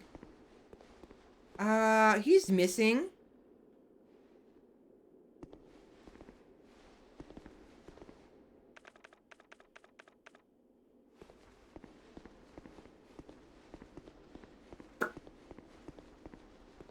I'm gonna homeward bone out. He's missing now. I don't know why he's missing. I swear he was not in the mansion. And I already saved and quit once. He still wasn't there. So what's going on here? I don't know where he disappeared.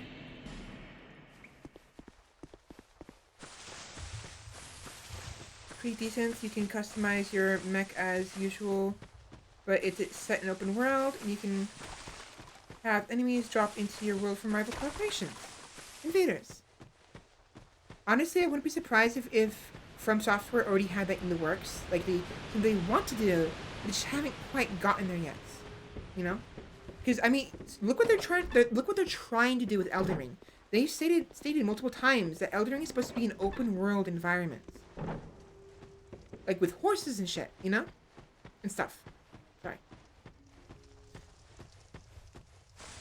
So, we probably already have something similar. Arriving eventually.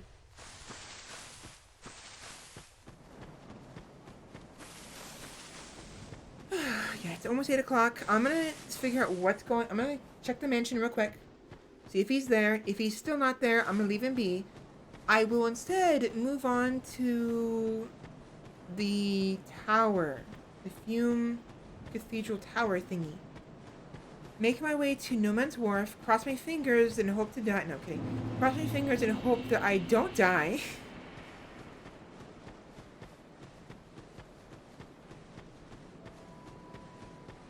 Another invader. Freaking twink. Invader. And I should probably...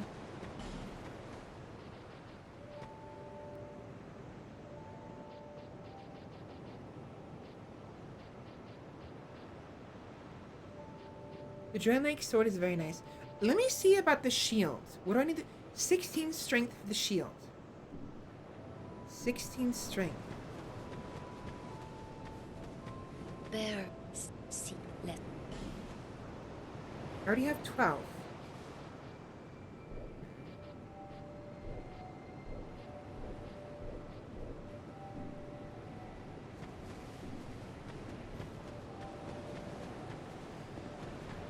I'll spend it on... Oh.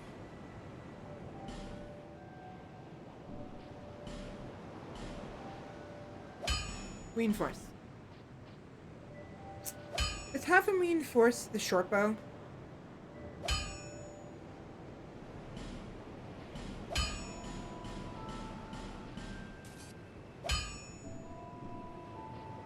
I'll be around. And buy some more arrows. As many as possible. I'll be around. There you go. Okay. Yeah, as much as I wanted to use the shield, it's just... I'd only be able to get one level's worth of strength, and it's just not worth it right now. Yo, where are you, dude? I don't understand. You're supposed to be here.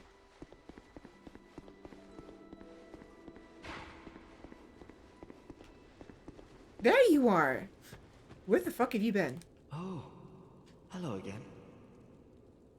You've made Is it important we find out where he is? Not that important, I map, suppose, I but presume.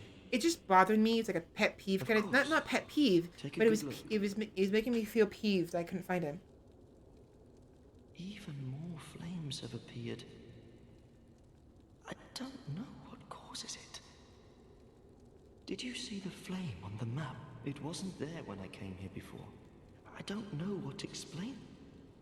Yeah, not that big of a deal. But there is something greatly comforting about that flame. It seems to fulfill something very precious, deep within the soul. Did you hear me saying I wanted to steal his hat? Maybe. essential. Maybe he did. Maybe you're the one that scared him away. I would not venture far into that hole. It was blocked by a wall, something built long ago.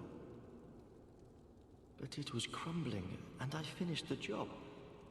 Now a foul sound echoes within. Did you see it?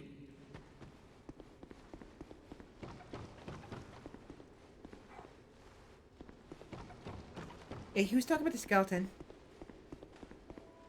Yeah. Just 4 more minutes. We'll go ahead and just make our way through to the... This way. Just a little bit. See about maybe farming some souls and maybe even kill the boss. Shouldn't be too difficult. But my main hope is to find somebody who can summon me, so I can get a refresher on my soul arrows and my mace.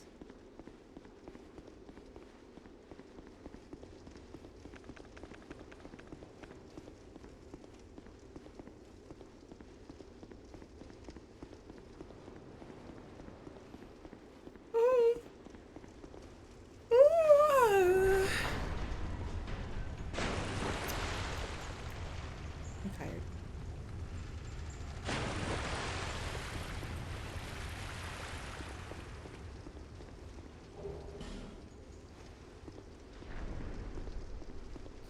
Okay, so in this place, we have those soldiers you were talking about. The ones that were originally in the Forest of Giants.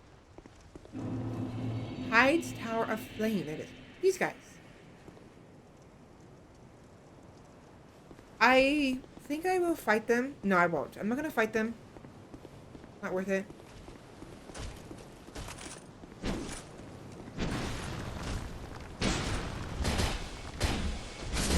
Look at that damage. Look at that damage.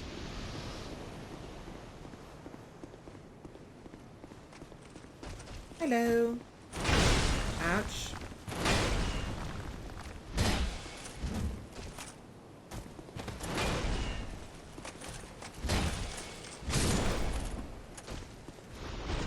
Very good damage. Very, very good.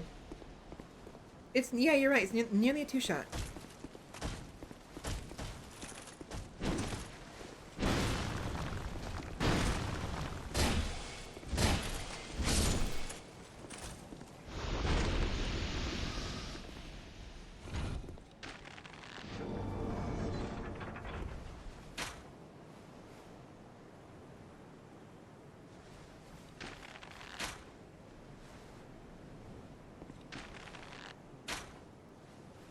Considering they're armored, it's actually some pretty good damage.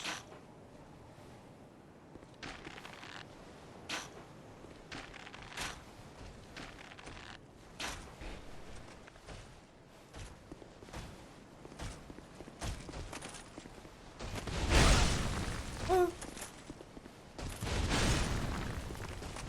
Kill him. That was a little too close for comfort. That he... If he had gotten off a single shot more on me, I would have died. There, yabe. Yabe.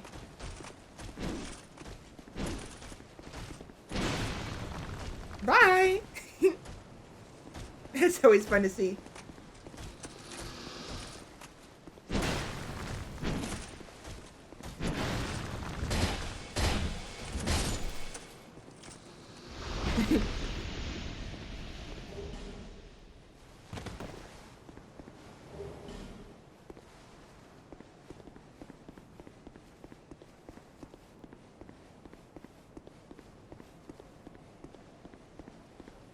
Alright, let's see if I can get away with cheesing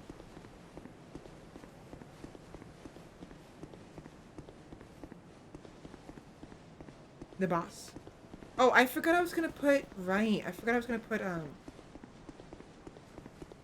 do it down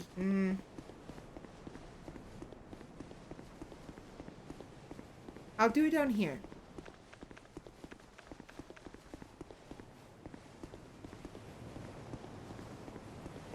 You and me, big guy.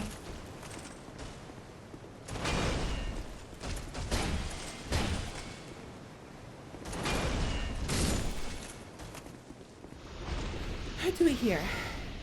And just hope that somebody will,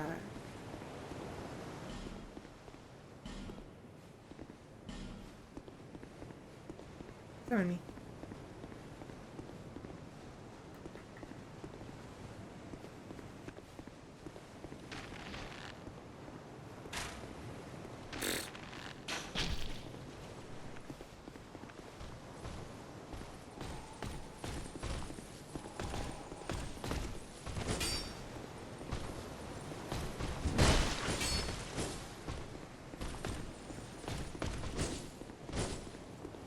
Got it.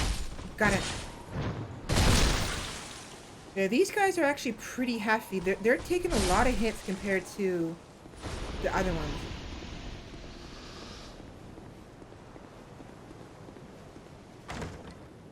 Slide with Illinois. Ring of Binding. That's kind of useless to me, honestly.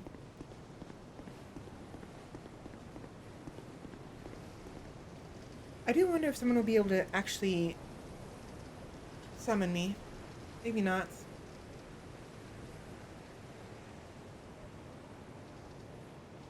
Oh, I don't want to wait too long. I'm getting tired.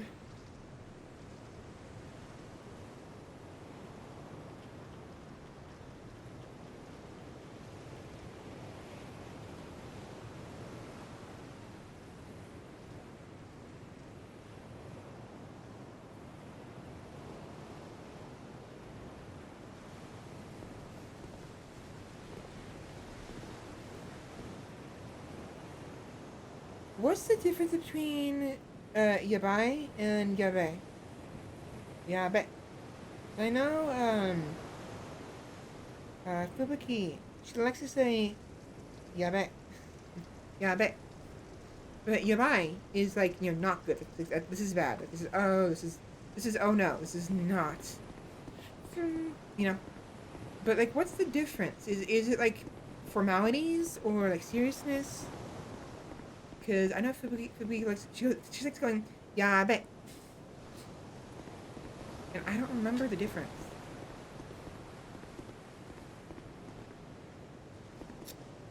I don't think anyone's gonna summon me.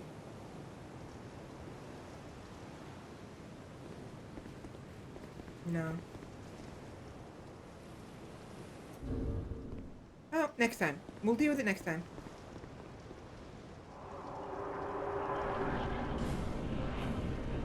One, two, three, four, five, six. Did it work? Nope. Not that it matters.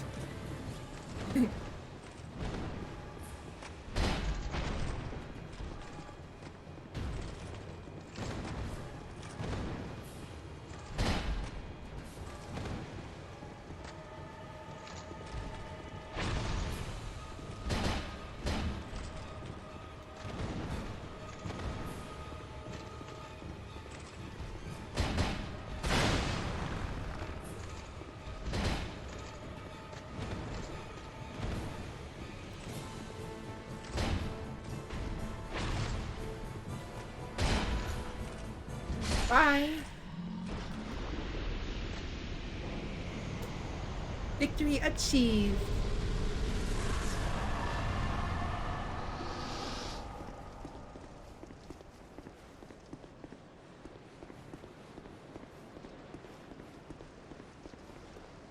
Anybody got any thought repellent? Are you from these parts? Well, the word awful used to have a good meaning, like full of awe, something to be awes, its meaning changes, same thing happens. Yeah, bye, I see. Not even close? Yeah. That you are well suited to comprehend their wondrous power. But the cost of it, that's for your heart to decide. I don't care. I can't use anything because I can't actually attune anything. No need for mirror. The gods frown upon such souls. Okay. Alright, so what I'll do is I'll stop here, inside the tower, just in case I don't accidentally fall off like an idiot. Wouldn't be the first time. Actually, would not. No, yeah. But excuse me. Ah, hiccups. Right here. I'm done. I am tired. I need to end stream before I get, before I get so tired I can't find someone to raid. And so tired I can't do my outro with any efficiency or whatever. I don't know. Also, my room's a mess. My room. My table is a mess. I have to clean it up. So.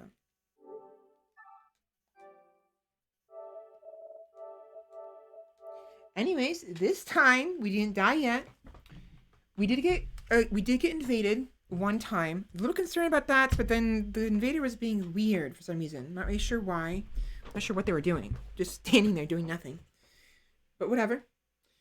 However, we are heading towards No Man's Wharf, which is where we got invaded last time and got our asses handed to us. Really, really badly. So, we'll see how that goes. Next time. Give her the bonk. Maybe next time. Sorry for all the typos? Yeah, no worries.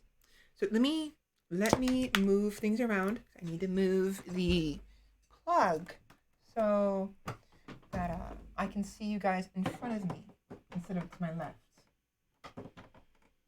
I also have to boot up Chrome so I can figure out who to raid. So give me a minute. Turn razor off. I don't need anything else but... Good. Yeah, so give me a couple minutes.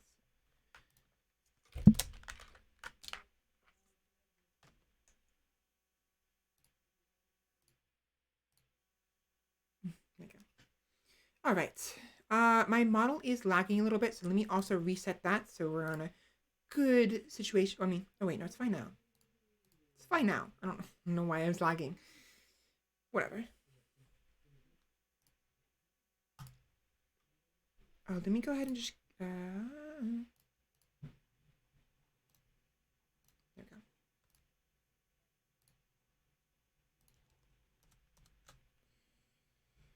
Right.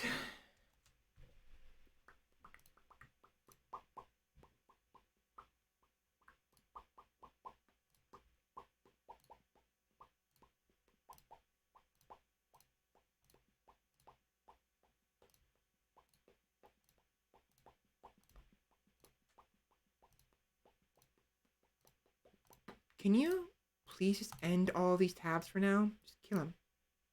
Please. Please. Thank you. There we go. All right, so we got to figure out who to raid. Either we raid someone I know, or we raid someone who's playing Dark Souls. One of the two. We do potentially either, I suppose. Oh, guess what? Guess what? Guess what? It looks... Wait a minute. Maybe not. No, yeah. Okay, yeah, OBS, Streamlabs OBS has frozen once again. Of course it has. One more freeze for the road, huh? One more freeze for the road, eh, slobs?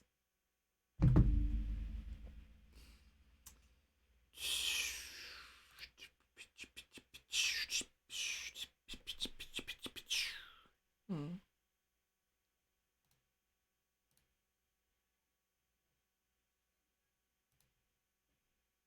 Did I uploaded... I updated the title correctly, right? I should have, I think.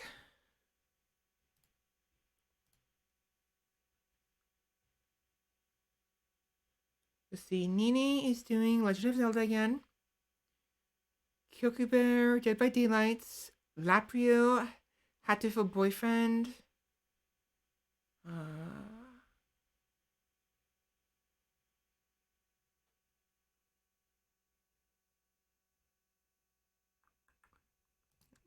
Dark Souls 2.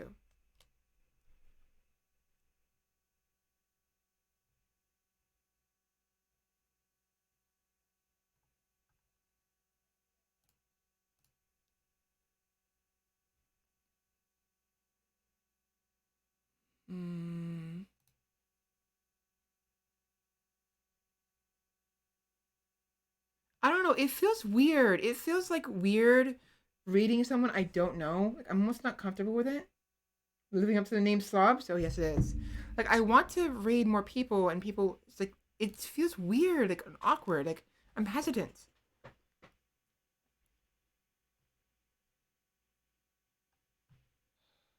I'm not used to raiding yet.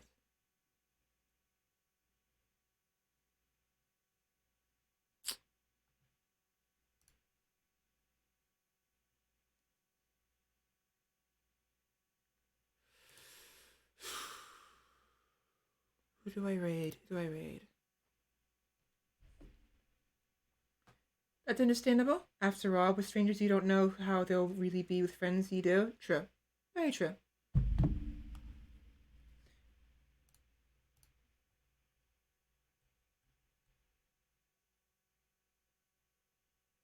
Give me a minute.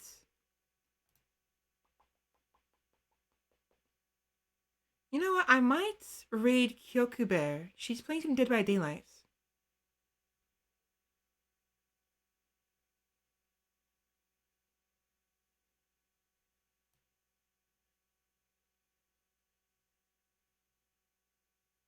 It looks like she's still playing. I think... I was trying to make sure that she's actually going to keep playing, because if she's going to end stream, maybe I would have just done someone else.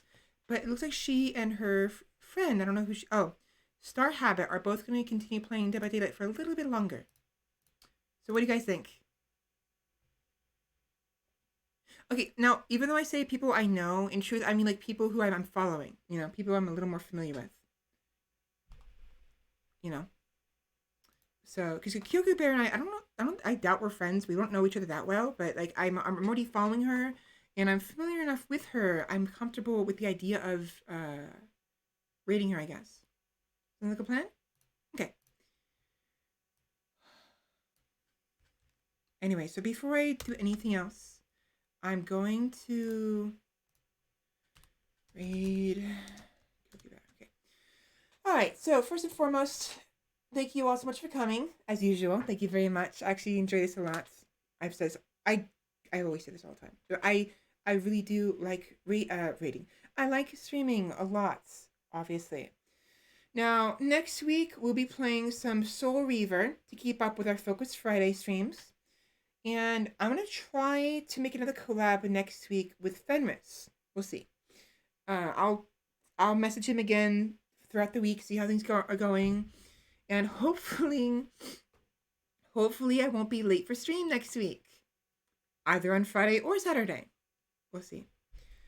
But yeah, I do feel bad about being late and not making it to the collab. Like, even though, like, I'm the one who, like, offered the collab. I'm the one who instigated the collab, and I'm the one who ended up being late. So that was fun. But been a blast. Oh yeah, thank you very much. Thank you for streaming. Oh, you're welcome. Thank you for watching. You know that. Yes, earlier with that. So, anyways, yeah, next week, 12 p.m. PST, same time, same place. Soul Reaver on Friday and Saturday. Ideally, I should know the plan by Tuesday. Worst case scenario, Wednesday or Thursday, but we'll see. We'll see what happens. Other than that, I had a lot of fun talking about RimWorld. I look forward to playing more RimWorld in the future and taking pictures and talking about the story and what I've experienced. I look forward to more Dark Souls, of course, and maybe next time we'll play some Legend of Zelda. We'll see. It's just I had a strong desire to play Dark Souls 2. So, anyways, I'm gonna go ahead and get the raid started, and we'll go from there. The channel has a follower, subscriber only chat. Okay. So you probably have to follow her in order to actually talk to her. So just let that just heads up on that. But yeah. Anyways, I'm tired. Ugh. Thank you all so much for coming. I had a lot of fun. I will see you guys again next week, 12 p.m. PST, same time, same place, as always. Sorry for repeating myself, just trying to finish the outro. And I hope you'll have a great rest of the night. See you all next week. Don't forget to end the stream once you've raided the sheep. Yeah, definitely. So, anyways, have a good night, everybody, and see you next week. Bye!